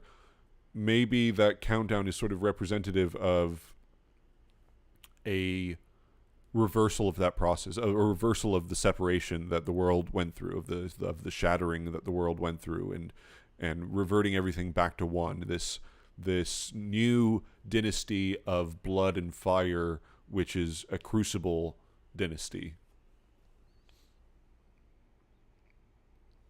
Yes. So this is what I wanted to mention with the demi-humans, because Morgott as Morgott, and I think maybe as Morgott, mentions this stuff about the flame of ambition. And he also says cower in fear of the night. And the flame of ambition, that sort of brings up imagery of the idea of fire is like this, okay, you're hot-blooded, you've got a hot temper, and also that the sort of imagery of the Crucible and all these wars, this conflict which is going on, this desire for power. There's connections with the idea of fire as sort of ambition in Dark Souls as well. And then cower in fear of the night. So for some reason, when it's nighttime, the demi-humans' eyes turn red, and they become stronger and more aggressive. And then also at nighttime, people who have smoldering bodies, who are presumably tarnished, start shrieking in pain. So there's something going on with when the sun is not in the sky, then the fire that's in people's blood, perhaps, like a crucible fire, is strengthened, is allowed to flourish. I'm not really sure what's going on there, but there seems to be something going on that I'll leave to you guys to kind of think about. Okay, so oh no, I did not figure out how to get them to go red-eyed in Farum Azula because I don't know where to summon them. I don't know where place to the only character that I have that has Farum Azula unlocked has already beaten the bosses, so I can't use them in the boss fight.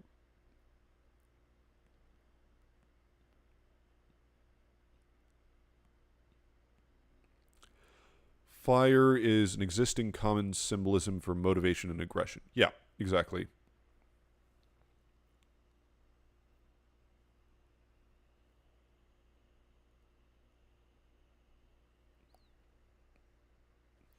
So we're just going to continue on and get through all the rest of the children as quickly as we can. So we have Rykard. This is the children of Radagon and Rennala, which is Rykard, Radahn, and Ranni. And the way I would paint these three characters is that primarily they are all sorcerers, which seems a bit odd for Rykard and Radahn, but this is clearly what happened. Radahn, when he was very young, studied gravity magic with an alabaster lord in Celia. Ranni studied with the Snowy Crone, and Rykard discovered these ancient hexes of Mount Gelmir, which was not necessarily in his youth. That was probably after he's well developed as a magician, but essentially these people are all people that understand the world through magic. And the reason that is important because magic is all about intelligence, and intelligence is about understanding. And if you look at the difference between faith and intelligence, one way you could talk about this is that like faith is, they're both about how you understand the world. They're both about belief, but faith is about passion, conviction in a belief system. Excuse me. And intelligence is just about a cold, very interesting word, a cold sort of understanding of the world. It doesn't have any emotional weight to it necessarily. It's just understanding, pure understanding. So, and you can see this sort of embodied in the gold faction versus the sort of blue faction, the Carrion faction, that the Carrions made peace with the demi-humans, they made peace with the giants. The astrologers were neighbors of the fire giants, whereas the Erdtree people are just constantly going to war and conquering people and fighting, because if you rely on faith, then you have this passion for a belief system. That means you're opposed to something. You have taboos. You have an automatic value judgment about what's good and evil. Your belief system is good. The things that don't fall inside that belief system are evil. So faith and passion drive this sort of golden Erdtree conflict. They're constantly in conflict. Whereas the Carrions, the sorcerers, they're more prone to peacefulness because they are just driven by intelligence, understanding, which has its own problems as well, because if there's no taboos, then every form of seeking understanding is acceptable. So even things that might hurt other people, like the Graven Mass, the study of the primeval current, which relies on killing sorcerers to use them to form the seedbeds of stars. So and other blasphemous kind of crazy manipulation of souls and life, which are not really given a value judgment in terms of sorcerers, because they're just whatever. We're just trying to figure out how the world works. They don't have these taboos about anything. Give me 1 second to get some water.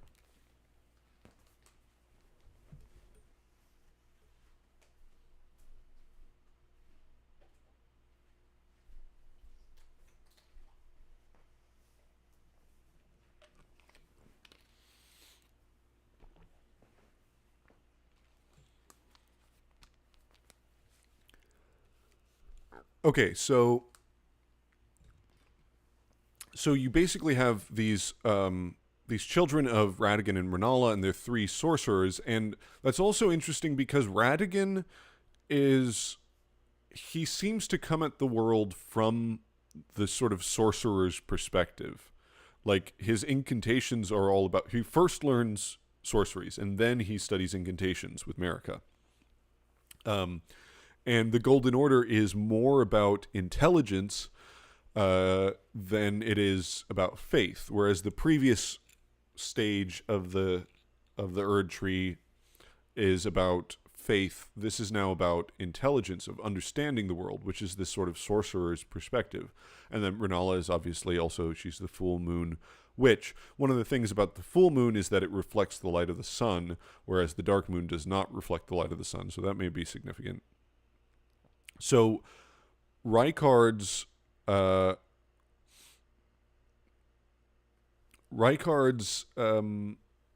sort of approach to magic, right? So these three children all have they have different tutors in a sense. I guess Rykard doesn't really have a definite tutor, but he sort of studies these lava sorceries, these ancient hexes of Mount Gelmir. And what his way of doing things seems to be about is the manipulation of flesh and blood and souls and life itself. It's using sorcery to manipulate like life in this very primal level. This is why there's a Godskin apostle there, because it's that same sort of crucible-like blending of life. He's studying the Albinorics who don't have blood. He's creating these snake men. There are statues of snakes with wings on them, which could be indications that they're imperfect dragons or they're becoming dragons. But the idea is that all of his sorceries are based on the manipulation of life. That's what Rykard's Rancor. It's using souls, these fiery souls, to do damage to people. The Blasphemous Blade, he's got all these little red hands, and his whole thing with the serpent is that the blood is combined. There's specific lines referencing that the blood is combined. They adopt the same blood, and so that's why they become family. They're combining into one. Again, this is a sort of crucible-like idea of fire and blood sort of melding everything together into one being, and that is what Rykard's sorcery is about. Radahn's sorcery is he learns about the stars and gravity. Gravity is a really interesting concept in Elden Ring. So I don't know if I have it pulled up. I don't. Dang it. So first of all, gravity is purple, and the symbolism of colors in Elden Ring is super important. I'm going to get to that in a little bit.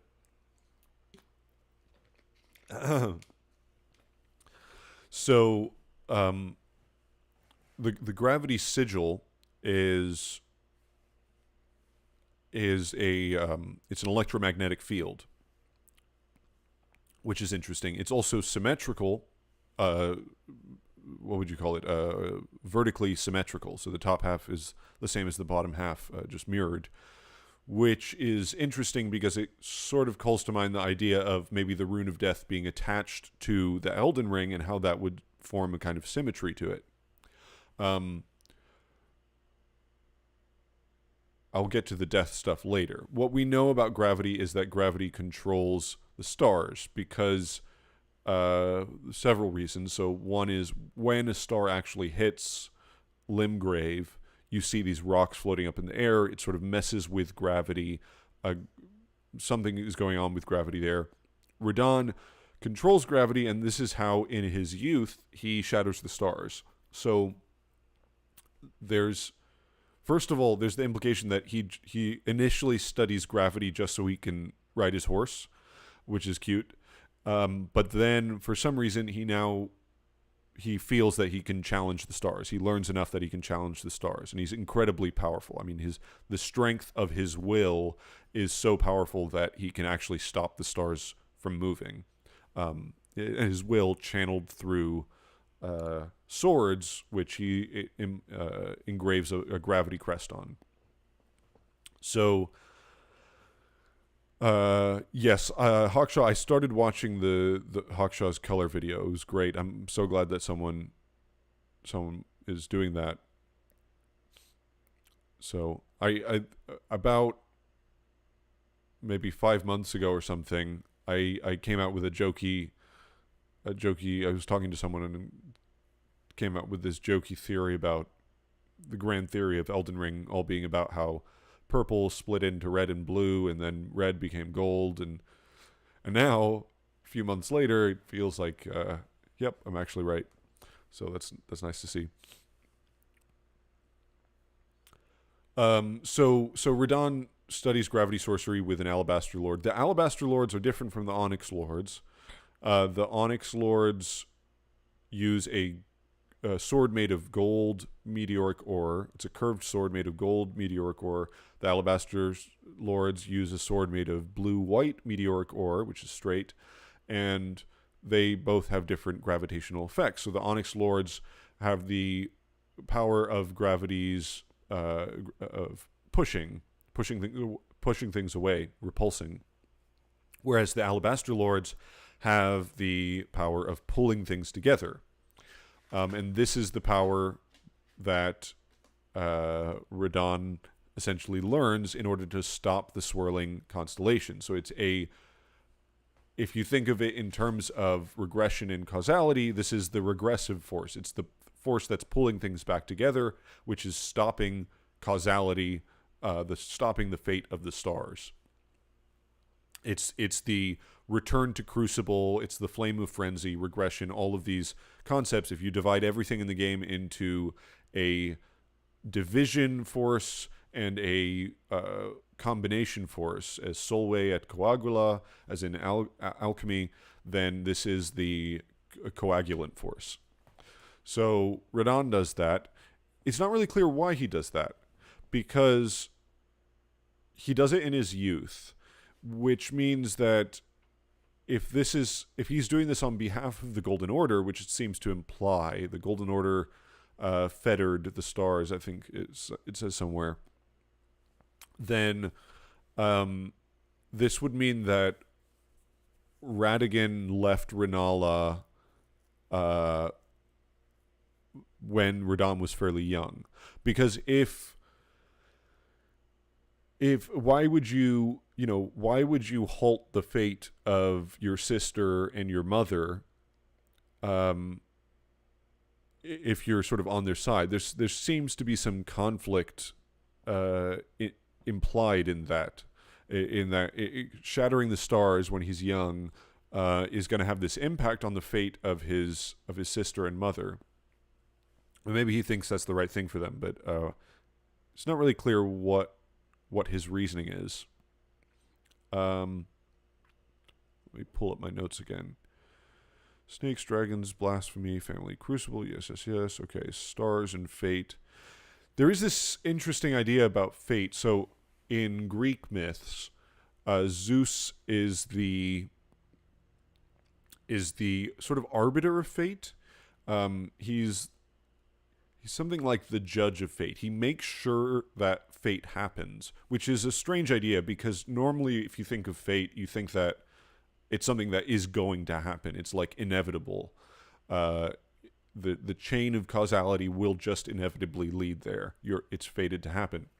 In the Greek myths, this isn't really the case, and this is actually true of lots of ancient myths, that fate isn't necessarily inevitable. It's like it's the way that the world is supposed to go. It's like the divine plan that's supposed to be rolled out. Now, Zeus doesn't determine fate. It's determined elsewhere in a more mysterious way. But he makes sure that fate happens. So in the events of, for instance, the Iliad, he gets into arguments with Aphrodite and Athena and stuff because they're trying to affect fate. They're trying to change things and support one character or another. And he's making sure that, no, we got to make sure that fate happens. And occasionally he changes his mind and I guess we can make an exception this time, which means that fate is not immutable. And I think it's a similar idea in Elden Ring, that fate it's sort of like this way that things are intended to go.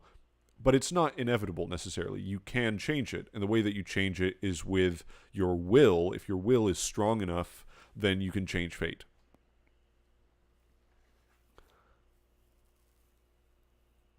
Oh, and on the subject of will, I found it interesting that the Japanese text for the twinned armor set, where it says 2 bodies, 2 minds, and 1 soul. The twins Darian and Devon had 2 bodies, 2 minds, and 1 soul. It doesn't say 2 minds. It says 2 ishi, which is the same word that's used for greater will. So it's like 2 bodies, 2 wills, and 1 soul. Just thought I'd mention that because that seems very important. Okay. So that's Radahn. So it's basically the manipulation of life and blood, the manipulation of gravity and the stars. Ranni is a bit of a strange one. She is essentially trying to escape everything. She's trying to escape light, gold, life. It's all about sort of existing in this. It's all about winter. So she learned from the Snowy Crone, and the Snowy Crone taught her cold sorceries based on the Dark Moon. She was also told to fear the Dark Moon, which is sort of, all right, the Dark Moon is dangerous, I guess, but it's still something that you need to learn about. It's this occult mystery. Excuse me. So, the Snowy Crone is almost certainly, so the doll body that Ranni inhabits is blue-skinned. It has 4 arms. It's dressed in this Snow Witch outfit.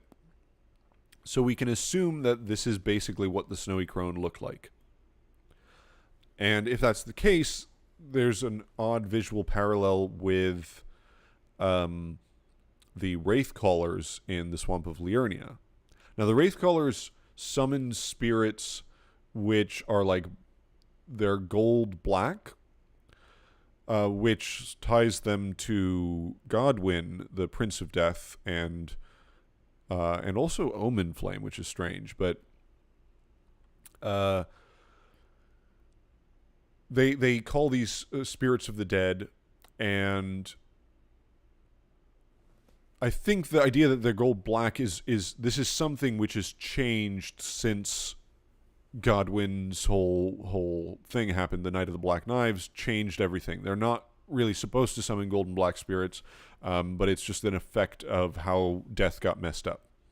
In any case, the idea of Wraithcallers and then the spirit calling bell, which Ranni hands you, Ranni says that Torrent's former master gave her the spirit calling bell and these 3 wolf spirits to give to the person that Torrent chooses. So Torrent is going to find someone, and whoever that someone is, that the new master of Torrent, Ranni is supposed to find that the new master of Torrent and give them the spirit calling bell. So this would strongly indicate that Torrent's former master was the Snow Witch, and that she was some kind of Wraithcaller. There's also a sort of variant of Wraithcallers which ride around on a steed, a sort of weird horse thing, which has fog emanating from it, and again, connections to spirits and all this sort of stuff. And water and ice, winter, all of this stuff is connected. So, so I think the Snowy Crone was essentially like a Wraithcaller. It might explain also why the marionettes in Liurnia have 4 arms. I think it's possible that you had some race of beings that existed a long time ago with 4 arms, and the Snowy Crone is like one descendant of them, and that's what the Wraithcallers have become. They're sort of weird, wintry, dead things.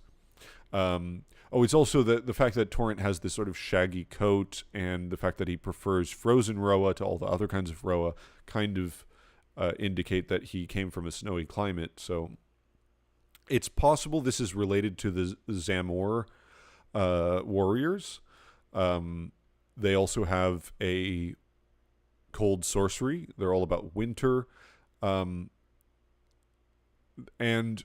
it's sort of interesting because there's this distinction between the full moon and the dark moon, and you have this Rennala is of the full moon, Ranni is of the dark moon, and these are different somehow. You can see them side by side in the sky. They're different moons, sort of different objects of faith in a sense, or different. Maybe faith is not the right word, but different belief systems, representative of different belief systems.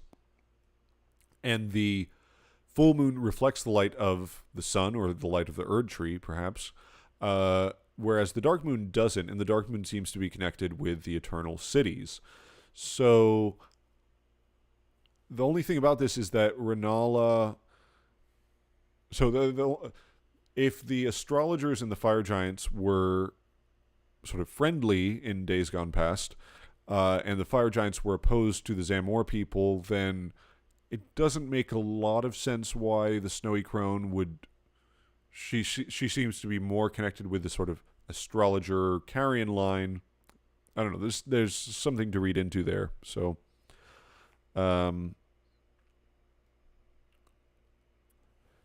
yes. Now there is the possibility that Melina is the Snow Witch. I guess should we get into the Glomide Queen stuff? I think I had a section later. I think. No, let's cover the other siblings first, the other demigods, and then we'll get into it. So, anyway, the thing to know about Ranni, she's all about winter. She exists as a spirit, and I just love this picture. There's something very strange going on with the dark moon. It almost looks like it's a hole with water flowing into it. And this goes back to the whole water idea and primeval current, which I'll get to as well. Oh my god, there's still so much stuff to talk about. Okay, let's just continue on for now. We're going to go on to Miquella and Malenia. So Miquella and Malenia are the children of Radagon and Marika. And they are the children of Radagon, Marika, Rebus. Like, they are specifically born of the same god. So there's this odd... First of all, you have to question, how does that happen? Just like physically. And second... they seem to sort of embody different sides of their parents. So Miquella, he's got this white gold hair like his mother, and he's got this sort of association with understanding of, first of all, growing a tree, and also the more esoteric side of the world. Like, it's more based on it, like if you think of the sort of stereotypes of the like the muscle man versus the brains of the operation, Marika, like as shown by her sore seals and her scar seals, as opposed to Radagon, Marika seems to be more of the brains, whereas Radagon is more of the brawn. And similarly, Miquella is more of the brains, whereas Malenia is more of the brawn. Malenia has red hair like Radagon. She's a fierce warrior. She's one of the strongest demigods, although she was fought to a stalemate by Radahn. And both of them are actually somewhat androgynous. Clearly much more so with Miquella. He's got this whole thing with Saint Trina, and where he's prepubescent, so he doesn't have this strongly masculine features. He's sometimes mistaken for a young girl. But Malenia also has a slightly masculine quality to her, although it's much less pronounced. So one possibility is that they are literally pieces of Marika and Radagon. And one of the things about Marika and Radagon is that when you actually see them in the end, they have cracked stone skin. They don't have like human flesh. It's not even, they're shattered, but their skin is also like all cracked. And this is something that was shown even in the early story trailer. So there's something going on there.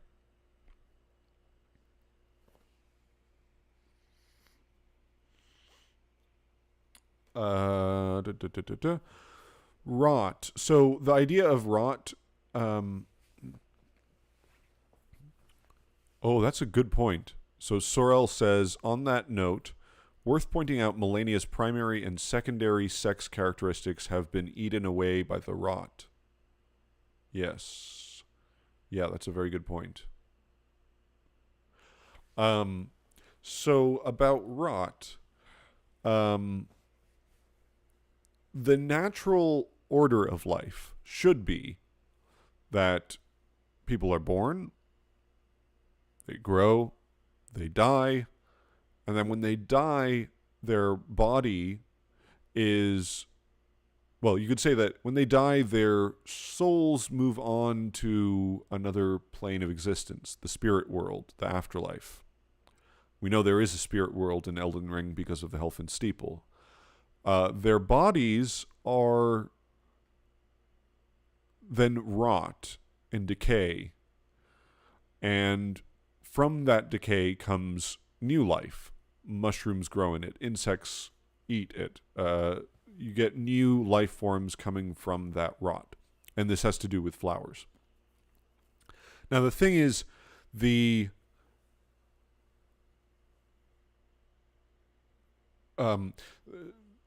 rot in Elden Ring, I think it's a mistake in a way. So when you remove destined death from the Elden Ring, you screw everything up, because now people are just living forever. There's no death.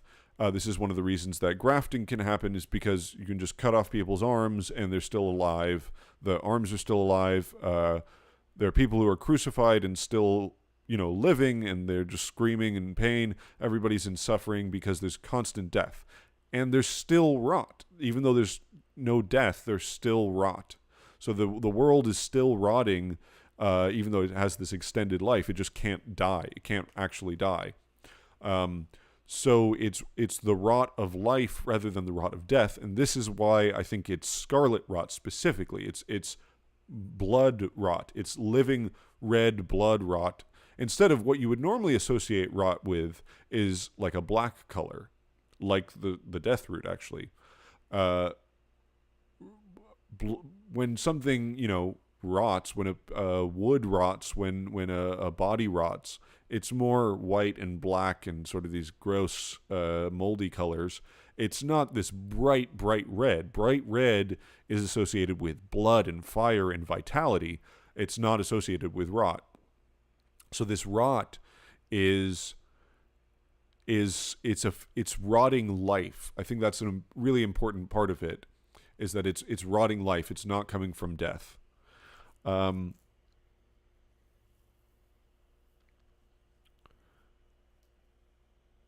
me look at my notes again.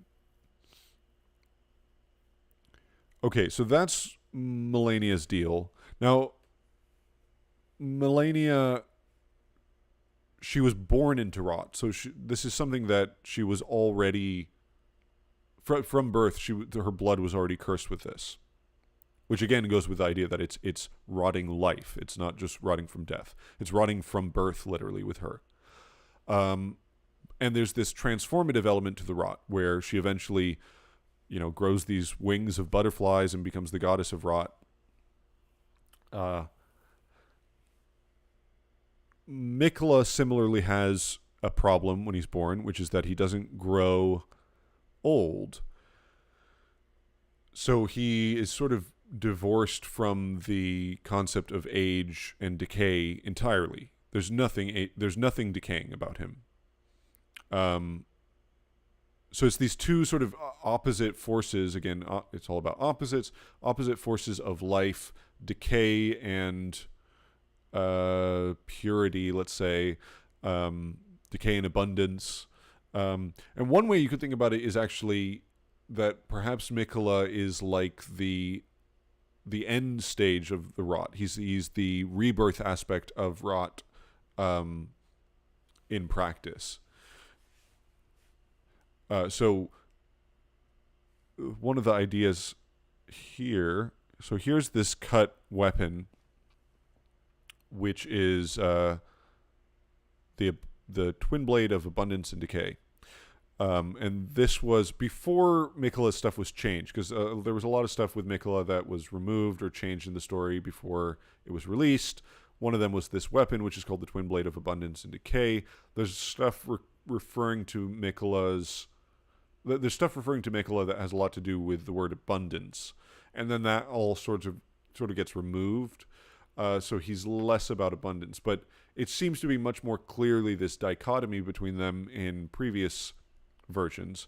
And again, I would say stuff might be changed because it doesn't work anymore, or it might be changed because it makes the story too explicit. That's always a consideration.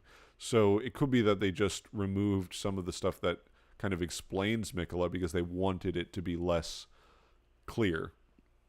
In any case, this twin blade, you can see that like one side of it starts white and then comes out to black, and then one side of it starts black and comes out to white. So it's sort of these two opposite ends of decay, of rot, which is one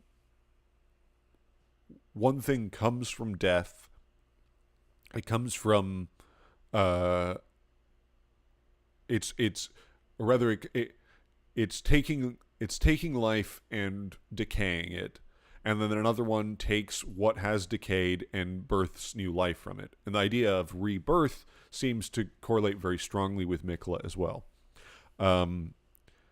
So Miquella is associated with Saint Trina, and there's some cut dialogue with a character named Rico, who had a whole quest line which was cut, where he finds what he refers to as Saint Trina's, Miquella's cadaver. So he finds this body of Miquella, and he's searching for Saint Trina, and he finds Miquella, and it seems to indicate that they're basically the same person. One of the things about Saint Trina is that they are depicted with a single eye on the Saint Trina's torch here. You can see there's a third eye in the middle of their forehead. Now, this is very odd, and I couldn't really figure this out for a while until someone on Twitter, I want to say they were called something to do with the word red. Red lore, scarlet lore, something like that. Oh god, I wish I could remember.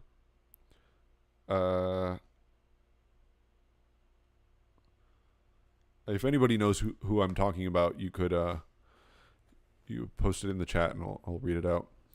It's something like red lore. Posted this interesting observation, which is that the fire prelates have this singular eye, this third eye in their forehead. And this seems to tie in with the fire giant, who has this eye in the middle of its chest, this singular cyclops eye. So why does that... Oh, Red Scholar, is that it? Red Scholar. So look up Red Scholar. So why does that make sense? So what this makes sense... the way this makes sense is... Oh, no. I wanted to go back to this stuff. Makes sense because of Miquella's connections to the Crucible. This caduceus pattern and Mercury. Miquella So first of all, Miquella created the Erdtree, and the way he created the Erdtree was by watering it with his own blood. So you think about that, that's a very weird thing to do, to try and water a tree with blood, unless you know that that has worked. He wanted to create an Erdtree, and so he watered the Erdtree with his own blood. That only makes sense if the Erdtree was watered with blood. And so he's taking this idea of creating the Erdtree, which was created from the Crucible, a crucible of blood, and he's adopting that idea and creating the Erdtree. Only he's doing it with his blood in particular. His blood is the abundance. It's the rebirth aspect of life. It's not the rotting. It's not the dying. It's this more pure form of life. And so he's creating like this purified crucible of blood, which is building his Erdtree.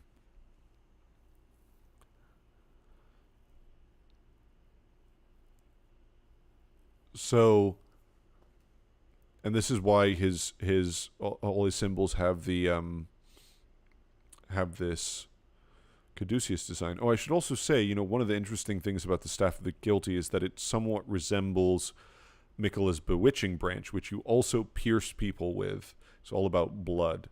So, and Miquella accepts these Albinarics they seem to have like something missing. They miss the vitality of the Crucible. They don't have red blood, they have silver blood. So there's something about like Miquella is creating this sort of, oh boy, there's so many here. He's working on these ideas that are similar to the Crucible, but he's refined them. There is this idea in alchemy about like true mercury, which I have to look into this more, because I just remember encountering it. I haven't looked into it too closely.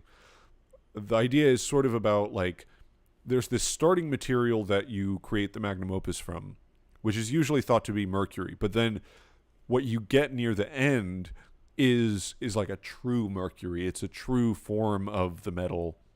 And I think that might be kind of the idea, that maybe there's what we start with, the crucible of primordial life is this like it's a mix of everything, so it's like a complete alloy, and then that's filtered out to be gold, but it's still got this kind of alloy problem in it, which makes it susceptible to rot, even though you filtered out death. Now Miquella is trying to filter it even more and purify it even more, and now it's just his blood, this blood of abundance and rebirth. So it's like this end stage of an alchemical process. It still doesn't work, though. The Erdtree is still taken over by rot. So that's interesting. I've said it before, I think Miquella is trying to create what the Golden Order is meant to be in theory, rather than what it is in practice. Basically like Goldmask.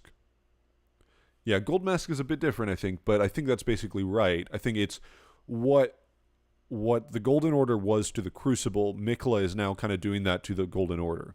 The Golden Order sort of purified the Crucible. They expunged those chaotic red elements from it, and now it becomes gold. And now Miquella purifies that even further, and it becomes not just gold but white gold. It's further removed from that red stuff from the Crucible in the beginning.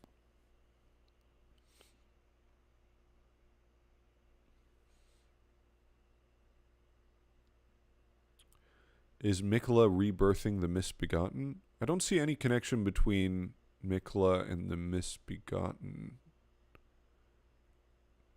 There are no Misbegotten in the Erdtree, right?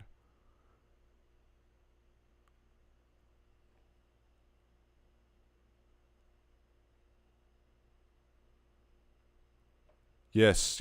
So Sorel just said, okay, Miquella is trying to create unalloyed gold, end stage of an alchemical process. This means removing outer gods. What if each outer god corresponds to a stage of the magnum opus?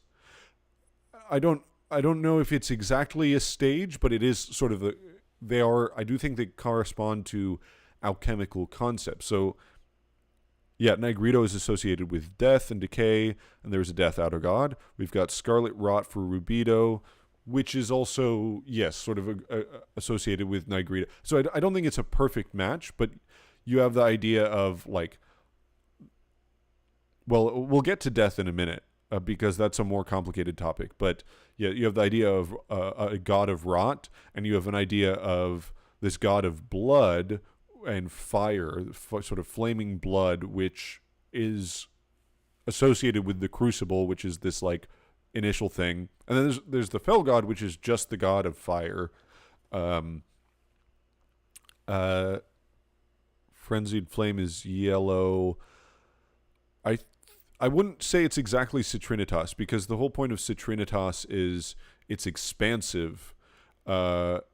And actually, it's Rubido where you contract things. So once you separate in Albedo, once you separate this mixture into the White King and the Red King, and the White Queen and the Red King, then the appearance of Citrinitas is, it's supposed to be like the sunrise. The visual imagery is of a sunrise where the yellow color sort of begins in the middle and it expands outwards, and it's always associated with this expansive force. And then what happens is you sort of condense that yellow. When you condense the yellow, then it becomes red. So I think it's a little more complicated. I think gold is like that. It is this sort of expansive force. The Frenzied Flame is almost like a return from yellow to red, because it's this yellow flame with this orange element to it.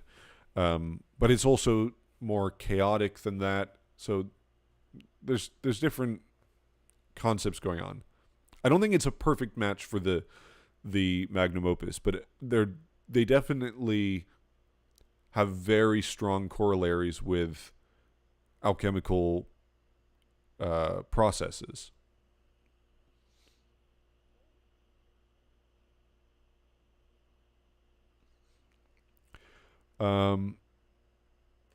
Okay, now where were we? Oh, yes, butterflies. So there's this odd thing with Melina, where she does seem to resemble...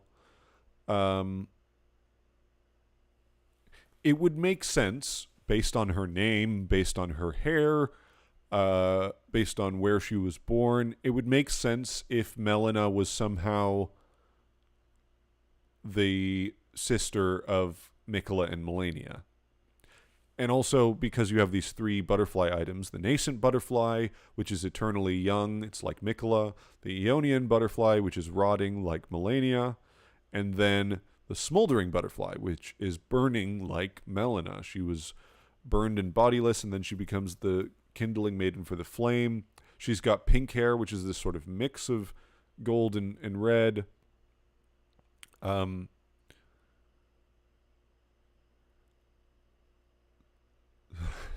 There's some good comments in here. So I'm not really sure what's going on with this. It does seem to be strongly indicating that Melina is like a third child, and that she embodies this sort of fire aspect, which Miquella and Malenia are missing. There's also stuff about the cuckoo. So the thing about cuckoos is that they leave their egg in someone else's nest. Right? They leave their egg in another bird's nest, and then the cuckoo, well, usually what happens is the cuckoo sort of knocks the other chicks out of the nest, and to make sure that it gets fed the most, and it gets sort of adopted, unwittingly adopted by the birds of that nest. So the symbolism of the cuckoo seems very deliberate, and that seems like a clue about maybe the fact that Ranni is actually the daughter of Radagon and Marika. And that maybe Melina, that it kind of explains Melina's connection to them. And then it would kind of also fit in with the idea of, like, everybody is twins. So you have Malenia and Miquella are these sort of like twins, these opposites, and then Melina and Ranni being twins or reflections of one another in some way.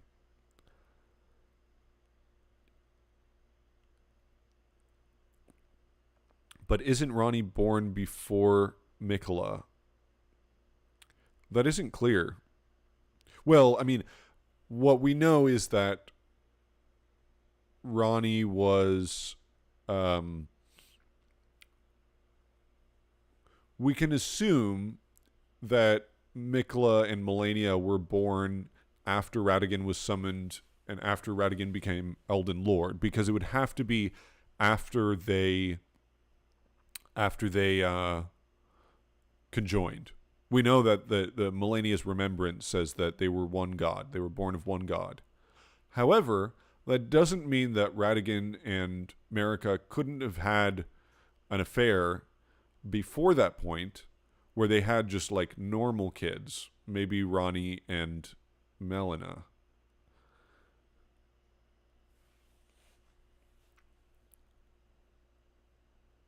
I mean, also the fact that Melina she says she's burned and bodiless. And if you imagine, like, okay, the Black Knives, they produce this destined death, this red flame of destined death effect. So perhaps when Ranni was killed, that her body was burnt. And if that was true, then maybe what happened is, like, part of her was somehow born in the Erdtree again. A reflection of her was born in the Erdtree, and that would explain why Melina is... why she has no memory, why she only gets her memory when she gets closer to the Erdtree, why she knows Torrent, why she's just a spirit. There's definitely some connection there, and also obviously the eye. We'll also talk about whether Melina is the Glow-Eyed Queen, which we'll get to in a bit. I'll just quickly mention some of the other children of Marika so that we can wrap up this section. There's the Soulless demigods, who are in these cathedrals that have architecture which seems to resemble the Nox architecture very strongly. They're walking cathedrals which are powered by the spirits of the dead in the same sort of way that these sort of skull spirits like the ancient hexes.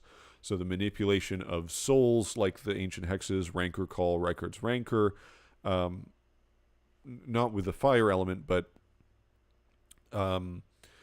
that's how these things walk. And I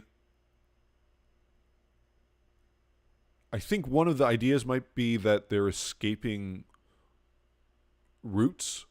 They're because they're not rooted to one spot, so to speak, that their bodies are held more in stasis. They're not allowed to, I don't know, infect the rest of the world or in the way that Godwyn's did. It's not really clear what's going on here. Where are the soulless demigods' heads? That's a very good question. There's one of that asset appears in the Haligtree, I believe, with a head. That may just be reused asset for something, but it's pretty interesting, and I don't know what that means. We also have Godrick, who is a distant relation, but he's part of the golden lineage, so he's related to Marika, presumably, although now everything is thrown into confusion now that I don't know who Godwyn is anymore. Are the soulless demigods the other members of the golden lineage between Godwyn and Godrick? Oh, I probably should have said. So the soulless demigods, there's a couple of things here. So first of all, the intro says that on the night of the Black Knives, Godwyn the Golden was the first to perish. And this is backed up in a couple of other places. There many demigods were killed during the Night of the Black Knives, not just Godwyn the Golden. So there were other demigods that were killed, and Godwyn was just the first of them. There are 7 of these walking mausoleums, I want to say. Maybe 8. And presumably, each of them houses a soulless demigod. There's also Ensha, who I'm going to mention at the very end because I don't know what the hell is going on with him. But he was a soulless demigod. The character that we see may not be the original Ensha, so we're not sure because it seems like he's wearing the armor made of the bones of Ensha. It may just be literally a suit of armor that's acting of its own free will. I have no idea what's going on with Ensha. But I don't necessarily believe that Godwyn is the child of Placidusax, but it is. I just never questioned the assumption that Godwyn was the child of Godfrey and Marika, and now I'm thinking, well, he does have this odd connection to the sun. He's called Golden. Like this seems really important, and his death is like this catalyst for everything. I mean, what if he may be a much more important figure than I sort of assumed because of the bloodlines, and I don't know. I have to think about that a lot. Yes, the demigods killed by the godskins, that's another thing. That seems to be maybe even further in the past, or potentially it's the same night. Maybe the Black Knife Assassins and the Godskin Apostles worked together to kill demigods. I don't think it's actually clear. I don't think it's explicitly stated that the Godskin Apostles ever slew any demigods, but it's heavily implied if it's not outright stated. I was going to say Godrick.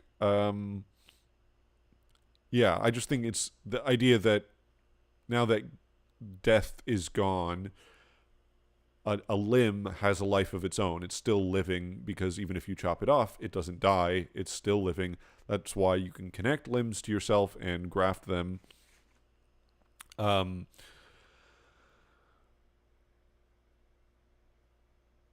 Godrick is descended from Godwyn. Is there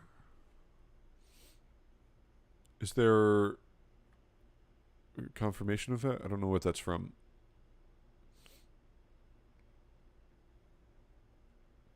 Godrick is... Yeah, okay. I'm not sure. I have to look into that. I never questioned that assumption that Godwyn was the son of Godfrey, son of Marika.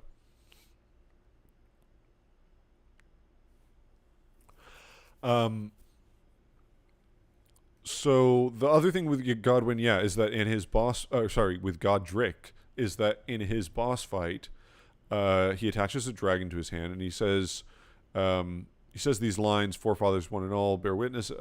He says, "Thou art a true-born heir," which is kind of interesting because there is this connection with dragons, and dragons being sort of gold. Placidusax has, like, if you look under his skin, he's just pure gold inside. And the Gravelstone scale, I want to say, talks about how the gold lightning and the gold of the Erdtree are like from the same source. They're the same ilk, essentially.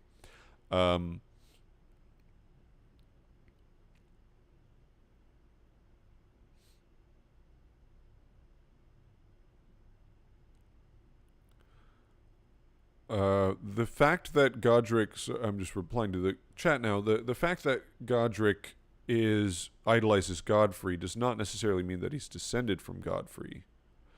I mean, I can't remember if there's something that confirms that he's related to Godfrey, but that doesn't necessarily mean he is descended from Godfrey, because Radahn idolizes Godfrey, and he has no relation to Godfrey. Last of the golden lineage. Okay, yeah, that's right. No, Godrick is also called Godrick the Golden. He's called Godrick the Grafted and Godrick the Golden. There's also Godfroy, which, oh my god. Um, is that the...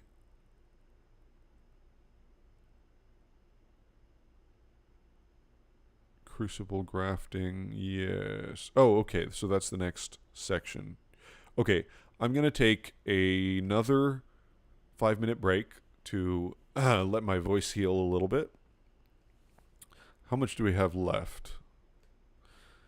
Let's see. So that is rough outline of all the demigods. Then we're going to cover the Tarnished and Radagon, and we may just have to briefly touch on the other ideas because there may not be enough time. I have to go to a Brazilian steakhouse tonight, so okay. 5-minute break. I'll be back soon.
Okay, I'm back.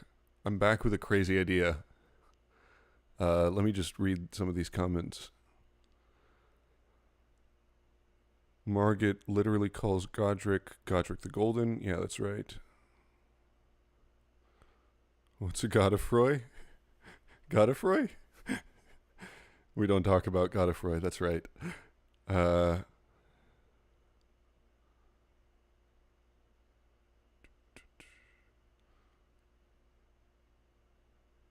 Yes, Godfrey was the name that Hoarah took when he took Sarash on his back. Yeah, AJL points out a good point. The weirdest thing to me about Godwyn is, why did the Black Knives kill him? Why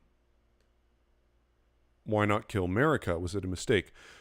And why Godwyn, out of all the, if you need to kill a demigod, first of all, why do you need to kill a demigod? But why Godwyn in particular? Because presumably you have some other choices, but it needed to be Godwyn for some reason.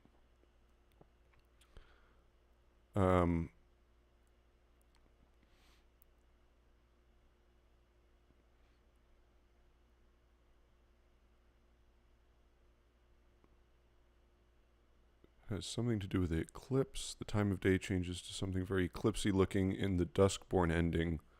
The Duskborn ending is filled with fog. That's, I think, yeah. Godwyn could have been picked for lots of different reasons.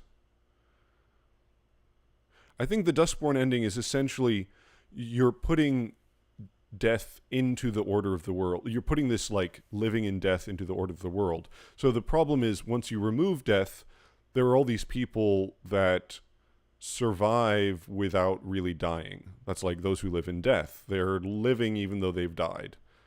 And so what you do in the Duskborn ending is you're sort of baking that into the rules of the world. So the whole world now allows for people who are dead to, for people who are undead to remain living.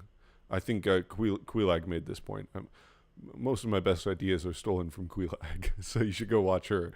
But it's sort of like the beginning of Dark Souls. It's now you're allowing for people who are undead to survive in the world, to have a place in the world.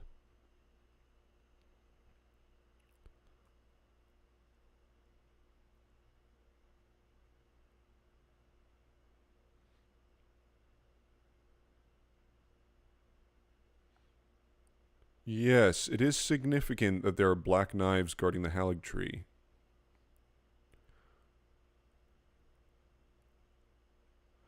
So, okay, you want to hear my crazy idea that I just had during that short little break? So here's my crazy idea.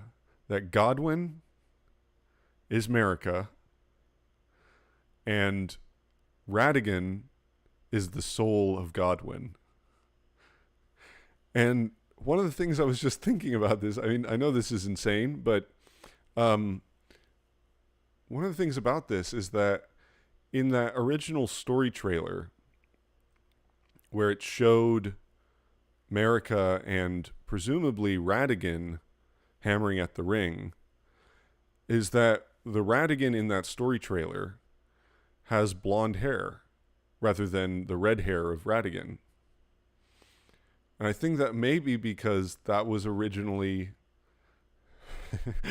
I don't know if I even should think about this more before saying stupid things, but if Godwyn's soul was sort of trapped in the sun, in this sort of fire in the sky, and that's why you need the eclipse to release him, to allow him to die, then maybe that has something to do with the fell god. And maybe when Marika sealed the flame away, that somehow Radagon was like born from that crucible, that sun crucible, something or other.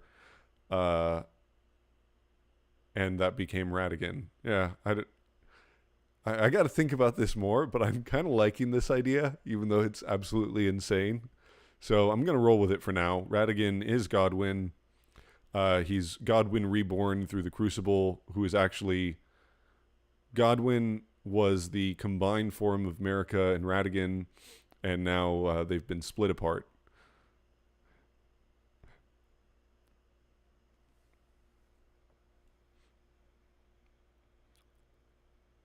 Radagon even has golden hair and a lot of statues.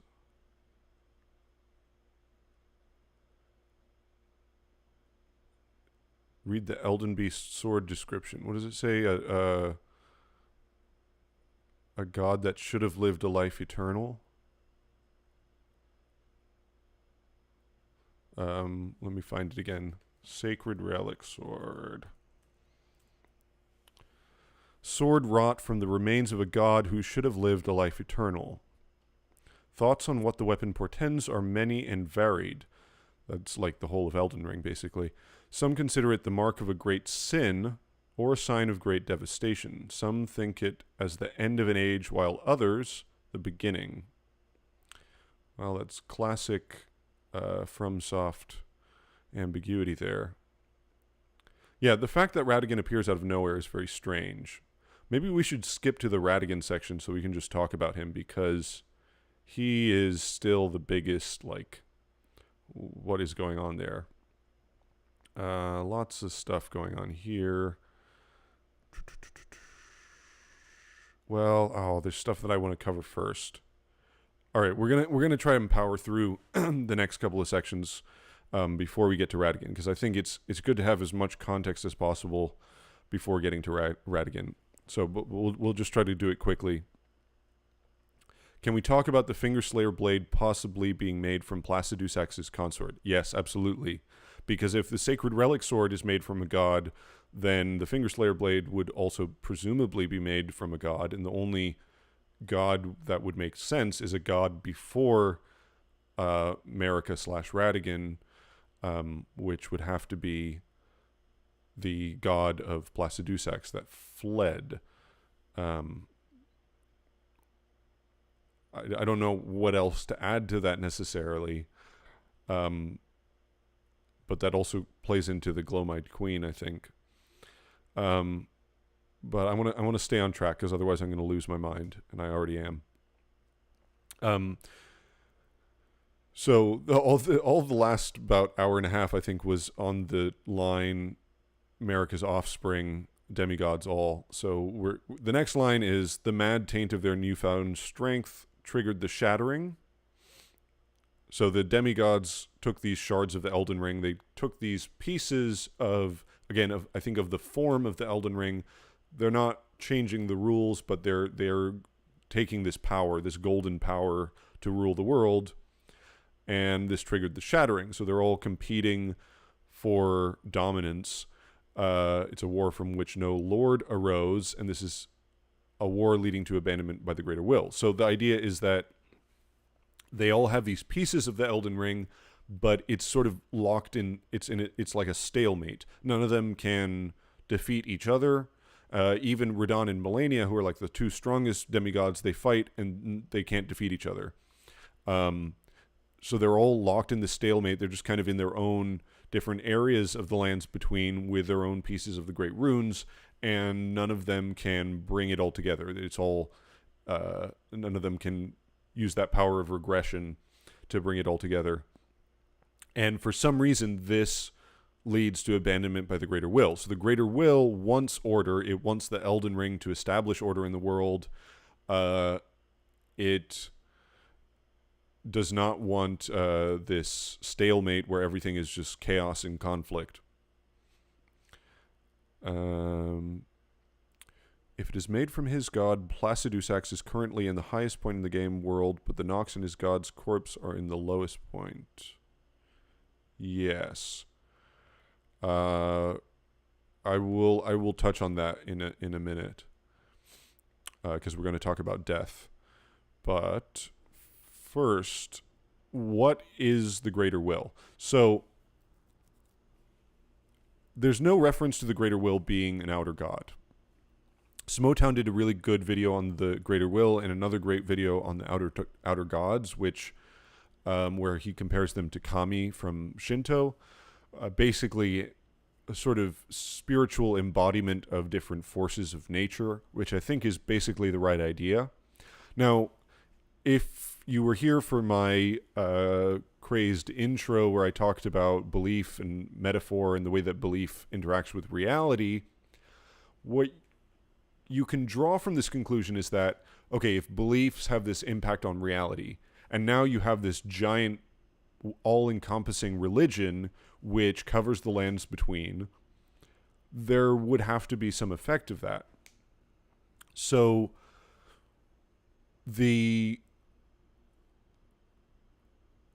if that faith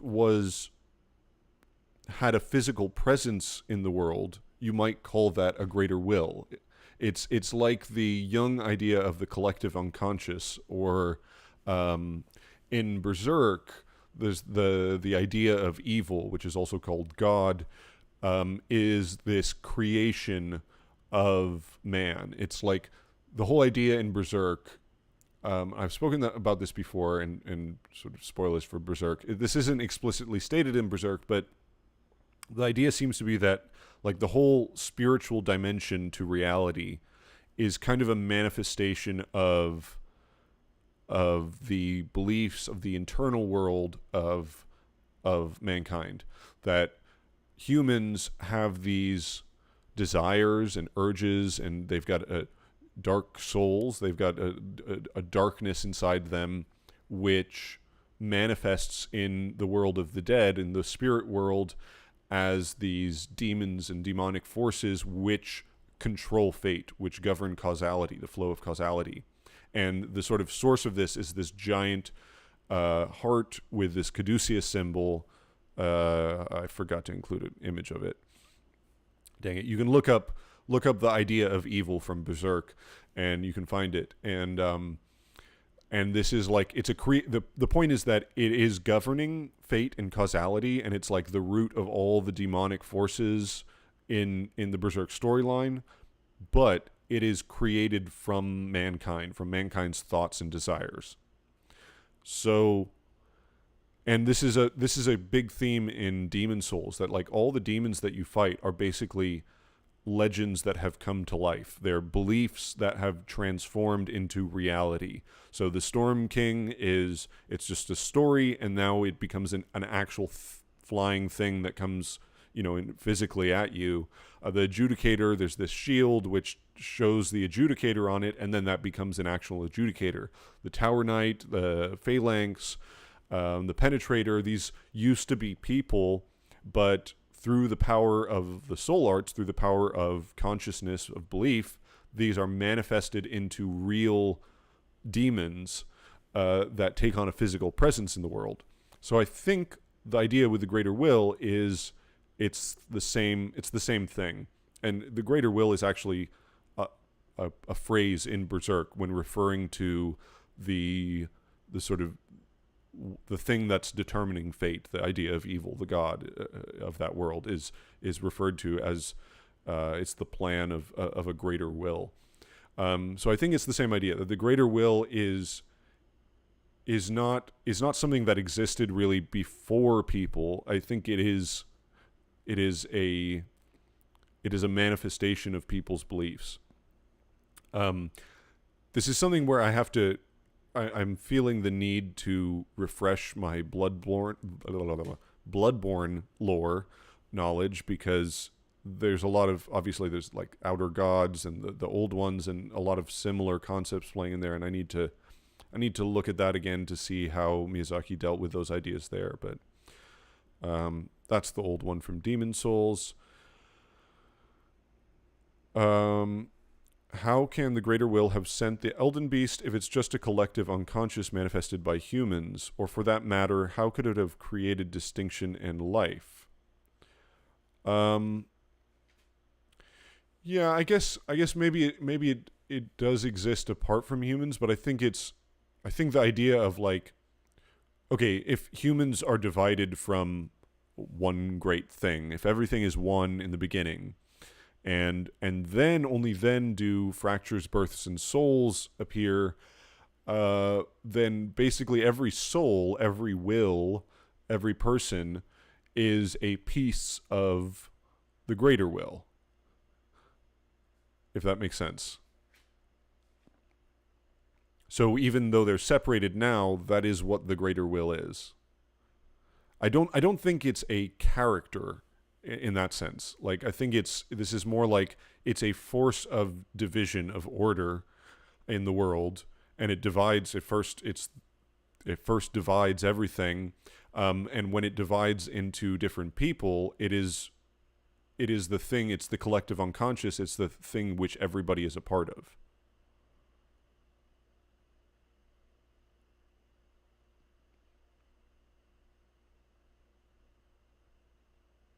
Great ones are super different in Bloodborne, like they have a motive that we know about. Yeah.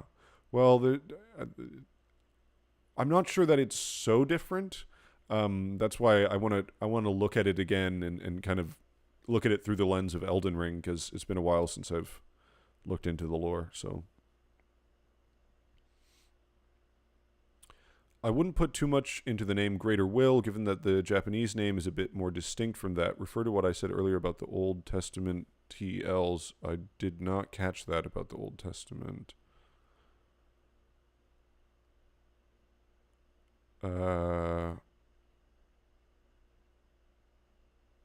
You could post it again or put it in the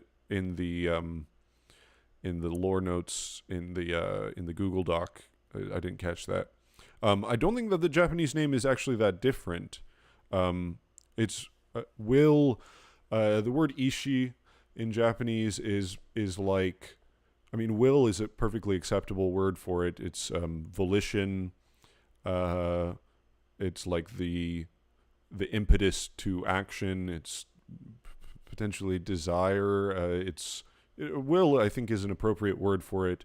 I don't remember. I think maybe greater will is not exactly right. It's like just great will would be more appropriate, but I don't think it's the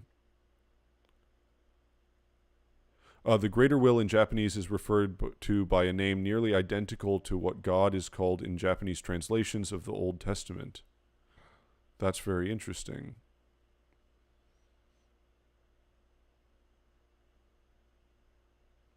Yeah.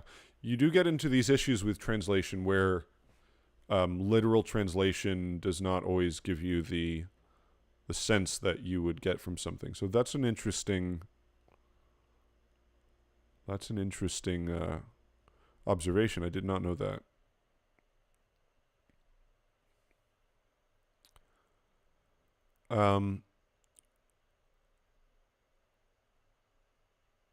But I think, I mean, you do have this theme in Demon Souls of like God being an illusion. And you also have in Dark Souls the idea that, well, God turns out to be just a hollow. There's this sort of reveal that Miyazaki likes to do. He loves to flip concepts on their head.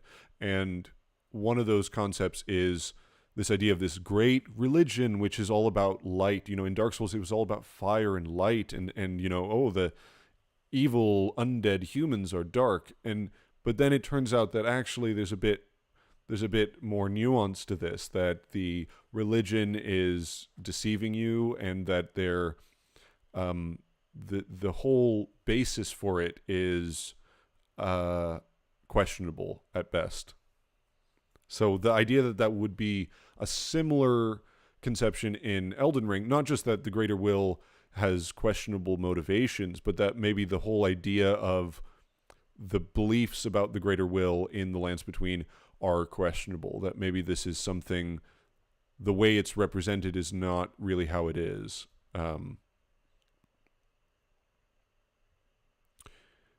Yes, that's true. Gwyn is not really on the same level as the god in Demon Souls or the Greater Will, which are more abstract. But my point is that Miyazaki likes this trope of the holy religion.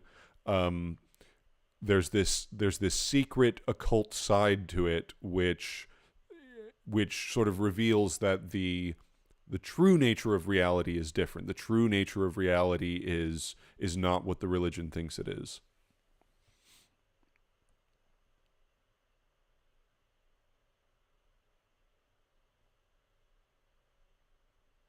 Yeah, I mean, this, when you get down to these things, it depends on interpretation.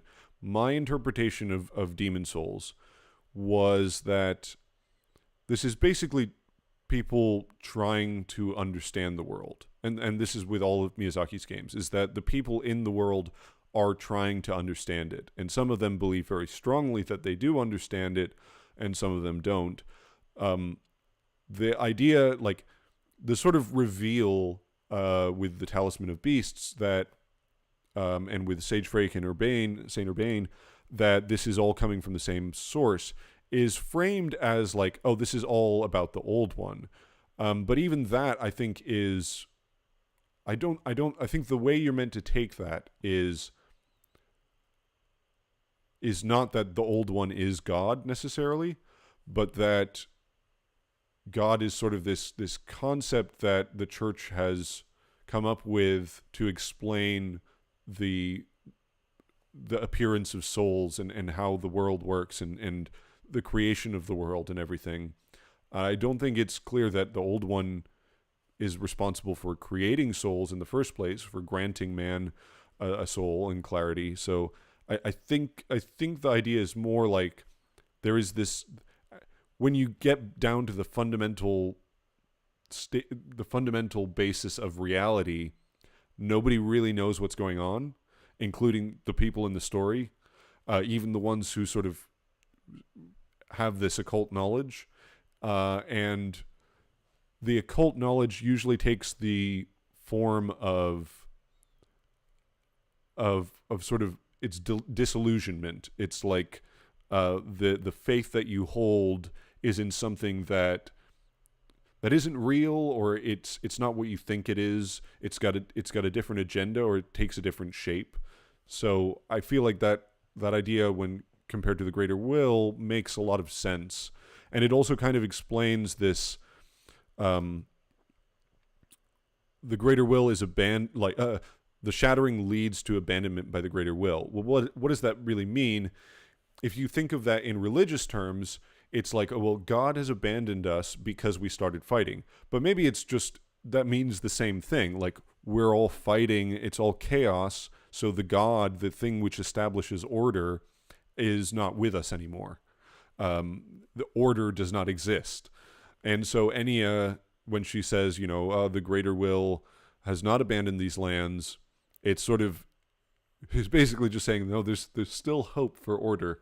That's one way to interpret it. I'm not set in stone on any of these beliefs, but I feel like the greater will, Berserk, Demon Souls idea feels like it fits.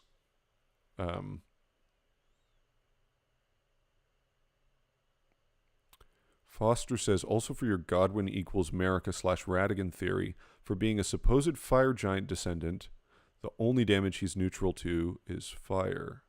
Yeah. So, we're going to continue. Rise now, ye Tarnished. So, the Tarnished, and we'll also just put in the next couple lines so we can talk about them all. Ye dead who yet live, the call of long lost grace speaks to us all. So, the point of a Tarnished is, the Tarnished are people who Marika divested of grace. She, after Godfrey slew, he defeated his final enemy. He fought the Stormlord alone, and once his final worthy enemy was slain, then Marika told him, okay, I'm going to divest you of your grace, and you're going to go be banished from the lands, and you're going to die outside the lands between, and then you're going to return, because the grace is going to be returned to you. So there's this idea that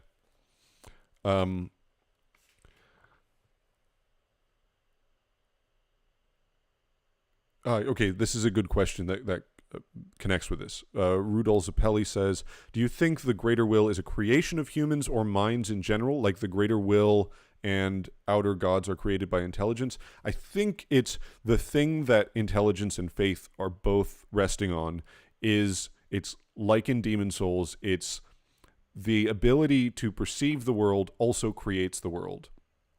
So the soul is this consciousness, this thing that makes humans distinctly human, which allows you to understand the world and perceive it, is also has this direct impact on the world. And that's basically all the forms of magic rely on this. That's why when you go back to hexes, it's all just manipulation of dead spirits. And the greater will is the expression of all of these wills, all of these spirits, all of these souls, all of these consciousnesses together. It's the greater will. It's the sum total of wills. Before fractures, births, and souls, the greater will was able to split things apart. So it's like there was one great mass of everything, and the greater will split everything apart. But in splitting everything apart, let's say it became split apart in a sense, and those divisions became the different wills and souls of humans. That's my idea.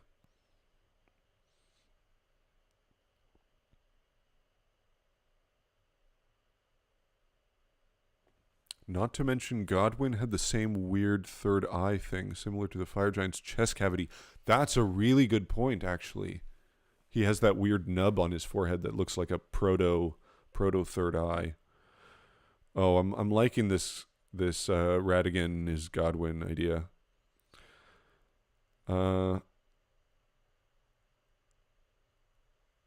So what is grace? So grace is souls. Grace is runes and souls, and these are all the same thing.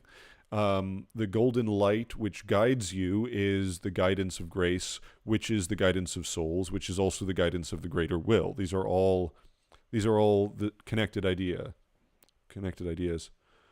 Godwyn, he doesn't have a third eye, and if you look at his body in Deeper Depths or the other face under Stormveil, he's got like this weird nub on his forehead. I mean, it's hard to figure out what's going on with his face, so maybe don't read too much into it, but he has this weird nub, like it where a third eye would be, the sort of pineal gland that's sort of coming out. It's not an eye, but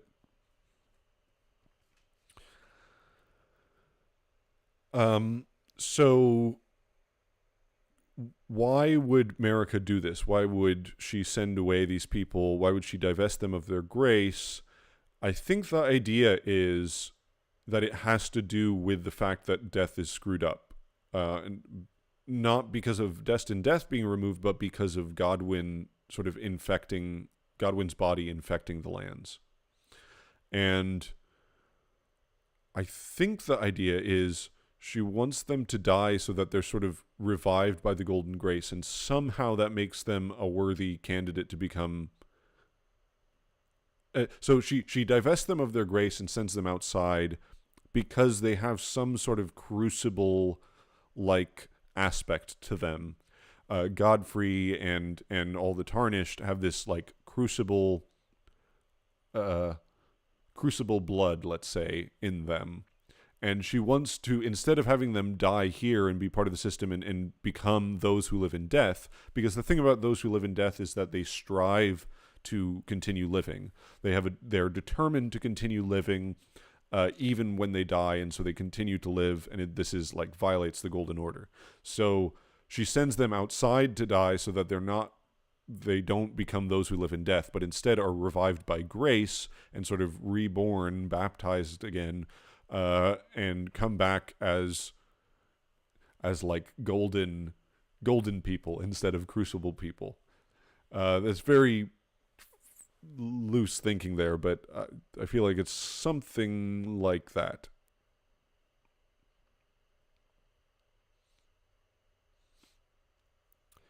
And that's why we are dead who yet live.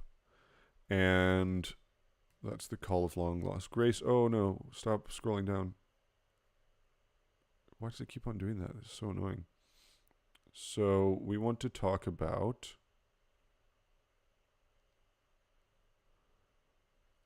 We want to talk about a couple of things. So grace. So first of all, there's the rays of golden grace.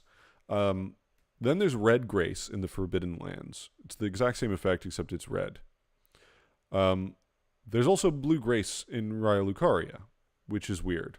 And I think this is basically all different representations of souls guiding our path. They want to guide us to, well, wherever.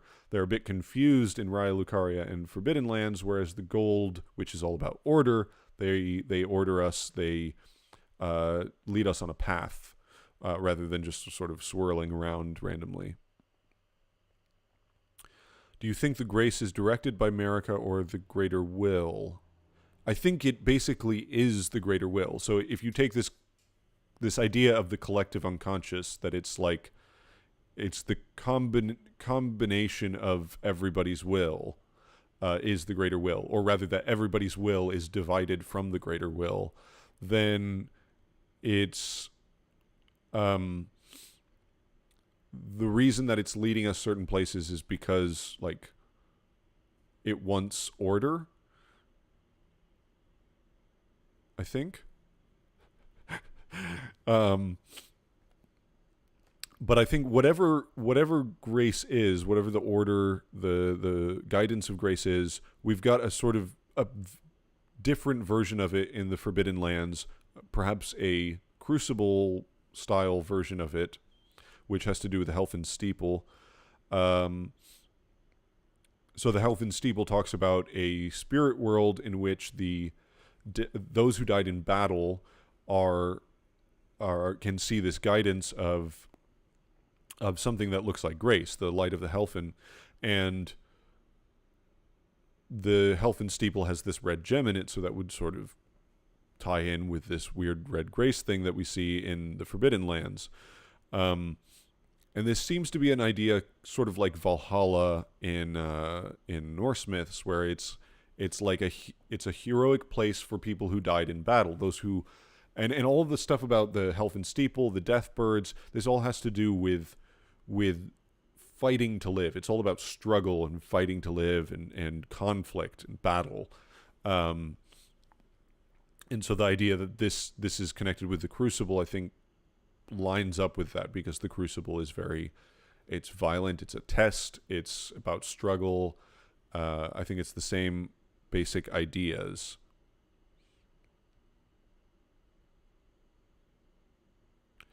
It's like Marika didn't want anyone following the blue or red path. Yeah, I mean, one way this so if gold is like a purified red, if the golden order is like a cooled, purified crucible red, then maybe blue is another. It's an analogous type of metal or alchemical process, or maybe it's something that's even split off from, well, let's say the original purple, which we'll get to in a second. Actually, we can just skip to that right now so we can cover it. So purple, everything's about purple. Gravity is purple, which is very important. Gravity is symmetrical. It's sort of it looks like an Elden Ring style sigil with both parts attached, with both the Rune of Life and the Rune of Death. Now, one of the interesting things, this is the Grave Violet, and the Grave Violet says that it is the hue of Ghost Flame. Now, it obviously isn't, because Ghost Flame is this bluish white and black flame, whereas this is violet, as the name would suggest. But if you imagine that the Rune of Death, Destined Death, is red and black as it's depicted, and as the flames that come from it are depicted, and as the Black Knife and Malekith's Black Blade depict, this Rune of Death has this red color. If you were to remove that from the Elden Ring, then this purple would no longer be purple. It would become blue because there's no more red in it. So if we look at this figure again, we have this sort of orange-red bird, a phoenix, and a black bird. Well, we only see death birds in the game. We don't see a red bird. But, well, we do see dragons, and the Drake Knight set associates them with the color red, and also the primeval lightning. So there's maybe something going on there. No,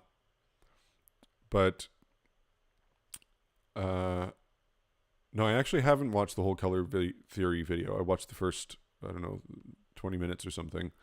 I was on all the color stuff well before anyone else. Anyway, so if you remove red from purple, then you get blue. You would get Ghost Flame, which makes a lot of sense. So we talked about body, mind, and soul a little bit. Okay, a couple things about the Tarnished. There is this odd rusted anchor, which is dropped by a scaly misbegotten in Morn Tunnel. And it says that when the Tarnished left the lands between, one boat was left behind. And this seems to imply that the misbegotten are Tarnished left behind. And if you think about that in terms of the Tarnished don't have this gold, they are Crucible people, then that kind of makes sense because the misbegotten got too close to the Crucible. That's presumably what made them misbegotten. That's why they have these Crucible-like aspects. It also has a very odd face on the bottom. I don't have a good picture of it. There's a face on the bottom which is oddly similar to the face in the what did I say? Eochid? In Japanese, it's Eochido. So I assume like Eochid. So the briar gauntlets depict a similar sort of face, this weird demonic face. On the briar gauntlets, it looks like a woman, which I think was potentially a sort of demonic-looking version of Marika. Oh, thanks for joining me, Sorel. You had some awesome insights. I'm going to have to think about a lot of those. Take care. Thanks for staying so long. So there's this odd connection between Godfrey, we're going to talk about. That's why we went to this line, Hoarah, Chieftain of the Badlands. So the Badlands and the Highlands are referenced several times. Hoarah has a lot of sort of Celtic imagery associated with him, and also Roman imagery. So just take a look at these three armor sets for a second. So this is the Elden Lord set. This is Hoarah set. Technically, it's Godfrey's set because Hoarah takes off his shirt. That's an important part of being an Elden Lord, is being shirtless, apparently. The Exile set and the Briar set. Now, you can't see it as clearly with Godfrey's set, but there are some similarities with the chainmail and sort of pleatings. You can see it much more clearly with the Exile armor. I wish I'd gotten footage of this, actually. This sort of Roman-style, gladiatorial... I don't know what you call that kind of skirt, that Roman skirt, which I think is what's going on here. The connection between thorns and being guilty, and also the exile armor, which is connected with Godfrey through the Banished Knights. I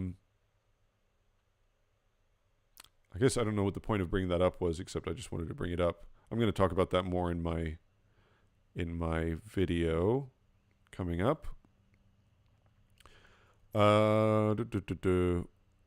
Let's just quickly run through these. So Goldmask's goal is to create perfect order. So I'm still not super clear on what this means. One idea. Oh yeah, thank you, Kate Escate. Colosseums, exactly. Yeah. The gladiatorial combat, which hopefully we'll get some info on that in the DLC. But I think, to anticipate that, I think the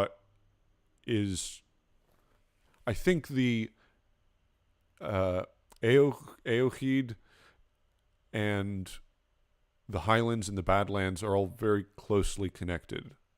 Some sort of like the Celtic influenced area, which is connected with the Crucible, and that's why in various forms they were either banished, they were, thorns were wrapped around them because they were guilty, they're sort of persecuted by the Golden Order, or in Godfrey's case, he took this beast on his back to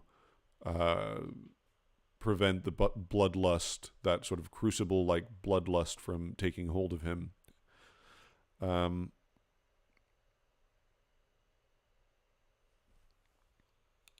Colt says, I reconciled understanding Godfrey being first despite Placidusax, first Elden Lord of this iteration of the Elden Ring. Yeah, I think that's right. I think that's basically right. It's the rules of the world are changed, and therefore the world itself is different. So he is the first in this world, as far as anyone's concerned. I'm starting to wonder whether Hoarah was a gladiator. I think the only thing that I'm unsure about with the gladiators is all the stuff about snakes. There's a lot of stuff about snakes that I don't really, I can't. There's definitely a Crucible connection there. And as far as Rykard's concerned, it's a very similar idea, but there's something else going on that I'm not. Because there's also the formless serpents who, there's the serpent bow scales with arcane, and it also does poison. So there's the poison and rot connection, which I'm not sure what's going on with that. Oh, that's interesting. The gladiator snakes on the chest piece are biting at the shoulders, similarly to Serosh. So the snakes being... That's an interesting idea, that the snakes are sort of holding back the... And maybe there's something with the venom, that the venom has to hold something back, maybe? There's an interesting idea. I mean, and obviously, like, the classic symbol of the caduceus, which is this crucible symbol that we see everywhere, is two snakes. So there is a lot of snake crucible connections. Yeah, I'll have to think about that. That's an interesting idea. Okay, we're just going to go quickly through Goldmask. Goldmask, he wants perfect order, so he just sort of figures out what causality and regression are. This is his rune, and one way you could represent this is maybe this is like containing the Crucible within order. Because it seems to be the issue with the Golden Order is that they don't know how to, like, they've tried to create order in their conception of the universe by removing death and by banishing the things that don't fit. But there are problems with this. There are flaws. And that's why you have those who live in death. So maybe perfect order is about, like, containing those ideas and organizing them somehow. But I don't fully understand, because regression and the Crucible are connected ideas. It's everything becoming one, being blended together, and it's regression which leads you to this idea that Radagon and Marika are the same person, and that's what allows Goldmask to complete his rune. So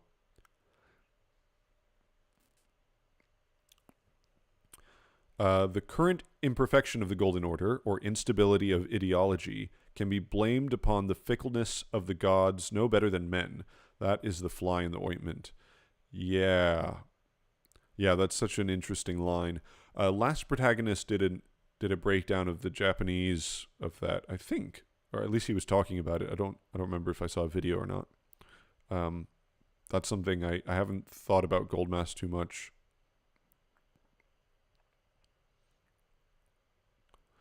Colt says, Sarosh doesn't hold back Godfrey's wrath, he embodies it.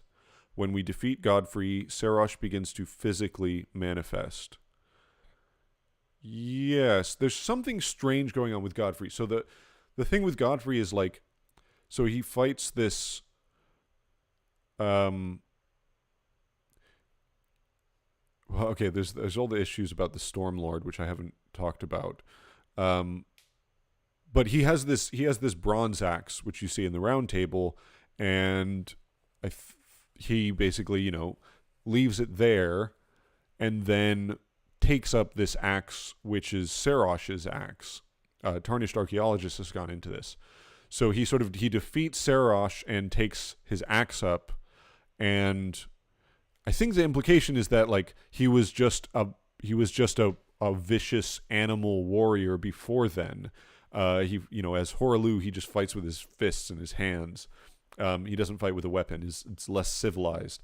So when he defeats Sarosh, the king of beasts, he takes Sarosh's axe, and now he fights in a civilized manner with Sarosh on his back. And then when he kills Sarosh, he goes back to fighting like a barbarian again. So there is definitely this metaphor of like primitive humans being beastly. They're more vulgar and primal, and so they're more like beasts themselves. And that's what sort of Hoarah Loux embodies, is that beastliness. Whereas the new Golden Order is trying to get away from that. They're trying to be more civilized, and so part of that is making the Crucible taboo and trying to elevate people, trying to calm people down with this gold, which is like a purified, more peaceful version of red. So it's not the actual mechanics of what's happening with Sarosh are a little bit less clear to me, because it really looks like he sort of absorbs Sarosh into him. If you like at the end of that cutscene where he kills Sarosh, you see Sarosh's hand sort of moving in exactly the same way that Hoarah Loux's hand is moving, and then it sort of disappears. I don't know.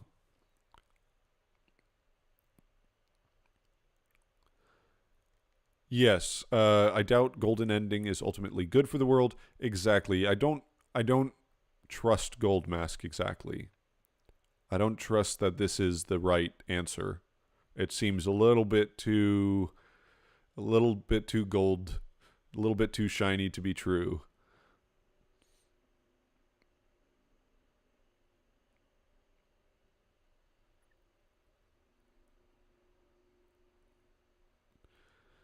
So I need to do more figuring out what's going on with Goldmask.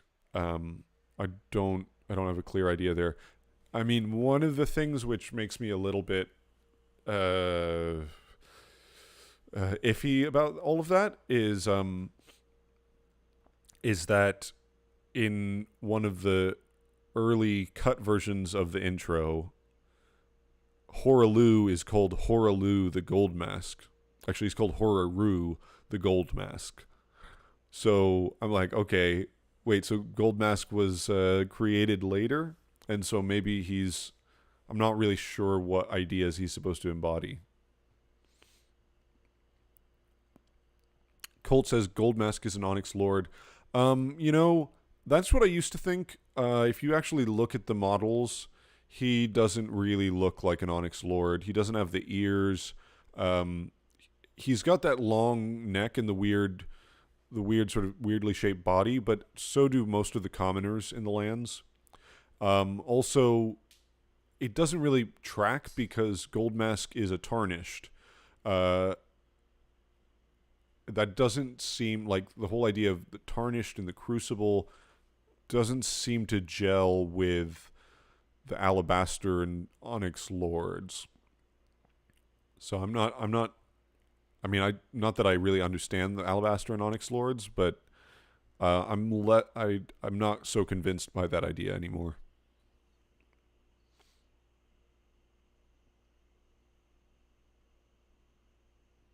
So Codeman says, but is it that there are right answers at all? I assume you're talking about like the endings, if there's a right way to fix the world. I think that's basically it. Like there is no. It would be so uncharacteristic of Miyazaki to propose that there is a perfect solution to anything. That doesn't seem in line with his whole narrative style, his whole philosophy. So that's what makes me really suspicious of the rune of perfect order. Like perfect order is what you get in like Nazi Germany. It's not a good thing. Perfect order. You need balance, and especially when you look at like Eastern philosophy ideas compared to Western ideas. In Western ideas, especially religious ideas, are influenced by like Manichaeism and Zoroastrianism, which paint the world as like this battle between good and evil. It's light versus dark, and it's light good things are objectively good. It's the bad dark things that are objectively bad. There's no balance between them. It's just you have to get behind me, Satan. You have to stay close to God. You have to be in the light. In Eastern philosophy, there are some of those ideas are present, but it's much more about. I mean, you take like yin yang. The idea is it's order and chaos, and order and chaos they're both integral parts of a whole. You can't get rid of chaos. You can't avoid it. Chaos is a necessary and often useful part of reality. So these things need to be held in balance, and it's actually trying to remove one, trying to get rid of it, trying to subsume it or to reject it. That's what causes problems. What you need is balance. You need to be in the Tao. You need to be in the flow of life, which is this place between order and chaos.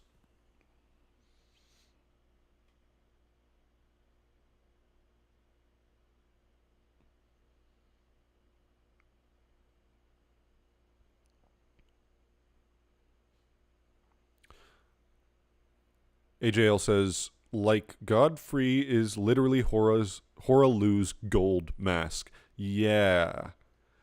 Yeah, I think that may have been the original idea there, but I'm not sure how far back that intro goes.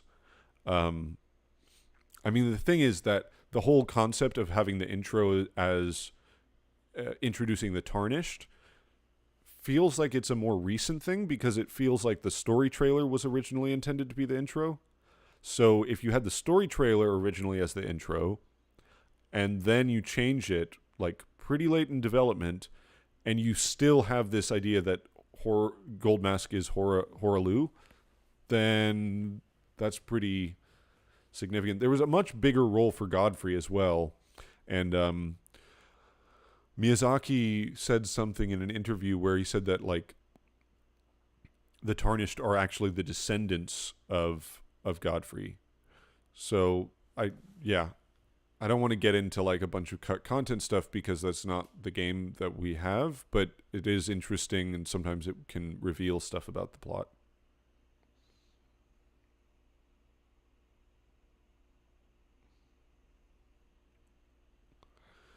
So we also have Fia. She's another Tarnished. And I'm not really sure what the whole idea of the deathbed companion is, except that it involves sex and life and souls, and somehow this creates a rune. So this sort of connects the idea of birth and souls and runes all together as well. But I haven't thought about that closely. Yeah, I don't have any clear thoughts on that. So that's a Fia is a freak in the sheets. Yeah, exactly. Is there a good collection of Miyazaki interviews somewhere? I don't know of a place that has them all in one all in one collection. Um, yeah, I've just sort of encountered them randomly. You can usually count on Ratatosker to quote them. So if you watch his videos, you usually find references to them. Um, yeah, I don't know of a whole collection of them. She's like a warrior jar, but with hugs. Yeah, yeah. Actually, yes, I think so. I think it is some kind of way of coalescing souls. Um, in the way that warrior jars, maybe it's a bit different because I think warrior jars, it's more, the focus is more on blood. But I think it's a similar idea. Again, it's if you imagine that this world, I mean, this is what Miyazaki does, is like play out, you take some heady idea, some abstract idea, some mythological trope, put it in a world, and then just play it out logically. So if it's true, like if you have a world where belief, maybe it's not even just that belief affects reality, but that belief determines reality, because that is what the Elden Ring is. Belief determines reality. Okay, well, belief is something that's guided by the mind, by the will. It's your internal representation of the world. So, okay, well, now you can extract that power, and you can use it. You can use it to fight people and change the world in the way that you want. And so Fia is coalescing those, like many people are. They're trying to coalesce that power for themselves and for some agenda, for whatever their agenda is. For the warrior jars, it's just about basically proving their strength, proving their heroism. For Fia, it's more about giving birth, but there's more ideas going on there that I'm not totally clear about. I mean, one thing which I still don't understand is why the candles around Fia in Round Table Hold don't move. They're colorless candles that don't move. Like they're not animated. That seems very intentional. There's a couple places in the game where you have colorless flamed candles, like in certain catacombs, but they're always dynamic, and there's something else going on with Fia. She takes warmth from the flame of ambition in Tarnished. Yeah. Yeah, well, I think this connection with Crucible, the power of the Crucible is also like the power of birth, because it's the birth of the Erdtree. It's the place where life was blended together. It's where everything comes from. And so that power, yeah, I it's a little too vague in my mind. I have to think about that some more. Yes. Dung Eater.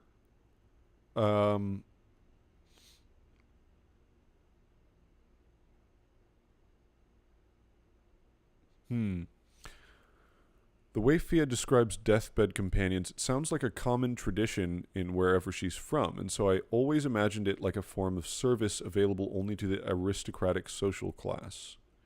Yeah, that's a good description of the way it's talked about, but I don't know how to make sense of that really.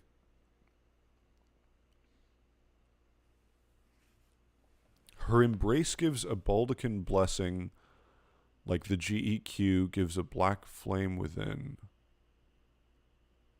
Or do you mean visually? That's an interesting idea. I'll have to check that out. I don't really remember what it looked like. I thought it looked like the wolf ring from Dark Souls 1. I'll have to look at the similarity there.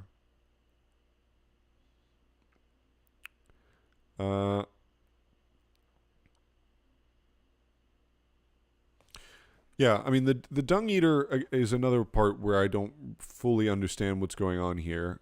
Clearly, this is about the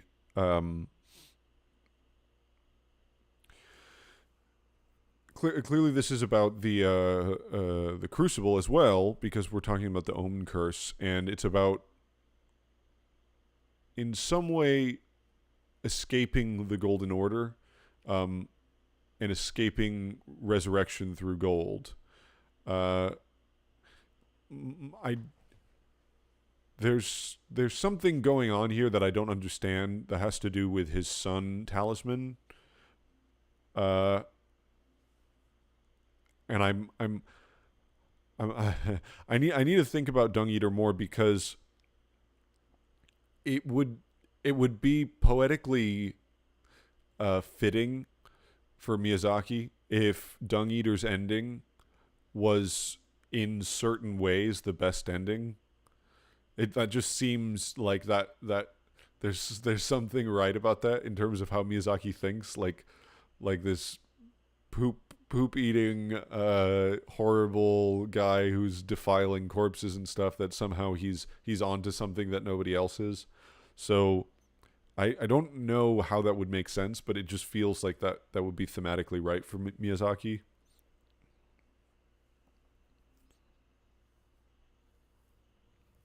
Vengeful souls collect in the horns of the omen, so Dung Eater is collecting souls to store within to do the same. Yes, but so he's also, yeah, like everyone is, he's collecting souls, and Radahn even says something about, she can hear that awful wailing, because she's sort of like half in the spirit world almost. She can hear and see the spirit world because she's got those blue-green eyes like the Snow Witch did, like the Snowy Crone. So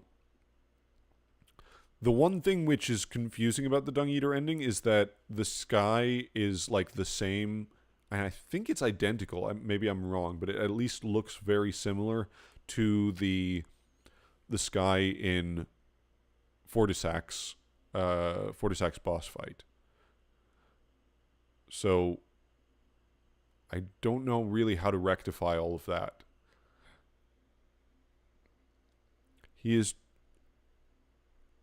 I think Dung Eater's ending mirrors the current state of the world. Dung Eater is successfully mirroring what it means to remove the rune of death. He is a truly good devotee of the Golden Order. He's just emulating the bad thing at the heart of the Golden Order. Yeah, that's what it seems like, is like he's taking... Oh, you tried to remove death, but then everybody is... I don't know. I'm too confused by it. Because it's almost like it's all about death. Everybody's just going to be... Nobody's ever going to be reborn, and maybe it's about like their souls will permanently die. I don't know. I have to think about that one. He's a very confusing character. Yeah, the fact that he's sort of reviled in Miyazaki style narrative should indicate that he is aware of something true at the very least, and maybe that he's doing something that would actually be good for people. It doesn't seem like that, but I don't understand it well enough to figure it out. So we have Gideon Ofnir, Sir Gideon Ofnir, the all-knowing. And the thing about... So, Gideon Ofnir, there's the symbol of the hand grasping for knowledge. There's also the symbols of eyes and ears. No, I'm not saying that he is a good guy. I'm just saying that he's certainly not a good guy. But, talking about Dung Eater, sorry, I was replying to a comment. So, I don't think that he's a good guy. Like, he's defiling corpses. It's pretty nasty. But what Miyazaki, he loves to flip things on their head. He loves to play with tropes. Humanity is not on the side of light. Humanity is dark. It's a dark soul of humanity. and it's actually light and fire, which is tyrannical and oppressive, and the thing which must be defeated. It's more nuanced than that. It's not, because it's not just a plain good and evil narrative, but he likes to play with tropes and try flipping them on their head. So the idea that like Dung Eater is one of the most disgusting, reviled people in the game, and it's all about doing this disgusting curses and all this kind of stuff, that should be like a little bell ringing, which goes like, oh, Miyazaki probably wanted to make him sympathetic in some way, that wanted to create some kind of tension there, because he doesn't write characters that are totally one-dimensional. So this idea that this character is like just an evil, nasty guy eating poop and intestines or whatever, that seems too. It seems too two-dimensional. There's got to be a third dimension to it. I don't quite understand it yet.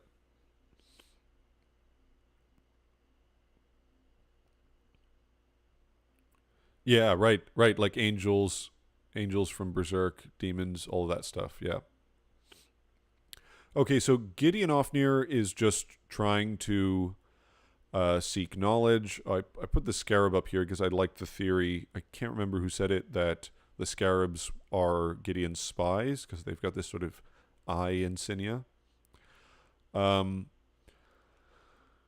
So the thing about Ofnir is that he is, I'm gonna find his line because it's a really good line. I put part of it in the description for this video. Gideon Ofnir.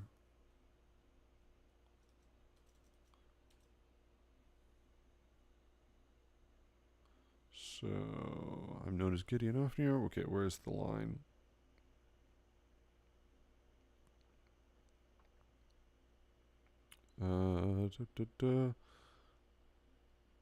Oh yeah, here we go. Okay. So he says, "The pursuit of knowledge is without end, for knowledge is never a thing complete. Thus I maintain the mantle of all-knowing. Perhaps the same could be said of guidance. Who's to say whether we'll remain who we are once the fight is finished? What do you think, as one who aspires to become Elden Lord?" I feel like that's Miyazaki just communicating to the player. It's basically Miyazaki just saying like, "Hey, you're gonna keep on trying to figure out what's going on here, but you'll never figure it out." But the idea with Gideon Ofnir is that he is constantly striving for knowledge, and Sinclair Lore did a really good, I think it was their episode on Radagon, where they compared Radagon to Gideon Ofnir, and the idea that like what Ofnir wants is he wants to grasp for knowledge. So this scepter, which by the way I'm so glad that we have a intelligence scaling hammer for once. The scepter of the all-knowing is the form of a hand grasping a pearl. The pearl stands for the world, the heavens, and an eye, representing the many forms of knowledge, never fully attainable, even knowing that the all-knowing's hand grasps for it. So he calls himself the all-knowing because it's what he wants to achieve. He is constantly trying to reach for knowledge. But he talks about this end that should not be. I should have just brought up all these quotes because there's so many good Ofnir quotes. The end that should not... it's the description for his helm. Knowledge begins with the recognition of one's ignorance, the realization that the search for knowledge is unending. But when Gideon glimpsed into the will of Queen Marika, he shuddered in fear at the end that should not be. So what Sinclair Lore talked about was comparing this to Radagon, who also wants to be complete. Like Radagon is trying to achieve perfection in a sense. He's trying to understand everything, and Gideon is grasping for knowledge, but he actually doesn't want completeness. Like he wants to constantly seek knowledge. He wants the struggle. It's Queen Marika wants us to struggle for all eternity. That's his idea. So maybe what they suggested in that episode was that the end that should not be is basically like an end to the search for knowledge. It would be understanding everything, and that's sort of what Radagon achieved with his breaking down the golden order, breaking down the rules of the world into causality and regression. So I kind of like that idea, and I think the comparison between Ofnir and Radagon is particularly strong, partly because a kind of trope that is played throughout Miyazaki games is having the final boss be a kind of mirror to the player character in certain ways, having them be connected or like reflected in certain ways. Not so much with Gwyn exactly, but with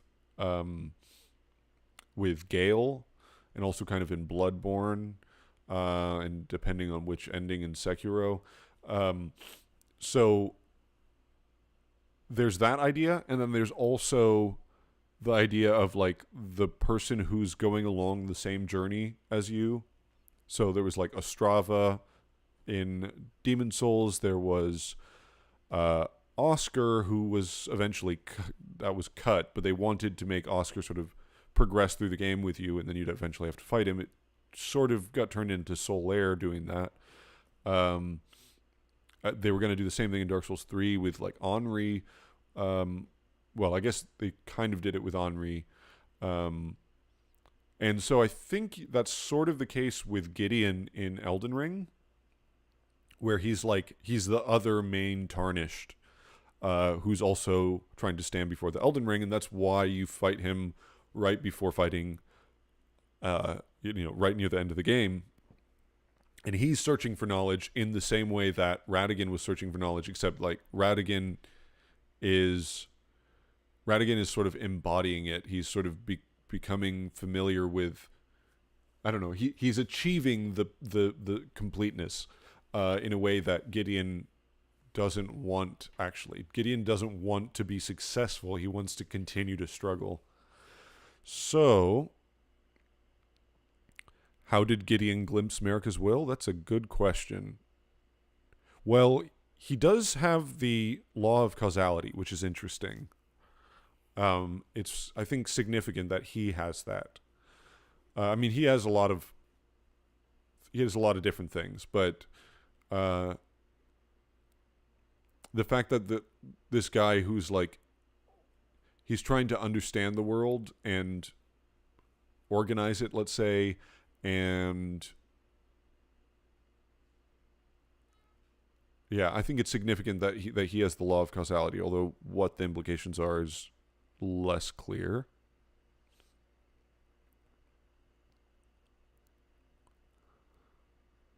Knowledge begins with the recognition of one's ignorance. Yes. Exactly. Okay, so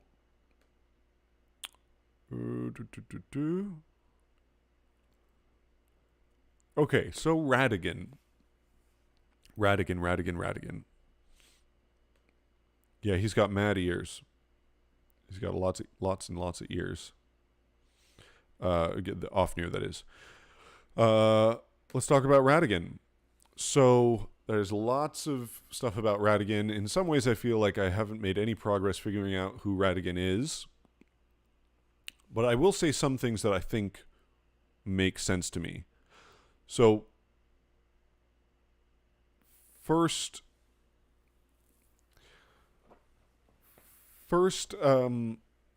the marriage between Rennala and Radagon is given this like extreme importance, both in just a narrative sense. So it's kind of like the only example of the Golden Order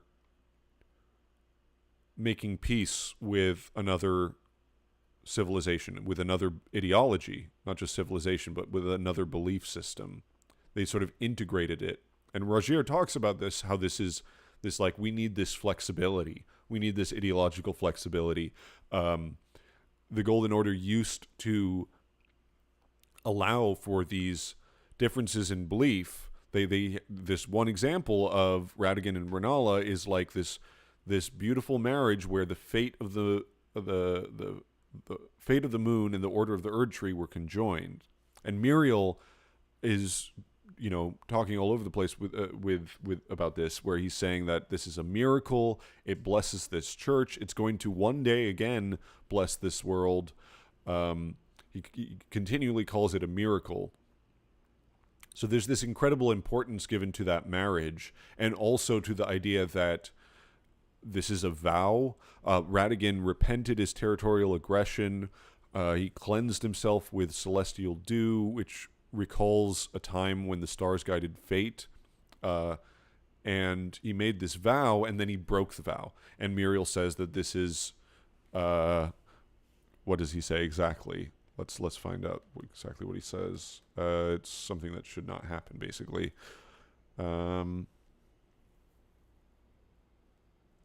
He says...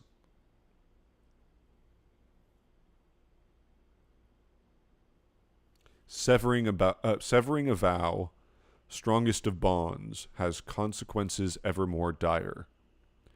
So there's something about this marriage which is given a lot of narrative significance, and the fact that it talks about this is sort of a marriage of love, whereas you don't really get the sense that Marika and Godfrey or Marika and Radagon have any great love for each other. There's this sort of romantic significance to Radagon and Rennala, and also this presumably produces Ranni, unless Ranni is actually a cuckoo Marika implant. But presumably this marriage produces Ranni, who gets chosen as an Empyrean. So that's also significant. It's also significant because it's... if Radagon is related to the fire giants somehow, then this sort of symbolizes the reunion of the fire giants and the astrologers. It's the descendants of the fire giants and the descendants of the astrologers in holy matrimony, the Hieros Gamos, this sacred marriage that's uniting the lands and creating peace and order and stability between these two seemingly oppositional forces in some respects. And that would lend credence to the idea that Radagon is a fire giant or a descendant of fire giants. But as we already know, he is the soul of Godwyn, so that's not true. But in any case, that's one way to look at Radagon. Another thing is that he seems to be strongly connected with the Crucible. So, let's see. There's fire giant.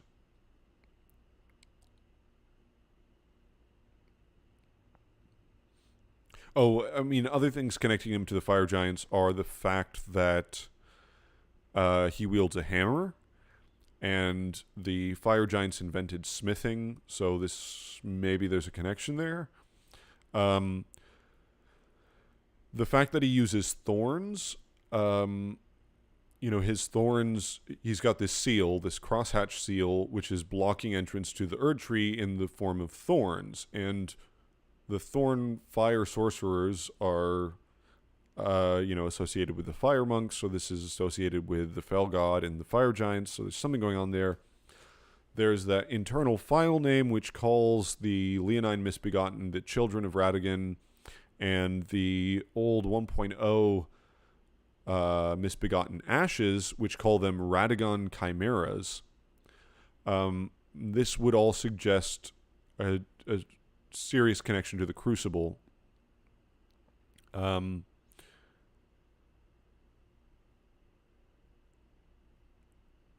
Now, this is a bit weird, but the descriptions for the pulley bow and the pulley crossbow kind of make me think that they're talking about Radagon.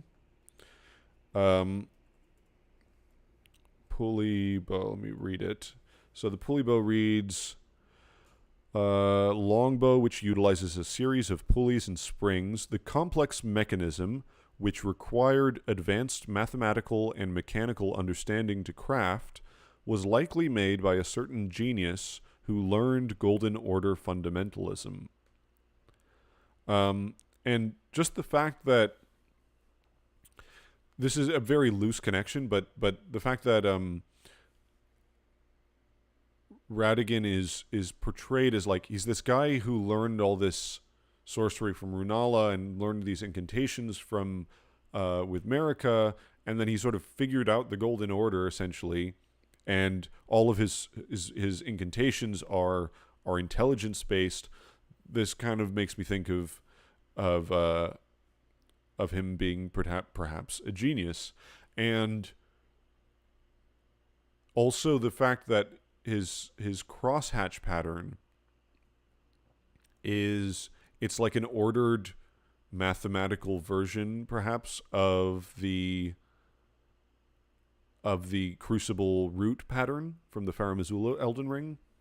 That kind of all ties together this like order, mathematics, intelligence, Crucible. He's like he's someone who understands how to organize the Crucible, if that makes sense. A real alchemist, which would make sense why these guys, where were they?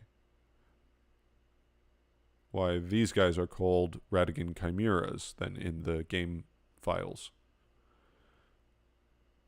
That's a bit of a crazy idea. The other thing that might suggest it is because there is this complicated crossbow in Raya Lucaria, which symbolizes the matrimony of Runala and Radagon, and it's this moon inside the sun, essentially. So that might be related. Yeah, the pulley bow and crossbow are found around Mount Gelmir, so it's linked to Rykard, who is a son of Radagon. Yeah, exactly. It's a very loose connection, but I don't know. Maybe there's something going on there. There's also the brick hammer, lattice. Yes, it's the lattice rune. That's a good word for it. So the brick hammer reads, weapon made from an ordinary stone brick, wielded by a laborer who led a rebellion and later became a champion himself. Now, besides the word champion, there's not a particularly strong connection to Radagon, except that it's also someone who wields a hammer. There is also outside Castle Morn, there is a sword monument which talks about a champion, and also the grafted sword, which is held by a Leonine Misbegotten, which is the same creature which holds the Golden Order Greatsword, which is the Sword of Radagon. So the grafted, I'll read the grafted Greatsword because that's a very interesting one. Grafted Greatsword? Is it just called Grafted Greatsword? No, what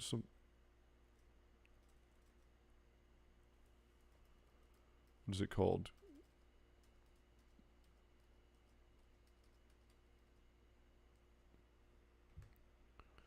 What's the name of that sword? It's called Grafted something, right? Grafted Greatsword. I thought it was. I can't seem to find it. Godrick the Grafted. Everyone's been... Oh, Grafted Blade Greatsword. That's what it is. Okay, the Grafted Blade Greatsword reads, the storied sword of Castle Morn, a revenger's weapon. It is burdened with oceans of anger and regret. A lone surviving champion from a country now vanished was so determined to continue fighting that he claimed the swords of an entire clan of warriors. So this seems a little bit, it's always hard to tell in FromSoft games. There may be references to lore which are not really that important. There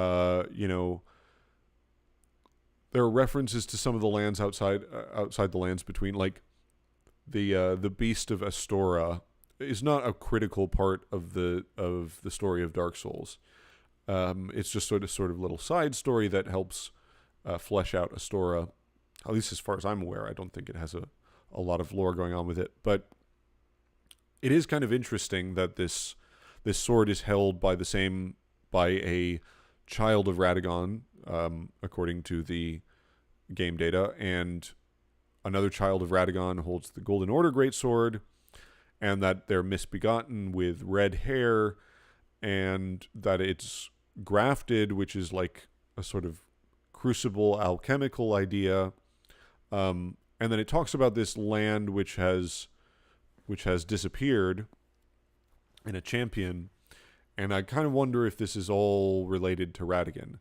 Now, none of this really makes sense with my new theory that Radagon is the soul of Godwyn, but I kind of like it. So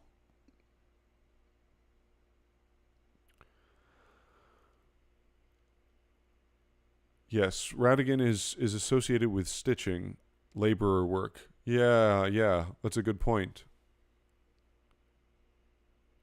Yes, actually, I was trying to figure out, like, what's the deal with tailoring. And maybe the idea is that he is in, like, a lowly position. He's not aristocracy. He's a tailor. That's an interesting concept. Yeah, the preceptors. So the preceptor mask is probably the strongest evidence for assuming that Radagon and Marika have always been the same person. Because why would you need to keep... What secret would you need to keep, essentially? They had their mouths sewn shut because of some secret. What secret would... What would need to be kept so secret in that manner? Except for the fact that Radagon was Marika. But I don't think it makes sense in other ways, so I'm not sure.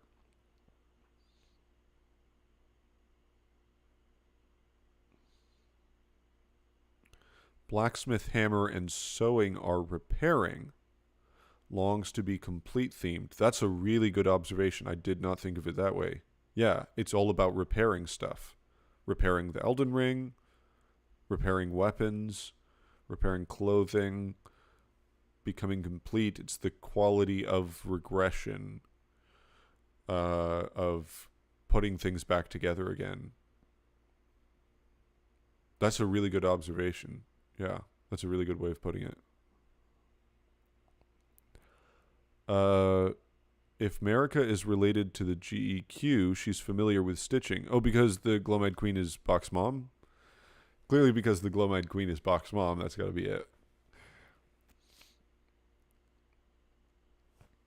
Does it explicitly state that it's a secret being kept? What does it say? It's called Mask of Confidence.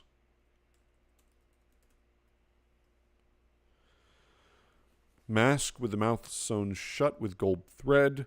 When Radagon married Rennala, he ordered the Carrion magic preceptors to don these masks to make it clear that all of their matters were to be kept strictly private. So it doesn't use the word secret, but it seems like it's clearly there's something that they don't want revealed, or that he doesn't want revealed.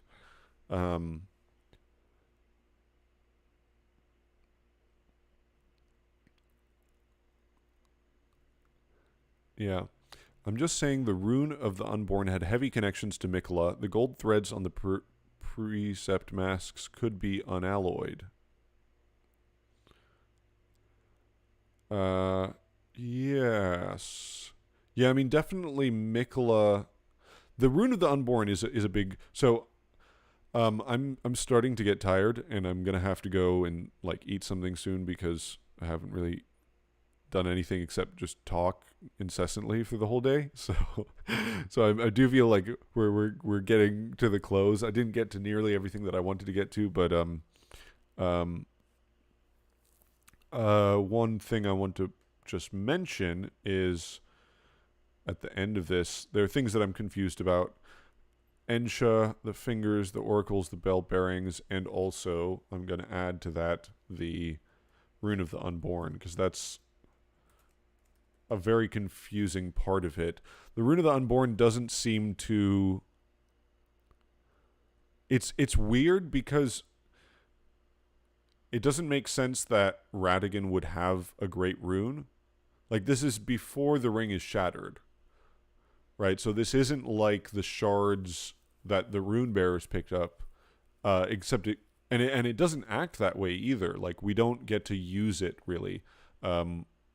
We sort of use it to rebirth ourselves with Rennala, but it's not like one we can activate like the other great runes. So it's a bit different, and this isn't a piece of the Elden Ring. This is like a rune that exists while the Elden Ring is whole. So why would he have this rune? Was it plucked out like Destined Death was plucked out? In which case, what does it mean that the rune of unborn demigods doesn't exist in the ring anymore? Does that mean that all demigods are born? Like, I don't understand that concept. And the idea of rebirth, yeah, obviously this connects very strongly with Miquella, because he's the rebirth end of rot. He is the child that's unborn. He's eternally born, let's say. I don't fully understand that. And I feel like it feels very intentional that there's this metaphor of eggs, and Rennala like having this egg which is not functional anymore now that Radagon left her. I think there is some symbolism going on there.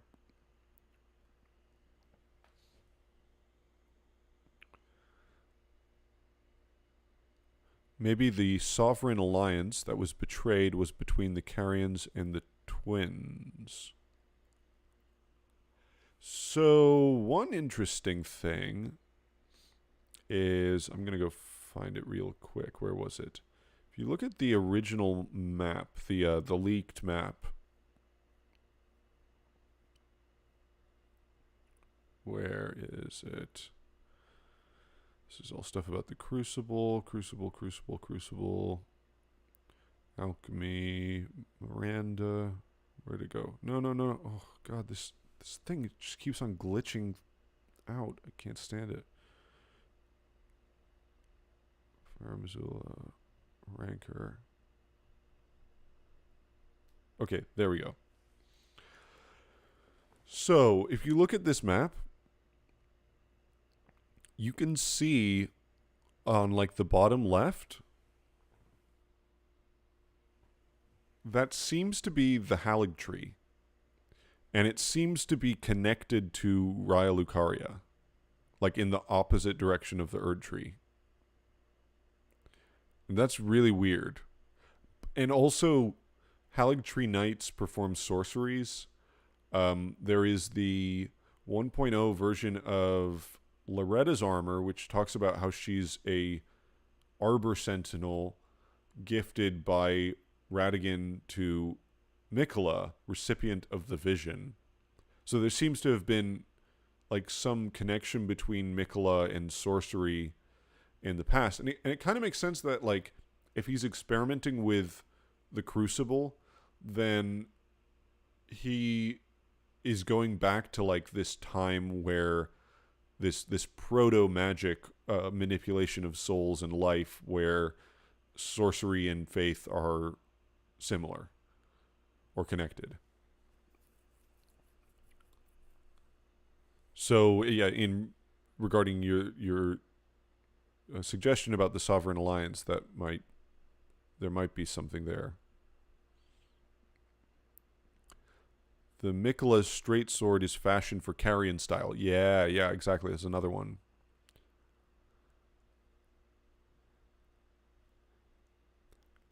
Yeah. Another cool thing about this map is that Caelid seems to have been just a desert at some point. I feel like Miyazaki has been trying to build a desert in his games for forever, and he never gets to do it. They always change it somehow. Like in Dark Souls 3, it got turned into snow in Irithyll. He kind of did it in the Ring City with like the Desert of Ash at the end of Ring City, but I really want just a desert. And actually, there's some concept art which shows Caelid without the giant roots and then with the giant roots. And I kind of wonder if maybe that was, if maybe they had been intending for some like environmental change, because that's something that they've always played with, like the world changing in some dramatic event. So maybe the explosion of rot in Caelid would have happened during the game.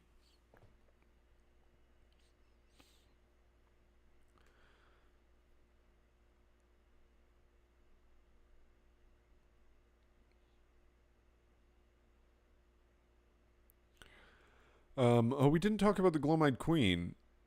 I guess just to be thorough, we should address that. Let me see if there's any other important concepts before I go.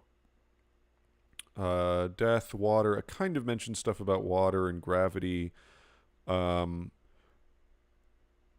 my crazy theory that the world is upside down, which AJL and we both have talked about. I don't know if I want to get into that right now because that's too much. All the fire stuff. God, I didn't even get into fire. That would take like another hour. I just can't. I can't do that.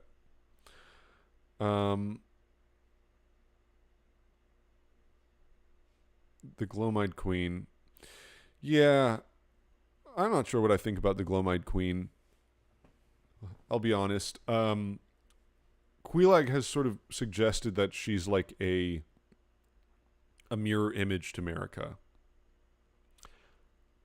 I have at various times thought that the Glomide Queen was Ranni, Marika. Maybe she's Bach's mom. That's possible.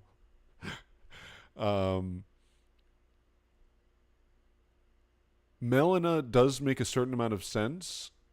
I mean, for one, she's got the crow foot tattoo over her eye, and then when it opens up, it's purple colored.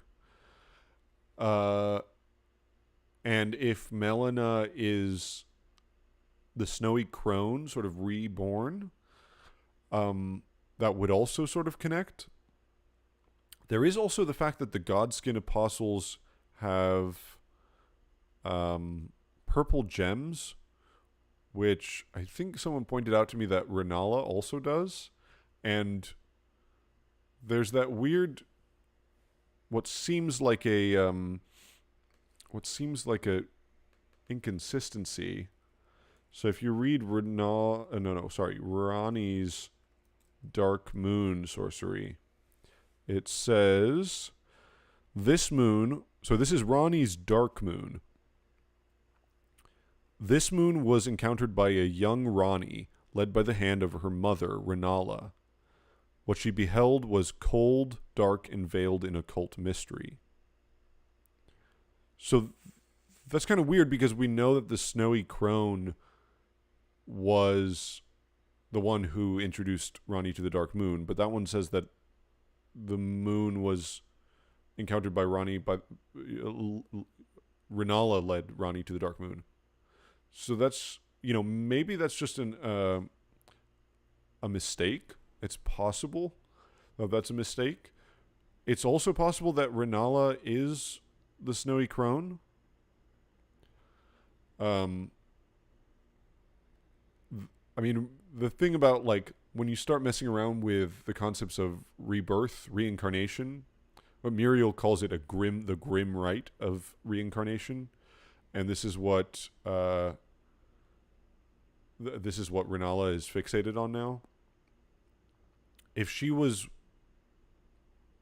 the snowy crone, or part of her was the snowy crone, I don't know. There's something possibly going on with Rennala. Yeah, short version of Rennala is Renna. You know, or possibly if there were three sisters, as the three sisters might suggest, then perhaps Rennala and Renna and a third one. I don't know. There's a lot of confusion. I think there's a moon cycle passing from Rennala to Ranni.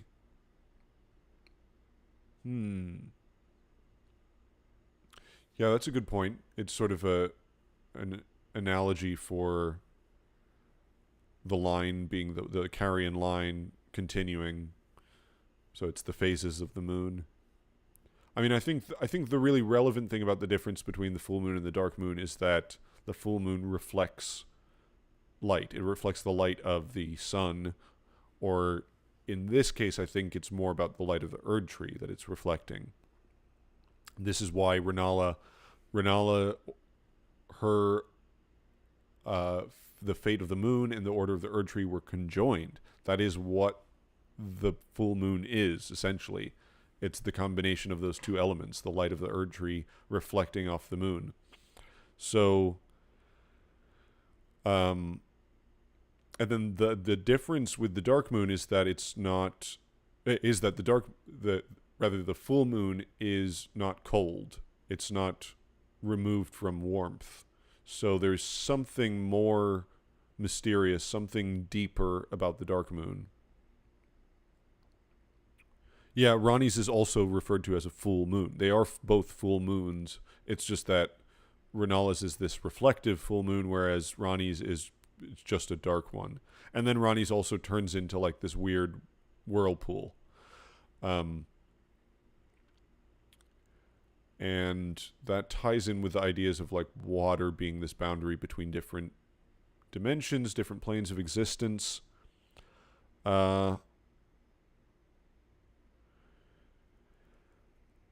Okay, well, listen, I think I have to go because my mouth and my head are totally shot, and I feel like we got through a decent amount.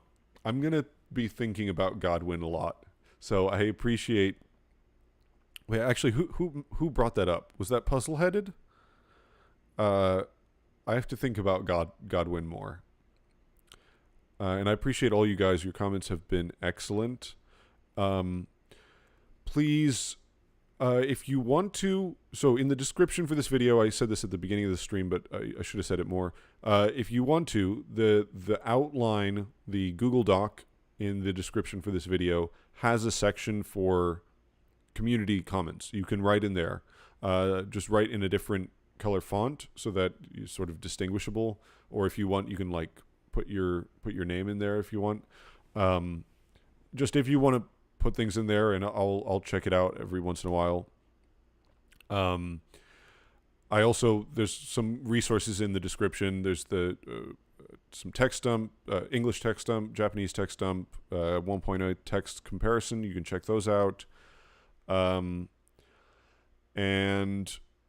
I hope we're all tentatively excited for DLC news. We didn't really talk about the DLC, but that would have been fun. Maybe I'll hop on before. I'll probably hop in Radatosker's stream if he's going to stream the Game Awards. But before that happens, maybe I'll hop on to talk about what we might expect from the DLC. That might be fun. Just wild speculation, and expect a Crucible video from me coming up, as well as my Dark Souls music video at some point soon. and maybe something about the Glow-Eyed Queen and Godwyn and Radagon and all the stuff that we went through today. So thank you for those of you who stayed so long. Thank you for staying, and for those who just popped in, thank you for being here, and I appreciate it. I appreciate you guys a lot. So thanks for stopping by. Take care, and I'll see you next time.